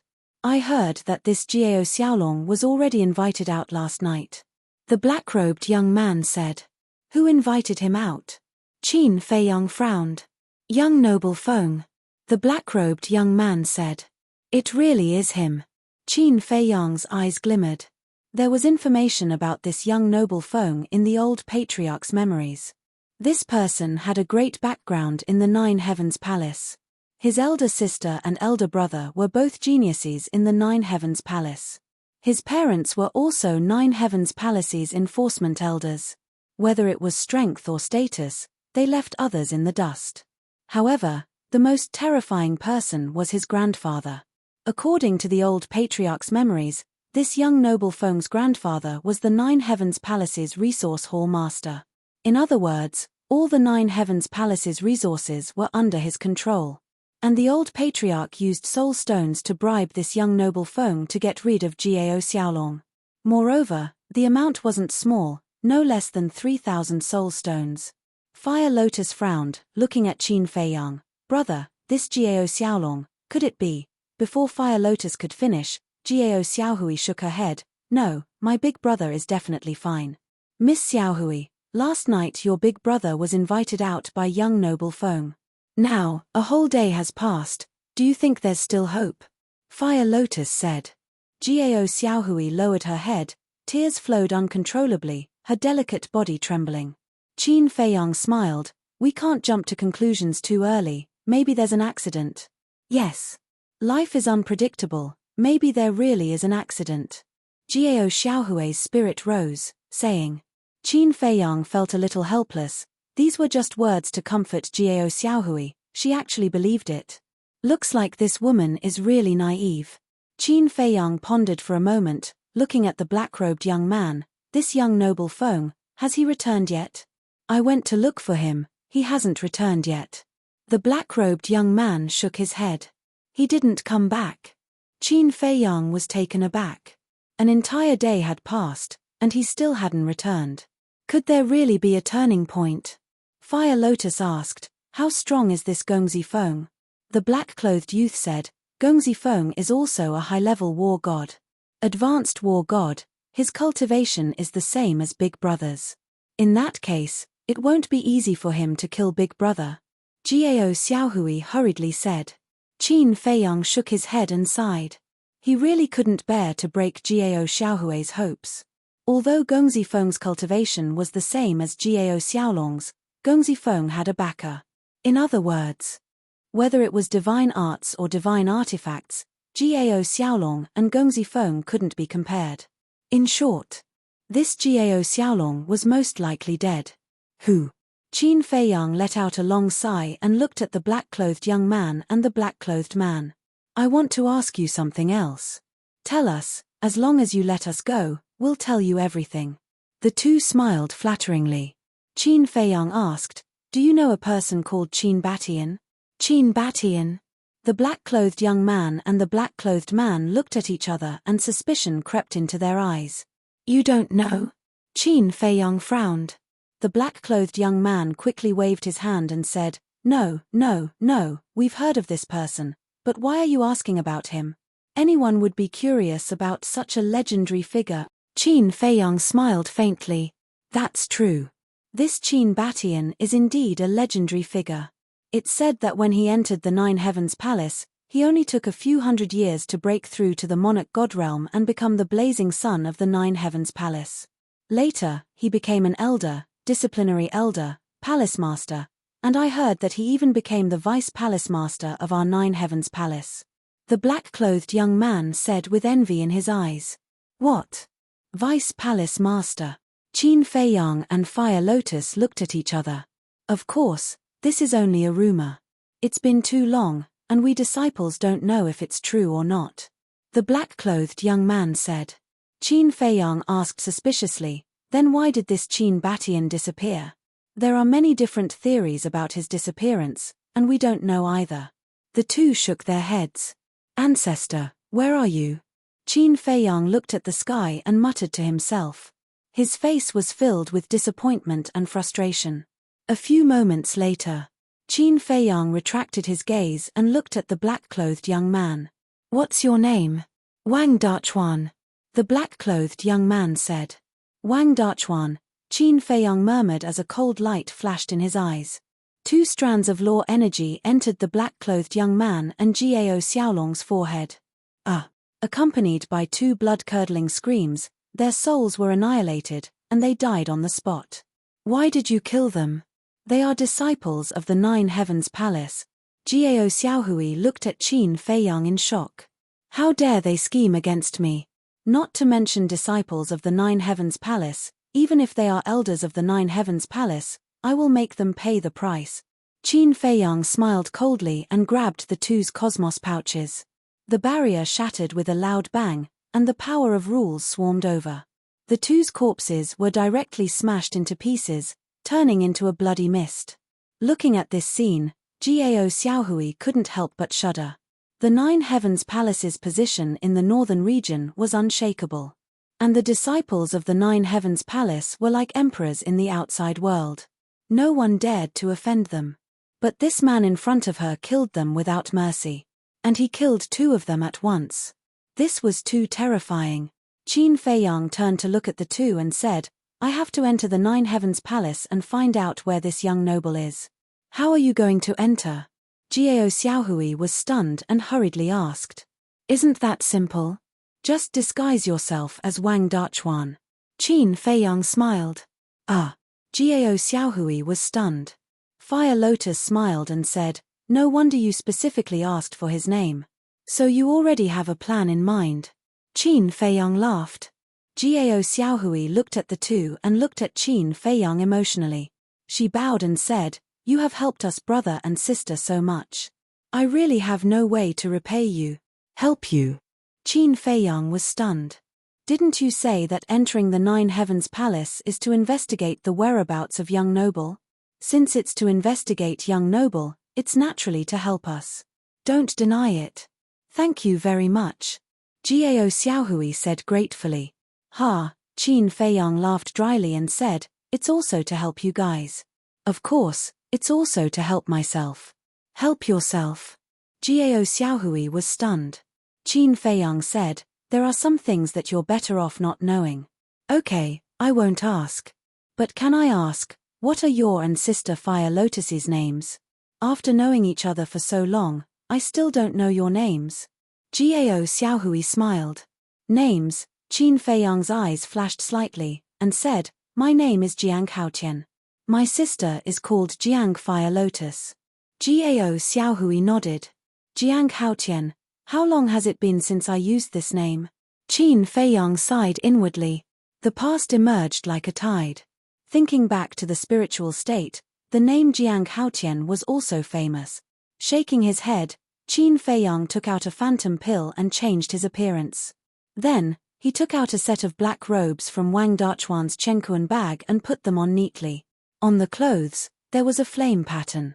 Immediately after, Qin Feiyang sent the 2 Chenkuan bags to the ancient castle. Then, with a flash, he appeared in the sky above the mountain range outside. The waning moon was in the void. In the dead of night, the giant mountain that led to the 9th Heaven Palace was like a giant beast standing on the ground. Qin Feiyang looked up at the top of the mountain with a determined light in his eyes. He murmured, even if it's a dragon's pool or a tiger's den, I must find out the reason for the disappearance of my ancestor. Whoosh! Taking a deep breath, Qin Feiyang turned into a stream of light and flew towards the top of the mountain. The top of the mountain in the dark night was dead silent. Beside the sky stairway, the white-haired old man was still sitting in his original position like a stone statue, not moving at all. Qin Feiyang landed on the top of the mountain. He didn't disturb the white-haired old man, nor was he nervous at all. He calmly passed by the white-haired old man. The white-haired old man didn't stop him. Finally, Qin Feiyang stood at the bottom of the sky stairway, looked up, and stepped onto the first step. But just as his foot landed, the stone stairs under his feet suddenly shook and released a dazzling light. Qin Feiyang was surprised. What was going on? Swish. At the same time, the white-haired old man next to him also opened his eyes. His eyes weren't cloudy at all, and they were extremely sharp, like 2 sharp blades. Oh no! Qin Feiyang didn't even need to look back to know that the white-haired old man had opened his eyes. He made a prompt decision. Without any hesitation, he directly entered the Black Tortoise world, then controlled the Black Tortoise world and flew away without looking back. The white-haired old man suddenly stood up, and his divine will spread out in all directions. Gradually, a look of surprise appeared on his old face. There was no one. There was no spatial divine item. What was going on? Did he disappear into thin air? Back to Qin Feiyang. At this moment, he was already drenched in cold sweat. But more than that, he was puzzled. Why did the sky stairway react? Beside him, Fire Lotus and Jiao Xiaohui also looked at Qin Feiyang suspiciously. Wasn't he going to Jiutian Palace? Why did he come back and flee in a panic? After Qin Feiyang left the Black Tortoise world, the image disappeared, so they still didn't know what had happened outside.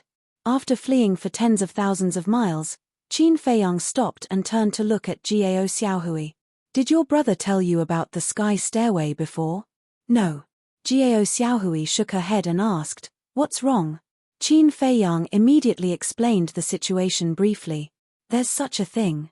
The 2 women were surprised. Qin Feiyang said in a deep voice, according to my guess, the sky stairway is definitely not an ordinary stone stairway. Hua Lian said, do you mean that the stairway of heaven gave a warning because it saw through your disguise? Yes. Qin Feiyang nodded, looking a little annoyed. I should have directly read Wang Dachuan's memories just now. Literature Museum. Chapter 1944. That's not that important. Anyway, you used Wang Dachuan's identity just now. Your own identity wasn't exposed. Fire Lotus smiled. Qin Feiyang nodded and smiled bitterly. Seems like it's impossible to sneak into 9 Heaven Palace without being noticed. Last year, I heard from Big Brother that 9 Heaven Palace will be recruiting disciples this year. Big Brother even asked me to try. Why don't we participate in the assessment together? Jiao Xiaohui said. Recruiting disciples. Qin Feiyang pondered for a while and asked, do you know the exact time? I don't know. According to Big Brother, only the higher-ups of 9 Heaven Palace will announce it to the public. But such a big matter, as long as it's announced, we won't need to ask around. Jiao Xiaohui said. So troublesome. Qin Feiyang rubbed his head and smiled helplessly. All right then, let's go to Sky Dragon City first. What kind of place is Sky Dragon City? Fire Lotus asked suspiciously. According to the old patriarch's memory, the mountain range we're in now is called Sky Dragon Mountain Range. And this is the hinterland of Sky Dragon Mountain Range. Sky Dragon City is just outside Sky Dragon Mountain Range. Qin Feiyang said. Hua Lian nodded her head in realization. Wait. I actually forgot about someone. Qin Feiyang was about to leave with the Black Tortoise World, but he suddenly slapped his head and said in annoyance. Who? Fire Lotus and Jiao Xiaohui looked at him in confusion. Old Patriarch. This person can contact Gongzi Feng. Qin Feiyang waved his hand and brought the two girls to the desert. Below. The old patriarch squatted in the barrier formed by the rule force, his face full of despair and frustration. However, his qi had been repaired. Looking at the old patriarch, Jiao Xiaohui was stunned for a moment before hatred appeared in her eyes. She said angrily, Big brother Jiang, why didn't you kill him? This person is still useful. Qin Feiyang said. At the same time, the old patriarch also heard Jiao Xiaohui's voice and raised his head to look at the three of them. His eyes flashed with killing intent. Qin Feiyang didn't say anything. He took out the old patriarch's interspatial ring and found an image crystal. This image crystal belonged to the old patriarch. Immediately after, Qin Feiyang stepped into the barrier and passed the image crystal to the old patriarch. He said, Contact Gongzi Feng. Contact Gongzi Feng? The old patriarch was taken aback. Forget it. You should just become a puppet. Qin Feiyang impatiently waved his hand and activated the puppet technique. The old patriarch's gaze immediately turned sluggish. Send a message to the young master. Qin Feiyang spoke again. Yes. This time, the old chief became obedient and obeyed. He immediately grabbed the image crystal and quickly recovered. Sister Fire Lotus, what's going on? Why does it feel like the old patriarch has changed into a different person? Jiao Xiaohui sized up the old patriarch. Her eyes were filled with surprise. This puppet technique can not only read the other party's memories, but it can also turn the other party into a puppet at your command. Fire Lotus smiled faintly. So terrifying? Jiao Xiaohui's gaze trembled. Time passed bit by bit. Wang. Finally, a purple figure appeared. Qin Feiyang also retreated to the side at the same time. He raised his head and sized up the figure. This was a young man in purple. He was about 1.78 meters tall. His facial features were handsome and his figure was straight like a pine tree. His long hair was tied together and he wore a purple crown. He exuded an extraordinary temperament. At this time, the young man was standing at the edge of a cliff at the peak of a mountain. His hands were behind his back, and there was a sense of arrogance between his brows. Greetings, Lord. The old patriarch bowed. It's you. Why are you looking for me? Gongzi Feng raised his eyebrows. The old patriarch smiled flatteringly. This lowly one wants to ask, how did you deal with Jiao Xiaolong? Hearing this, young Master Feng's face was filled with impatience. He waved his hand and said, Don't worry, this young master will definitely deal with him. Jiao Xiaohui was shocked. Listening to what you said, it seems like Big Brother is still alive. Fire Lotus quickly made a shushing gesture to Jiao Xiaohui. Qin Feiyang's eyes flickered as he secretly controlled the old patriarch. He looked at young Master Feng and asked in surprise, Lord, what do you mean by that? Jiao Xiaolong is still alive? No. Young Master Feng's impatient expression had a trace of anger. What's going on? Didn't Lord say that dealing with a small Jiao Xiaolong is as easy as flipping your hand? The old patriarch said. I already said that this young master will deal with him. Aren't you annoying? Young Master Feng shouted. Yes, yes, yes. With Lord's identity and status, dealing with a small Jiao Xiaolong is not a problem. The old patriarch nodded repeatedly. Isn't that right? However, this Jiao Xiaolong really exceeded this young master's expectations. Young Master Feng said. What do you mean? The old patriarch was suspicious. This young master invited him out last night to deal with him in one fell swoop, but he actually guessed that this young master wanted to harm him. Before this young master could make a move, he escaped. Young Master Feng said angrily. Then, have you found him yet? The old patriarch asked. Not yet. Young Master Feng shook his head. No, The old patriarch was stunned, and he hurriedly said, "Lord, you can't let him return alive. Don't worry, he will never be able to return. Because he entered the Sky Dragon Sea." Young Master Feng sneered. "That's good." The old patriarch nodded and sighed in relief. "All right, after dealing with him, this young master will contact you. Don't send me any messages in the future. If my old man knows that this young master is doing this kind of thing, he will definitely not forgive this young master." Young Master Feng said. "Okay." The old patriarch respectfully replied. Soon after, young Master Feng's shadow disappeared. "Let's go to the Sky Dragon Sea." Qin Feiyang also immediately confiscated the old patriarch's image crystal, controlled the Black Tortoise realm, and broke through the sky. Fire Lotus asked doubtfully, "Where is the Sky Dragon Sea?" Qin Feiyang said, "The sea at the end of the Sky Dragon mountain range is the Sky Dragon Sea, and it is also the largest forbidden area in the northern region." The largest forbidden area? Fire Lotus was shocked. That's right, in the old patriarch's memories, there is information related to the Sky Dragon Sea. The Sky Dragon Sea is boundless, and there are countless sea beasts. And the most terrifying thing is that in the Sky Dragon Sea, there is no way to open the altar, nor is there any way to send messages to the outside world. Qin Feiyang said. "Unable to send messages? Then how did young Master Feng send us a message?" Fire Lotus asked. Qin Feiyang said, "Then there is only one explanation. He did not enter the Sky Dragon Sea, he should be somewhere near the coast. If he doesn't enter the Sky Dragon Sea, how is he going to find Gao Xiaolong?" Fire Lotus was puzzled.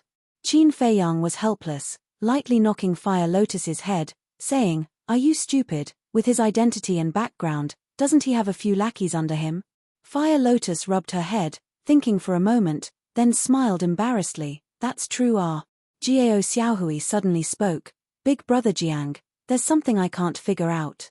Qin Feiyang turned to look at Gao Xiaohui, seeing her frown, confusion written all over her face.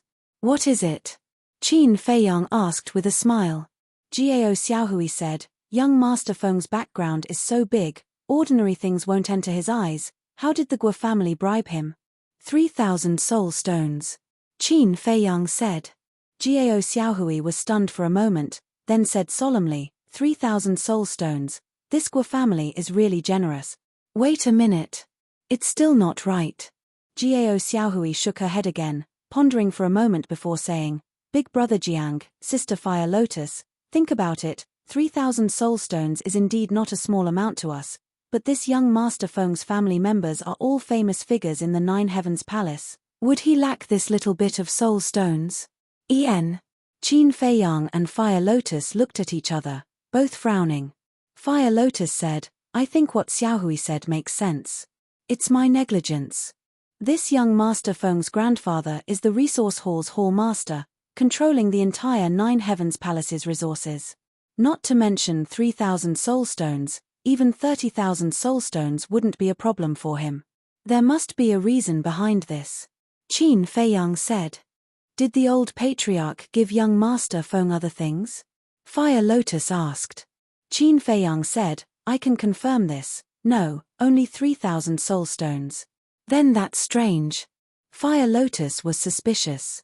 "It seems like we can only get the answer from young Master Feng's mouth," Qin Feiyang said in a low voice. While the three of them were talking, the Sky Dragon Sea entered the screen. In the dark night, the Sky Dragon Sea didn't look any different from the Sky Dragon mountain range. A gentle breeze blew, waves splashed. It was very peaceful. Only a few sea beasts would occasionally rush out of the sea, letting out roars. It was hard to imagine that such a peaceful sea was the northern domain's biggest forbidden area.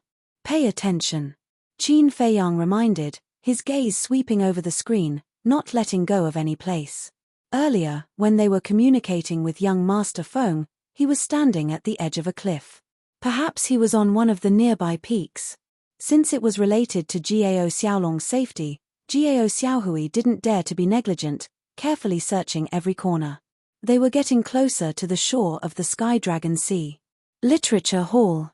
Chapter 1945. Finally, Fire Lotus seemed to have discovered something as she looked at a certain spot on the left side of the screen in surprise. There was a mountain peak that was about 1,000 feet tall. The peak of the mountain was covered with rocks and weeds, and on one of the rocks, there seemed to be a black figure standing. The distance was too far and she couldn't see clearly. Could he be Gongzi Feng? Noticing Fire Lotus's abnormality, Jiao Xiaohui also looked over with a trace of suspicion in her eyes. Why don't we go and take a look? Qin Feiyang smiled and controlled the Black Tortoise Realm to fly towards the peak of the mountain. Soon, the Black Tortoise Realm entered the sky above the peak of the mountain. The three of them took a closer look. If it wasn't Gongzi Feng, who else could it be? He was wearing a gorgeous purple robe that fluttered in the wind. He was like a son of God, showing off his extraordinary temperament. But at this moment, his entire body was emitting a gloomy aura. It seems that not killing Jiao Xiaolong has made him very angry. Fire Lotus whispered. For the sake of soul stones, he killed the innocent. One look and I can tell that he isn't a good person. Jiao Xiaohui snorted. Qin Feiyang glanced at Jiao Xiaohui and said indifferently, actually, don't make it sound so bad. If it was your Jiao family, you would also exterminate the Guo family. I won't. Jiao Xiaohui said angrily. You won't, but your family will. Your brother Jiao Xiaolong will too. Actually, everyone is the same. We all want to survive, but the methods are different. Qin Feiyang said. Jiao Xiaohui fell silent. She couldn't find a reason to refute this point. Fire Lotus glanced at Jiao Xiaohui and looked at Qin Feiyang. Let's not talk about this first. Now that we have found Gongzi Feng, what should we do next? Wait. Qin Feiyang said. Late at night, in the sky above the heavenly dragon sea, two black figures flashed through the sky and landed on the peak of the mountain. They were two muscular men in black. They looked middle-aged and were more than 9 meters tall. Their upper bodies were bare and muscular, filled with a valiant aura. The aura they exuded was also extremely strong. They were two perfect war gods. However, there was no flame symbol of the 9 Heavens Palace on their clothes. Obviously, they were not disciples of 9 Heavens Palace. Young Master. The two of them landed on the mountain peak and bowed respectfully to young Master Feng. Yes. Gongzi Feng nodded. He looked at the two of them and asked, have you found him? The two of them nodded. One of the muscular men waved his hand, and a young man covered in blood immediately appeared at Gongzi Feng's feet. Big brother, Jiao Xiaohui shouted, her eyes filled with anger. That's right. The young man was none other than Jiao Xiaolong, but at this moment, Jiao Xiaolong's eyes were closed. Not only was his body covered in cuts and bruises, but one of his arms was also shattered. There was a bloody hole in his lower abdomen, and even his skull had been split open, causing blood to gush out. As for his life force, it was so weak that it was almost undetectable. Looks like there's no need to enter the sea of heavenly dragons. Qin Feiyang murmured. Outside, when Gongzi Feng saw Jiao Xiaolong, a trace of viciousness crept into his eyes, and he ruthlessly kicked Jiao Xiaolong in the chest as he sneered, Bastard, I'll let you escape. But Jiao Xiaolong was lying motionless on the ground, already unconscious. Jiao Xiaohui looked at Qin Feiyang and begged, Big brother Jiang, I beg you, please save my big brother, or he will really die. Qin Feiyang remained silent. Jiao Xiaohui's heart was burning with anxiety, and she looked at Fire Lotus. Don't worry. Fire Lotus comforted her softly. Outside, Gongzi Feng glanced at Jiao Xiaolong, then looked at the two muscular men and asked, Did anyone see him? The Sea of Heavenly Dragons was right beside the 9 Heavens Palace, thus there were many 9 Heavens Palace disciples training in the Sea of Heavenly Dragons. No. The two of them shook their heads. Very good. Gongzi Feng nodded, and a cold light flickered in his eyes as he ordered, Kill him and destroy the evidence. Yes. The two of them responded respectfully and prepared to make a move on Jiao Xiaolong. But at this moment, Jiao Xiaolong, who was lying in front of them, disappeared without a trace. Where is he? The three of them were bewildered, and they immediately released their divine sense to cover the surroundings. The two muscular men looked at each other, There was actually no one? Damn it, who is it? Gong Zifeng was furious. He didn't expect that there would be someone else hiding here. Swish. Suddenly, a black-robed young man appeared beside the three of them. Gong Zifeng and the two muscular men immediately looked at the black-robed young man, and killing intent surged in their eyes. The three of you, don't be angry, I don't mean any harm. The black-robed young man waved his hand and smiled. Gong Zifeng asked solemnly, are you the one who saved Gao Xiaolong? Yes. The black-robed young man nodded. Who are you? Such a big dog egg, how dare you interfere with this Gongzi's matter?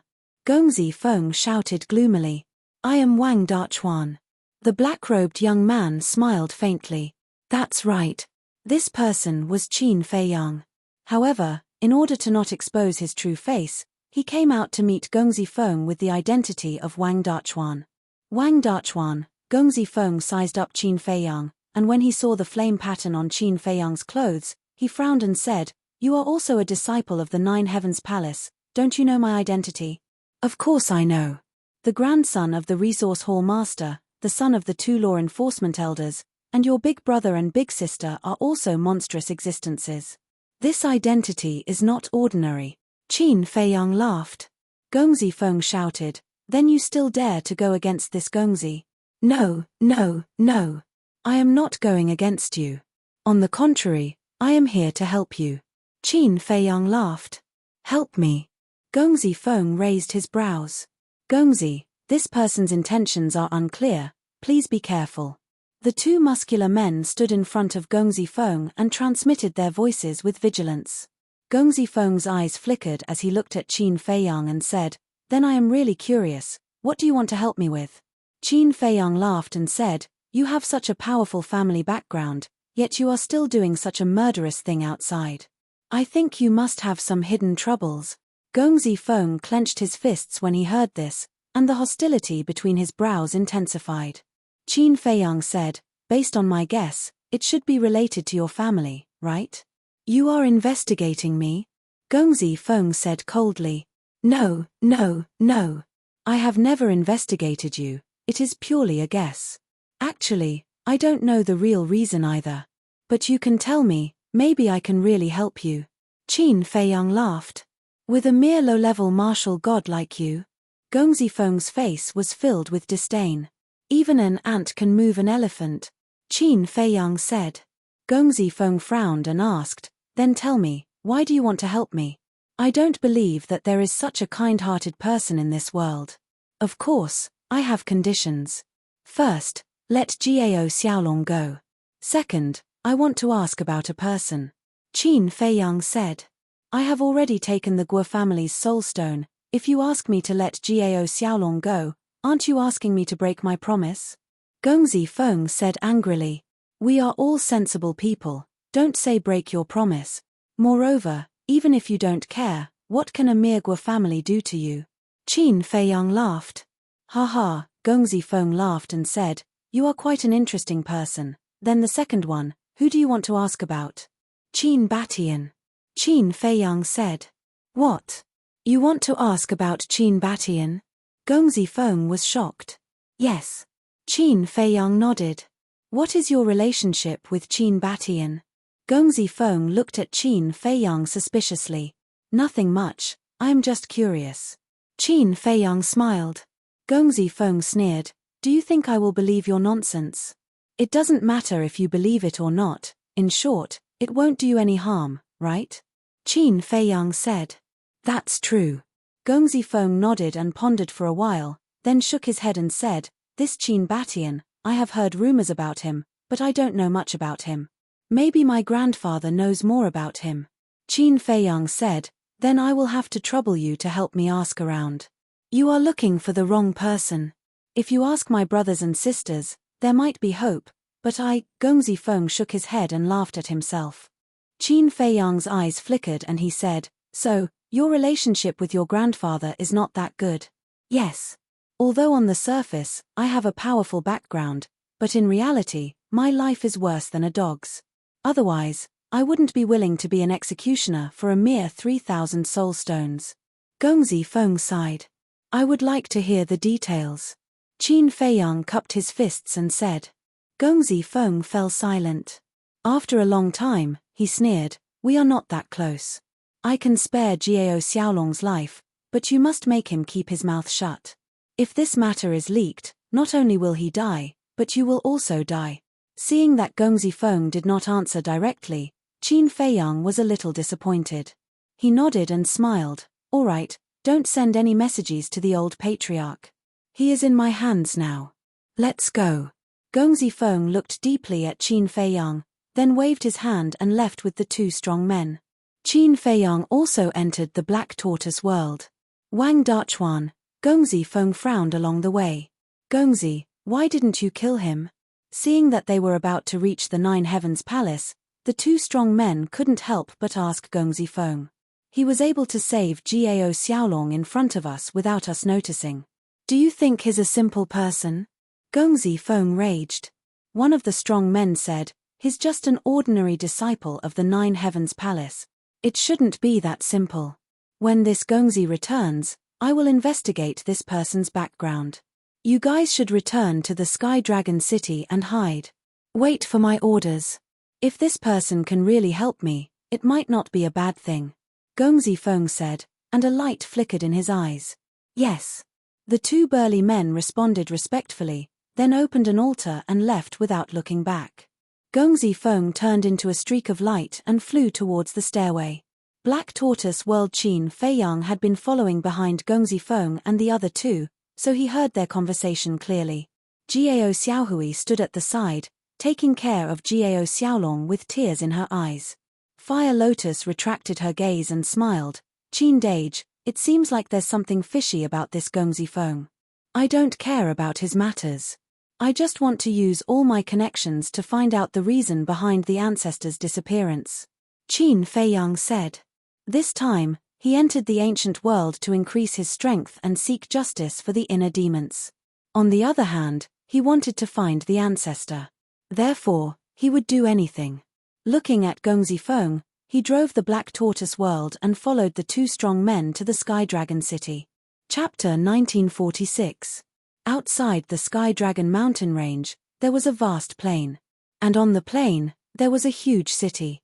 The city covered an area of 1,000 li. Majestic buildings towered from the ground to the sky, exuding a magnificent aura. This was the Sky Dragon City. The Sky Dragon City had 4 city gates. Every city gate was heavily guarded, and the pedestrians who came and went had to be interrogated. The security was quite tight. Furthermore, a lifelike heavenly dragon was engraved on top of the city gates. Every stroke of the dragon contained an astonishing charm. Outside the city, in a dense forest, 2 burly figures appeared out of thin air. It was the 2 burly men. The Black Tortoise world also appeared with them. But because the Black Tortoise world was hidden in the void, the 2 burly men didn't know. Qin Feiyang monitored the 2 burly men and said to Fire Lotus, "Bring the siblings to the courtyard below and check on Jiao Xiaolong's injuries." "I'll follow them." "Okay." Fire Lotus nodded. Jiao Xiaohui immediately carried Jiao Xiaolong and flew down behind Fire Lotus. Watching the 3 enter the courtyard, Qin Feiyang's face revealed a trace of a smile. Actually, he saved Jiao Xiaolong for peace of mind. After all, the Jiao family was exterminated because of him. And now, he successfully saved Jiao Xiaolong, so he didn't let his conscience down. Outside, the 2 burly men walked straight to the city gate. Qin Feiyang had been following behind the 2 of them. Looking at their backs, there was a helpless expression on his face. These 2 men were perfect war gods. Their souls were extremely powerful. Unless they were willing, it was impossible to use the enslavement seal and puppetry art to control them. Puppetry art aside, let's talk about the enslavement seal. For a long time, the enslavement seal had been successful. But now, it was useless. This made Qin Feiyang somewhat sullen. When they reached the city gate, the 2 burly men entered the city without looking back after they were interrogated. Qin Feiyang also easily sneaked into the city.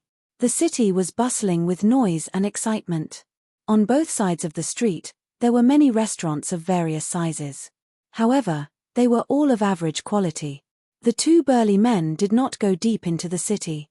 After walking for several hundred meters, they entered a very simple and unremarkable restaurant. There were only 5 floors in the restaurant. Other than the hall on the first floor, the 4 floors above were all rooms for accommodation. There were only a dozen or so tables in the hall, and only 2 or 3 tables were occupied. It was very quiet. "Sirs, you're back." A waiter from the restaurant greeted the 2 burly men with a smile. Clearly, these 2 people were already regulars here. "Yes. Send up 2 jars of wine and a few side dishes later." One of the burly men laughed. "All right." The waiter nodded and ran to the kitchen to make the arrangements. The 2 burly men followed him up to the 3rd floor, entered a room, and closed the door tightly. "After running around for an entire day, I'm exhausted." One of them collapsed on the bed and said tiredly, "That's right. The most important thing is that we finally found Gao Xiaolong, but he was rescued again." The other person sat at the table and poured a cup of tea. He shook his head as he drank. The burly man on the bed sat up and said with a frown, "Do you think young master was too careless this time?" "What do you mean?" The other person was startled. He put down the teacup and asked suspiciously, "That Wang Dachuan is only an initial martial immortal, but he said he could help young master. No matter how I look at it, I feel like he's just fooling us." The burly man said, "You can't say it like that. This person's strength is indeed nothing special. However, since he dares to stand in front of us and say such words, it means that he has confidence. Moreover, there's a good saying, you can't judge a book by its cover. Don't underestimate anyone." The person sitting at the table said with a smile. He picked up the teacup and continued to drink. The burly man sitting on the bed pondered for a while and nodded, "That's true. However, our young master is really pitiful. Sure, you can't say such things carelessly." The burly man's expression changed and he hurriedly whispered, "What are you afraid of? There's only the 2 of us here. Who can hear us? Although our young master is an illegitimate child and is a little arrogant, he usually works very hard. He's also very polite to us subordinates. How can such a good young man be treated like this by his parents and grandfather? It's too unfair." The burly man got down from the bed and walked to the table and complained with dissatisfaction. "There's no such thing as fairness in this world. Don't say any more. Be careful that the walls have ears. After all, this matter isn't very glorious. If it were to spread, who knows how many people would laugh at young master." The burly man drinking tea shook his head and sighed. Illegitimate child, black tortoise world. Hearing the conversation between the 2, Qin Feiyang finally understood what was going on and didn't continue to listen. Because as long as he knew about this matter, he would be able to understand everything else. He's also a pitiful person. Entering the small wooden house, Qin Feiyang looked at Gao Xiaolong lying on the floor in the main hall and asked, "How's his situation?" "His qi is shattered, his sea of knowledge is shattered, his internal organs are almost all shattered, plus he lost a lot of blood. His situation is not optimistic," Fire Lotus said. "What about his soul?" Qin Feiyang asked. Fire Lotus said, "His soul is fine, but his divine sense has been overused. Big brother Jiang, I beg you, please save my big brother." Gao Xiaohui looked at Qin Feiyang pitifully with tear-stained eyes. Her universe bag was destroyed and she didn't even have a single pellet on her. She could only watch helplessly. On Gao Xiaolong's body, there was no universe bag or universe ring. Obviously, it was either taken away by the 2 burly men. Either that, or it was destroyed during the fight with the 2 burly men. Qin Feiyang looked at Gao Xiaohui, then at Gao Xiaolong, and took out his universe ring. There were a lot of pellets inside the old patriarch's universe ring. After searching for a while, he finally found a spirit sea pellet, soul essence pellet, healing pellet, regeneration pellet, and bone replenishing pellet. "Thank you, big brother Jiang." Gao Xiaohui received the pellets and squatted on the floor, putting them into Gao Xiaolong's mouth one by one. Fire Lotus also stood up and looked at Qin Feiyang, asking, "How is it?" Qin Feiyang said, "This Gongzi Feng is an illegitimate child." "Illegitimate child?" Fire Lotus was stunned for a moment, then said in realization, No wonder he did this behind his family's back. From the two burly men's words, it's not hard to tell that this Gongzi Feng is a good person. I think he was forced to do this because he had no other choice. After all, an illegitimate child is not well liked. Qin Feiyang said. Now I'm starting to sympathize with him. Fire Lotus smiled. Sympathize? Qin Feiyang shook his head and smiled, saying, in this world, there are pitiful people everywhere. If you sympathize with all of them, how can you handle it? But this person can be used by me. You want to subdue him? Fire Lotus was stunned and asked. Subdue? How would I have the mood to train him? Moreover, I don't have any plans to recruit him now. The two of us are just mutually beneficial. Qin Feiyang shook his head and said. Those fellows in the castle were already enough to give him a headache. No matter how many soul stones he had, it wouldn't be enough. Isn't that asking for trouble? Next. Qin Feiyang didn't say anything else, lowering his head and muttering to himself. Hua Lian looked at him curiously for a while and said with a smile, Are you thinking about something sneaky again? Qin Feiyang's face darkened, lightly knocking Fire Lotus's head, speechless. What are you thinking about all day? Fire Lotus rubbed her head, pursing her lips. Qin Feiyang transmitted, I'm thinking, can the Black Tortoise world sneak into Nine Heaven Palace without anyone knowing? You still want to sneak in? Fire Lotus said in a daze. Qin Feiyang thought, the assessment is really troublesome, and what I hate the most is trouble.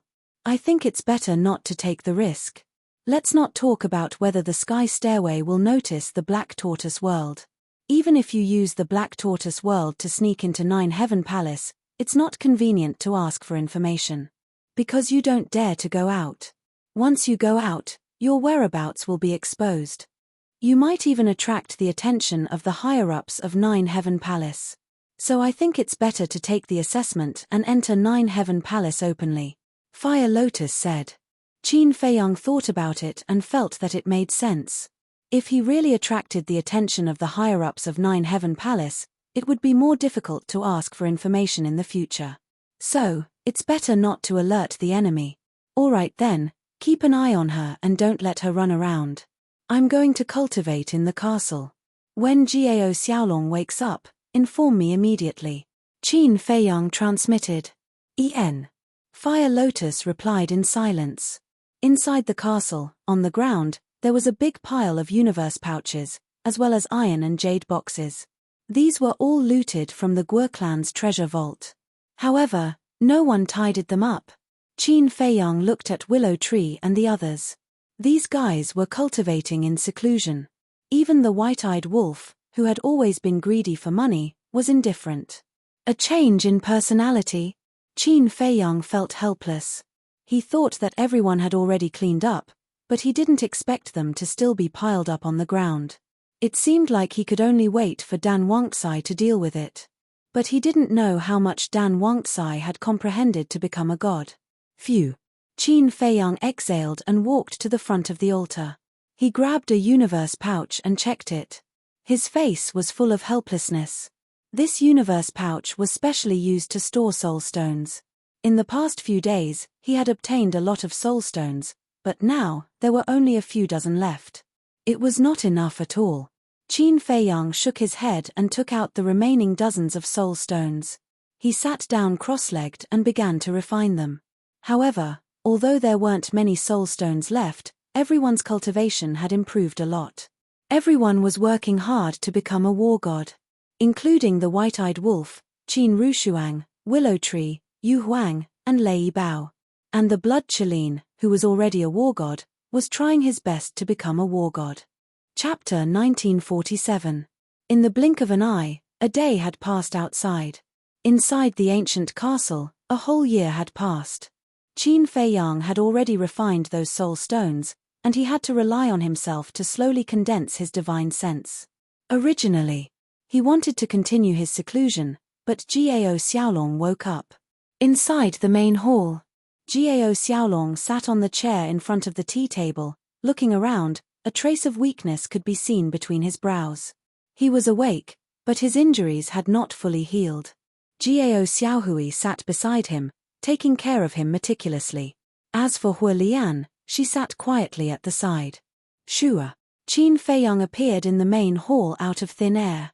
Jiao Xiaolong immediately stood up, cupping his fists. I presume this brother is Jiang Haotian. Yes. Qin Feiyang nodded, sitting on the main seat, smiling. Sit down and talk.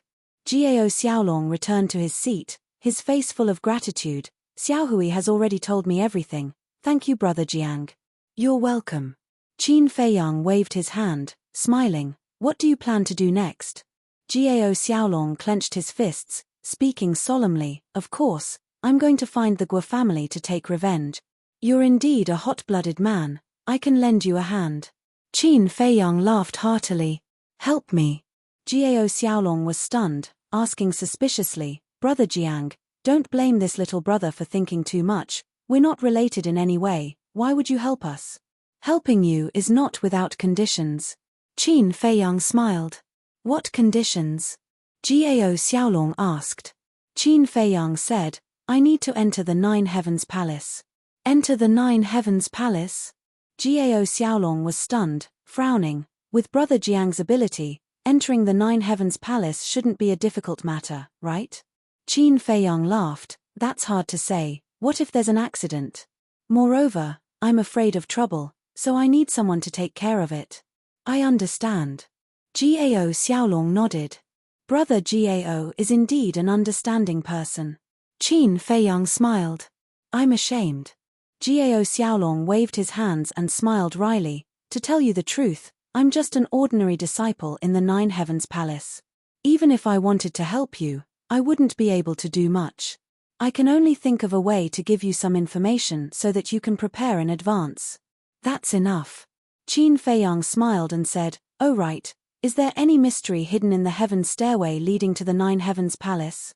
Brother Jiang, why do you ask? Jiao Xiaolong was suspicious. I won't hide it from Brother Jiao. I once disguised myself and tried to sneak into Nine Heaven Palace. However, the moment I stepped onto the first step of the stairway to heaven, the stairway to heaven sent out a warning. Qin Feiyang said. Jiao Xiaolong was dumbfounded and speechless. Brother Jiang, your guts are really big. Since ancient times, you are the first person who dared to sneak into the Nine Heavens Palace like this. Qin Feiyang smiled embarrassedly. Jiao Xiaolong's gaze swept over the courtyard outside, asking in a low voice, Brother Jiang, is it convenient to talk here? Qin Feiyang said, Don't worry, there's no place safer than here. Jiao Xiaolong sighed in relief and whispered, I won't hide it from Brother Jiang. There is indeed a mystery hidden in the stairway to heaven. What mystery? Qin Feiyang was surprised. Fire Lotus and Jiao Xiaohui also looked at Jiao Xiaolong curiously. Jiao Xiaolong said, The stairway to heaven is actually a divine artifact. Divine artifact, Qin Feiyang muttered. Jiao Xiaohui was surprised and asked, Brother, what grade is the stairway to heaven? I don't know. I'm not the only one who doesn't know. Other than a few big shots in the Nine Heavens Palace, no one else knows. However, there are rumors that the reason why our Nine Heavens Palace can stand tall in the northern region is because of the stairway to heaven. Jiao Xiaolong said. This, Qin Feiyang was shocked.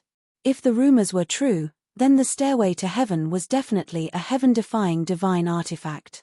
No one knows how strong the stairway to heaven is, but there is one thing that all the disciples of the Nine Heavens Palace know. That is, it can distinguish between the real and the fake. Thus, no matter how you hide, as long as you step on the stairway to heaven, your true self will be revealed. Jiao Xiaolong smiled.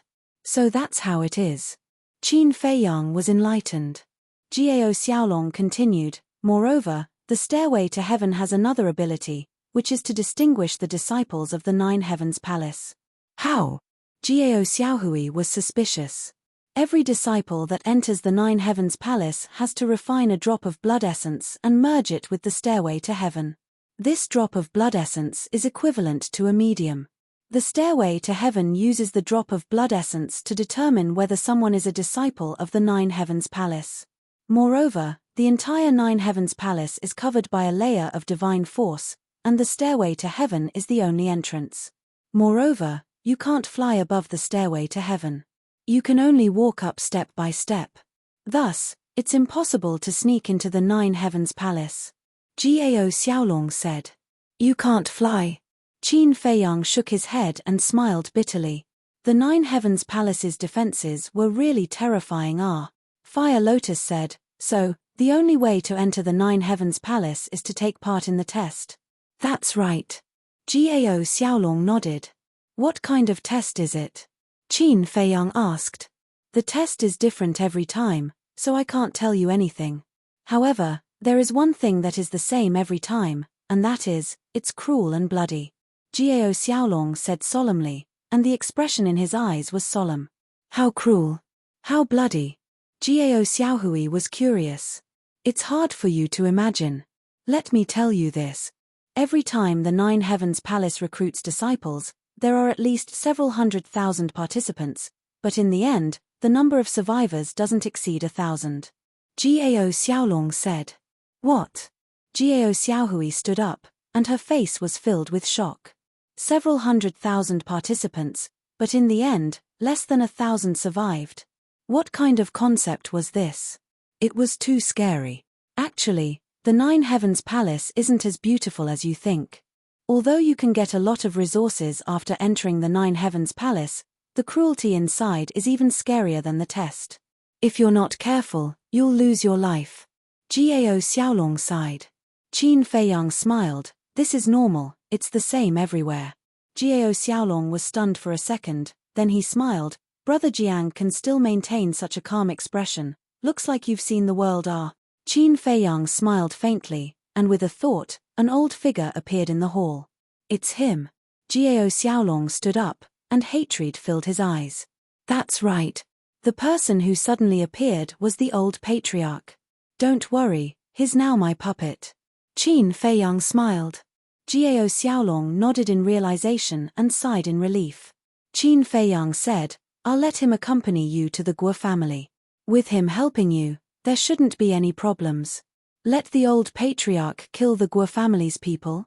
Gao Xiaolong was stunned for a second, then he laughed loudly. Brother Jiang, this move of yours is really good, but I like it. Qin Feiyang smiled. As for the old patriarch, after you've taken your revenge, don't let him come back. Gao Xiaolong looked at Qin Feiyang in astonishment. Qin Feiyang said, Brother Gao doesn't understand what I'm saying. I understand, of course I understand. Gao Xiaolong quivered and quickly nodded, then he said, but, he's a perfect combat god, wouldn't it be a pity to kill him? So what if he's a perfect combat god? Qin Feiyang smiled faintly. Hearing this, Gao Xiaolong's heart was in turmoil. Even a perfect combat god was so disdainful. Where did this person come from? At the same time, Qin Feiyang drove the Black Tortoise World out of the restaurant, then found a secluded place and sent Gao Xiaolong, Gao Xiaohui, and the old patriarch out. In this way, only Qin Feiyang and Fire Lotus were left in the main hall. Fire Lotus smiled. Qin Dage, I thought you'd personally deal with Guozixong. People who want to achieve great things don't have to do everything personally, they have to plan and plan. Not to mention, he's just a jumping clown, there's no need for me to personally deal with him.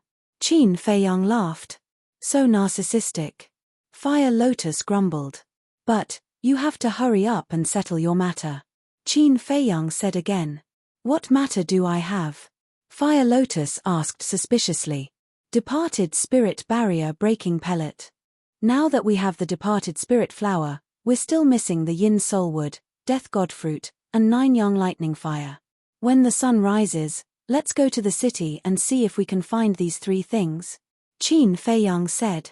Thank you, Qin Dage, you're really a good person. Fire Lotus looked gratefully at Qin Feiyang. Ha, Qin Feiyang laughed. Perhaps only in this woman's eyes, he was a good person. Sky Dragon City in the morning was very quiet. A man and a woman were walking slowly on a street. They looked around with curiosity in their eyes. It was Qin Feiyang and Fire Lotus. Fire Lotus was still wearing a mask as usual. Although her face could not be seen, her tall and sexy figure attracted strange gazes. Qin Feiyang was no longer in disguise. He was wearing a pure white robe. His figure was tall and straight, and his long hair was draped over his shoulders. There was a faint smile on his face, and he gave off a warm and amiable feeling. As the sun rose, the streets gradually became lively. "Brother, may I ask, is there any place to trade in Sky Dragon City?" Qin Feiyang caught a middle-aged man in a hurry and asked with a smile. "Place to trade?" The middle-aged man sized up Qin Feiyang and Fire Lotus, and said, "Is this your first time in Sky Dragon City? Brother, you have good eyes. We siblings are new here and know nothing about Sky Dragon City, so I hope you can give us some pointers." Qin Feiyang smiled. "I don't dare to give you pointers. In Sky Dragon City, there is only one place to trade, and that is the Treasure Pavilion. If you need anything, you can go to the Treasure Pavilion." "How do I get to the Treasure Pavilion?" Qin Feiyang asked. "Follow this road and walk for about 500 miles. When you reach there, you can ask anyone and you will know the location of the Treasure Pavilion." The middle-aged man said. "Thank you." Qin Feiyang cupped his hands and smiled. "No need." The middle-aged man waved his hand and hurriedly left. 500 miles should be the center of Sky Dragon City, let's go there quickly. Qin Feiyang smiled and led Fire Lotus down the road. 500 miles, for a mortal, even if they didn't stop and rest, it would still take a few days. But for Qin Feiyang and Fire Lotus, this distance was nothing. Soon, they entered the center of the city. The center of the city was even more lively and prosperous. The restaurants were also extremely grand and luxurious. Qin Feiyang asked someone and soon stopped in front of a huge building. It was an ancient hall with a total of 10 floors. The door was grand and imposing. There were guards on both sides, and the 2 guards were perfect war gods. There was an endless stream of people going in and out. On top of the door, there were 2 large words that looked like dragons flying and phoenixes dancing, emitting an intimidating aura. Treasure Pavilion. Chapter 1948. It's really impressive. Even the guards are perfect war gods. Fire Lotus transmitted her voice. Yes. The backer of this treasure pavilion is definitely not simple. Qin Feiyang secretly said. The 2 walked side by side towards the door. But suddenly, Qin Feiyang's body stiffened. He stopped and turned his head to scan the pedestrians on the street. "What's wrong?" Fire Lotus secretly asked. Qin Feiyang transmitted his voice. "I feel a familiar aura." Familiar aura? Fire Lotus was stunned. She suspiciously looked around and secretly asked, "Could it be Dong Zhengyang and the others?" "No." Qin Feiyang shook his head. Suddenly, his gaze was locked on a spot more than 10 meters away. There was a hint of surprise on his face. There stood a young man. He looked about 18 or 19 years old. His height was also more than 1.8 meters. He wore a fiery red robe. His long hair was also red like fire. Looking at him, his entire person was like a ball of fire. The man in the fire robe stood in the crowd. He was also silently looking at the door of the treasure pavilion. "Who is he?" Fire Lotus followed Qin Feiyang's gaze and secretly asked. "I've never seen him before. But I don't know why, but he gives me a sense of déjà vu, and although his aura is somewhat familiar, it also gives me a sense of strangeness." Qin Feiyang secretly said. Suddenly, the man in the fire robe seemed to have sensed something and also looked towards Qin Feiyang. That pair of eyes also seemed to be condensed by flames. It gave people a faint burning feeling. "What's going on?" Qin Feiyang raised his eyebrows. The moment he looked at the man in the fire robe, an indescribable throbbing appeared in his heart. "Where have I seen him before?" However, the flame-robed man didn't reveal any emotion to Qin Feiyang. He was very cold. He only glanced at him for a moment before withdrawing his gaze and walking into the treasure pavilion. Fire Lotus watched the man enter the treasure house and asked in a low voice, "Could it be an illusion?" "It shouldn't be." Qin Feiyang shook his head. His eyes flashed as he strode into the treasure pavilion. Fire Lotus followed closely beside him. The first floor of the treasure pavilion was dazzling with gold and jade, and the space was extremely large. Transparent counters were neatly arranged, and various iron and jade boxes were placed within them. These metal and jade boxes were of different sizes. They were all made from the best materials and the workmanship was very exquisite. There was no doubt about it. The contents of these boxes were definitely the items that the treasure pavilion was going to sell. Although these boxes were all tightly shut, it was impossible to see what was inside. But beside each box, there was a label. It recorded the relevant information about the box. For example, the label beside one of the jade boxes said, Flying Dragon Sword Technique, Low-Grade God Technique, 100,000 God Crystals. There was also a label beside one of the metal boxes that said, 10,000 Year Blood Ginseng, 1,000 God Crystals. And on the other side of the counter, there was a long metal box. The label beside it said, Raging Flame Blade, Low-Grade God Weapon, 100,000 God Crystals. In short, every item here had a clear price. Qin Feiyang led Fire Lotus, curiously looking at the labels on the counter while paying attention to the flame-robed man.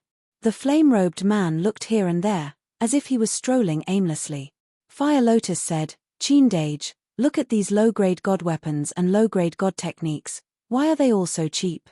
Every low-grade deity art and low-grade deity artifact only cost 100,000 deity crystals.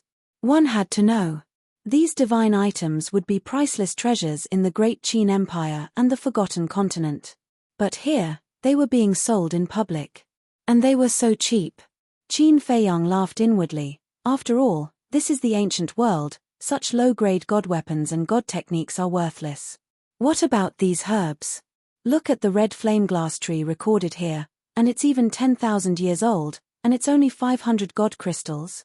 And the 10,000 year blood ginseng I saw just now, it's only 1,000 god crystals. Fire Lotus said. The things here are indeed unimaginably cheap. Qin Feiyang shook his head and laughed. For example, the 10,000 year blood ginseng and the red flame glass tree were all priceless precious herbs in the great Qin Empire and the Forgotten Continent. Suddenly, Qin Feiyang looked at a jade box, and the label beside it said, Universe Ring, 10 million god crystals. What? Qin Feiyang was dumbfounded. Fire Lotus was also dumbfounded. A universe ring actually cost 10 million god crystals? Oh my god. Was this a joke? The value of a universe ring was 100 times that of a low-grade divine artifact.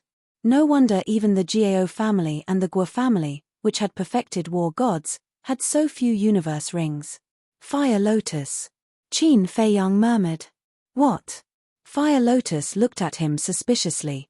Qin Feiyang glanced at the green universe ring on Fire Lotus's finger and said in a low voice, Can you give this universe ring back to me?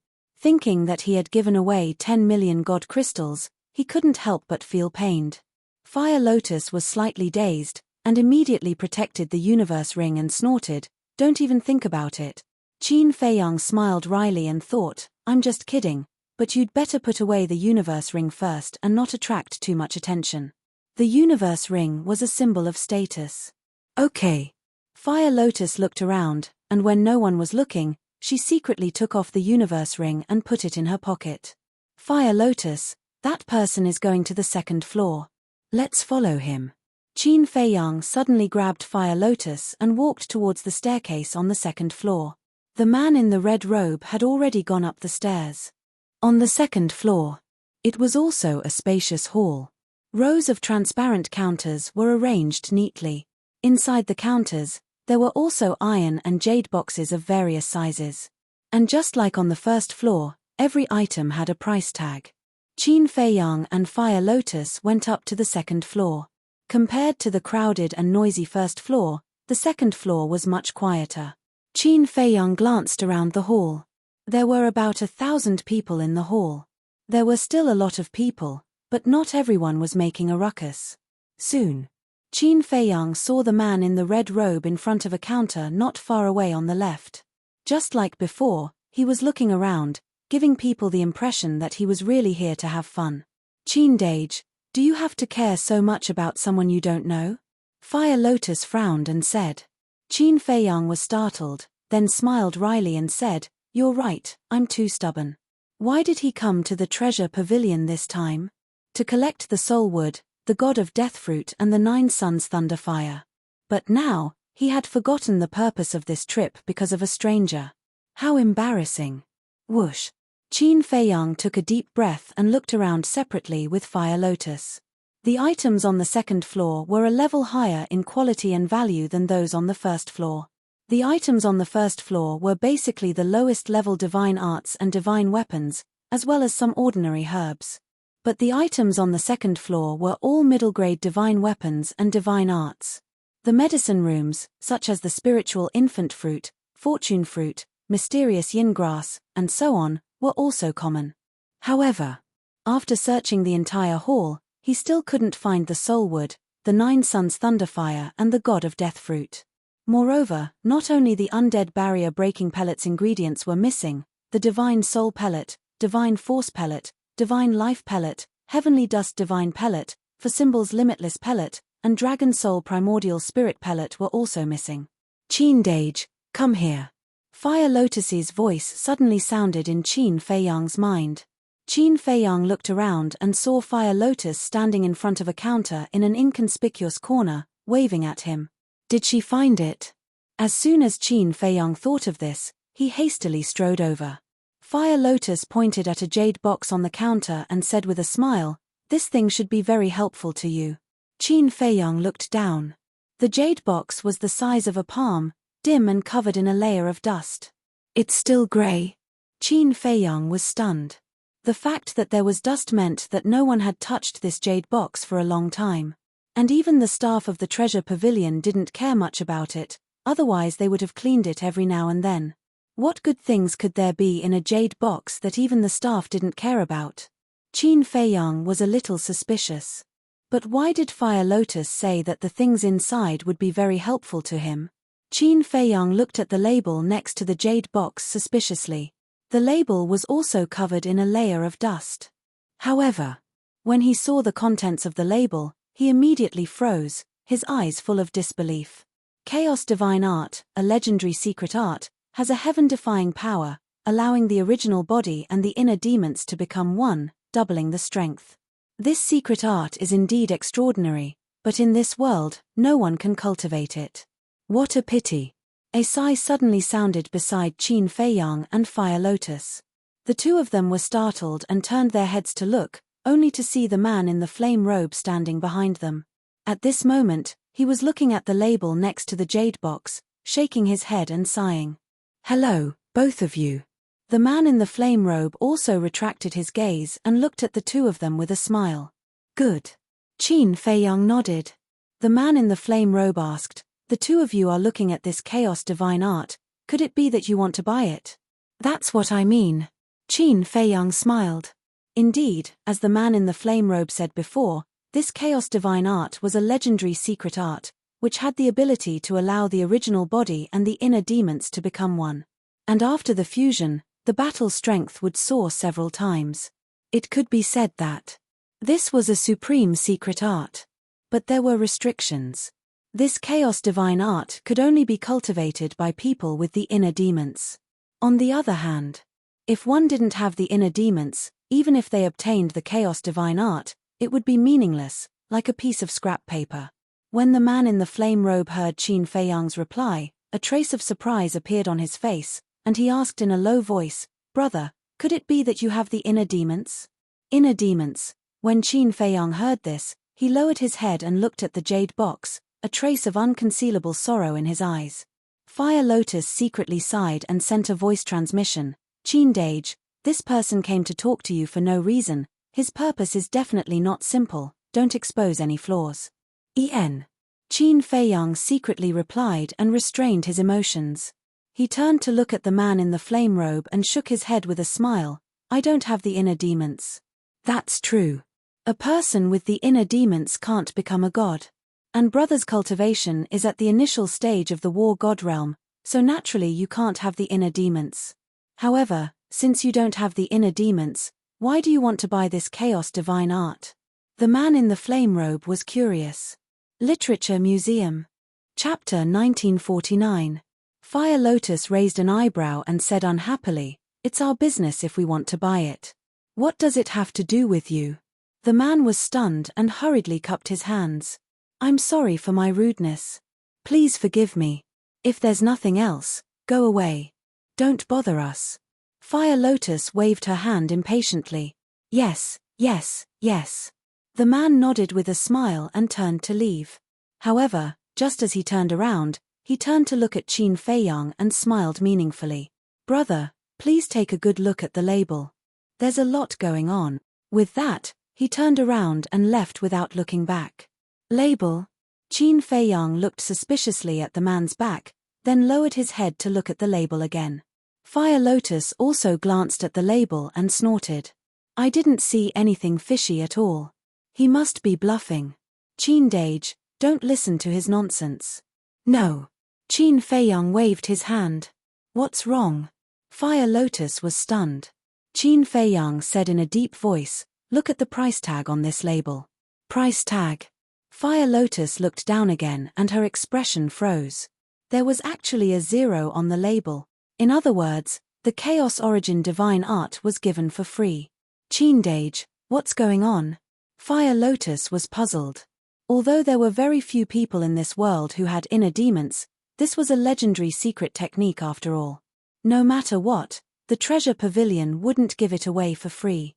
Qin Feiyang said, it looks like the Chaos Origin Divine Art is given for free, but it might actually be a trap. A trap? Fire Lotus was stunned. Yes.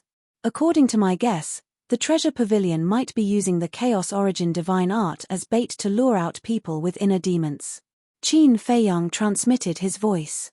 Fire Lotus was surprised. According to what you said, aren't you in danger? What danger am I in?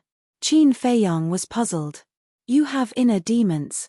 Fire Lotus thought. That was in the past. Qin Feiyang sighed. The inner demons were already dead. Even if he obtained the Chaos Origin Divine Art now, it would be meaningless. His intention to purchase the Chaos Origin Divine Art was purely to keep it as a souvenir. Fire Lotus was stunned for a moment before she transmitted her voice. Qin Dage, I'm sorry. I didn't mean to bring this up. It's all right. Qin Feiyang smiled faintly and looked at a staff member not far away. He smiled and said, come here. The staff member ran over and smiled at the two of them. Young master, young miss, is there anything you need? Qin Feiyang asked, is this primordial chaos divine art for sale? Chaos Origin Divine Art. The staff member was stunned. He sized up Qin Feiyang and Fire Lotus and said, could it be that the two of you have inner demons? Qin Feiyang and Fire Lotus shook their heads. Then I'm sorry. We only sell this Chaos Origin Divine Art to people with inner demons. No, it's a gift. It's a gift to people with inner demons. The staff member smiled apologetically. Why? Qin Feiyang frowned. The staff member smiled and said, this is an order from the higher-ups. We subordinates don't know. All right. Qin Feiyang waved his hand. The staff member smiled and left. Wait. Fire Lotus suddenly spoke again. The staff member stopped and turned to Fire Lotus. He asked, young miss, do you have any other orders? Fire Lotus said, do you have Yin Soul Wood, Death Fruit, and 9 Young Lightning Fire? Yin Soul Wood, Death Fruit, 9 Young Lightning Fire. The staff member thought for a while and shook his head. The second floor doesn't have these. You can go to the third floor. If you don't have them on the third floor, then you can only go to the auction house. The auction house is underground on the first floor. Got it. Fire Lotus nodded. The staff member left. Fire Lotus retracted her gaze and looked at Qin Feiyang. It seems that this Chaos Origin Divine Art is hiding something. Yes. But why did that person remind us? Qin Feiyang frowned and turned to look at the hall. There was no trace of the man in the fire robe. Where did he go? Fire Lotus's face was also full of suspicion. How did he disappear in the blink of an eye? Qin Feiyang said, he might have gone to the third floor. Let's go there and take a look. Yes. Fire Lotus nodded. The two turned and walked to the third floor. Qin Dage, he was so kind. Was it too much for me to treat him with such an attitude? Fire Lotus lowered her head like a child who had done something wrong. It's fine. Qin Feiyang smiled and said. The third floor. Apart from the hall, there were many more rooms. These rooms were specially set up for the distinguished guests of the Treasure Pavilion. With the VIP rooms, The hall was naturally much smaller. It wasn't even half the size of the first and second floor. Similarly, there were only 100 people on the third floor. But without exception, those who dared to enter the third floor were all people with status, power, or wealth. Among them, there were a dozen or so disciples of the Nine Heaven Palace. They were all war gods and above. This was really like the saying, war gods were as common as dogs. But on the third floor, Qin Feiyang didn't see the man in the fire robe. But he didn't deliberately look for him. He took Fire Lotus and wandered around. The items on the third floor were of a higher grade than the items on the second floor. For example, divine arts were all high-grade divine arts. Divine weapons were also high-grade divine weapons. Qin Feiyang hadn't seen many herbs before. Among them were the herbs for the divine life pill, divine power pill, and life pill. However, every single one of them was ridiculously expensive. The divine life pill had 9 herbs in total. The life pill and divine power pill had 5 herbs each. And the cheapest herb was 100,000 divine crystals. The most expensive herb was even 1,000,000 divine crystals. Qin Feiyang said, "Great-grandmother, don't cultivate for now. Help me count the Guo family's treasures. I might need them later." "Okay." Tan Tai Li responded. She woke everyone up and started to get busy. Qin Feiyang walked around for a while and couldn't help but frown. Other than the herbs for the divine life pill, divine power pill, and life pill, there were also some herbs for the dead spirit barrier breaking pill, heavenly dust divine pill, for symbols limitless pill, and dragon soul primordial spirit pill. "It seems that I can only go to the auction house." Qin Feiyang muttered and was about to take the Fire Lotus to the auction house. But at this moment, a familiar figure came up the stairs. It was the man in the fire robe. But seeing Qin Feiyang, the man in the fire robe just smiled and walked into the hall. He walked to a counter and asked the staff member with a smile, "Do you accept dragon's blood here?" As soon as the voice sounded, the entire hall fell into a dead silence. Dragon's blood. Everyone looked at the man in the fire robe in unison.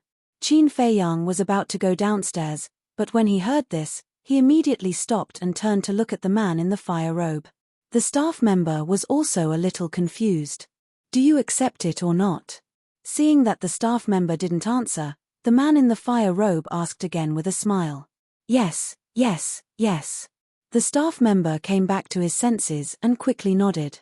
He looked at the man in the fire robe and asked, "Young master, what kind of dragon's blood is it? Is it essence blood or ordinary dragon's blood?" The man in the fire robe said, "It's not essence blood, just ordinary dragon's blood. As for what dragon's blood it is, it's none of your business." "Ordinary dragon's blood?" The staff member was stunned and shook his head, "Then I don't want it." And the others also showed a trace of disappointment on their faces. Hearing this, the man in the fire robe shook his head disappointedly and turned to leave. Qin Feiyang was now standing at the door of the third floor. Just as the man in the fire robe passed by him, Qin Feiyang's eyes flashed slightly and he reached out to stop the man in the fire robe. "Brother, what's the matter?"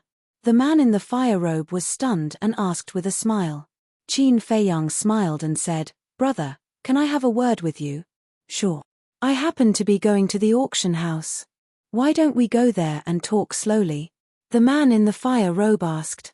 "My pleasure." Qin Feiyang nodded and smiled. "Please." The man in the fire robe stretched out his hand and smiled.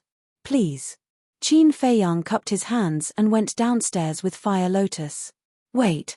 But suddenly, a young man ran out of the hall and called out to the three. Qin Feiyang and the others stopped and turned to look. The young man was about 27 or 28 years old. He was short, only about 1.6 meters tall. He had a shifty-looking face, but there was a hint of shrewdness in his eyes. Qin Feiyang looked at the young man's chest and his pupils shrank slightly. There was a flame pattern on this person's clothes. This meant that this person was a disciple of the Nine Heavens Palace. The man in the fire robe smiled and asked, "Is there something you need?" The young man ran in front of the man in the fire robe and said with a flattering smile, "This one is Pengen, may I know brother's name?" The man in the fire robe was stunned and looked up with a smile. "It's rude to ask for a name as soon as you come up. Peng An was stunned and smiled apologetically. This one is rude, please forgive me. It's fine. Just say what you need. The man in the fire robe laughed. Peng An looked at Qin Feiyang and Fire Lotus and said, is it convenient? Seeing this, Qin Feiyang tactfully took Hua Lian and turned around to walk towards the second floor. The man in the fire robe looked at the two of them and said to Peng An, can you say it now? Peng An said in a low voice, may I ask brother, do you really have dragon blood in your body? Of course. The man in the fire robe nodded. Peng An curiously asked, then where did you get this dragon blood? The man in the fire robe frowned. Peng An smiled, brother, what do you think? I'll use 10 soul stones to buy this information from you. 10 soul stones? The man in the fire robe was stunned, then shook his head and turned to go downstairs. 100 soul stones. Seeing this, Peng An hurriedly said. But the man in the fire robe just shook his head and smiled, completely ignoring him. Peng An was anxious and angry, and said angrily, brother, don't be ungrateful, do you know who I am? I'm a disciple of the 9 Heavens Palace. So what? The man in the fire robe smiled faintly. You. Peng An was a little angry. He stepped in front of the man in the fire robe and said in a deep voice, don't be so shameless. Get out of the way. The man in the fire robe raised his eyebrows and said indifferently, what if I don't? Peng An looked at the man in the fire robe with a provocative face. The man in the fire robe frowned, and the atmosphere gradually became serious. Qin Feiyang and Fire Lotus were also standing at the stairs, looking at the arrogant Peng An with a trace of disgust in their eyes. Literature Museum.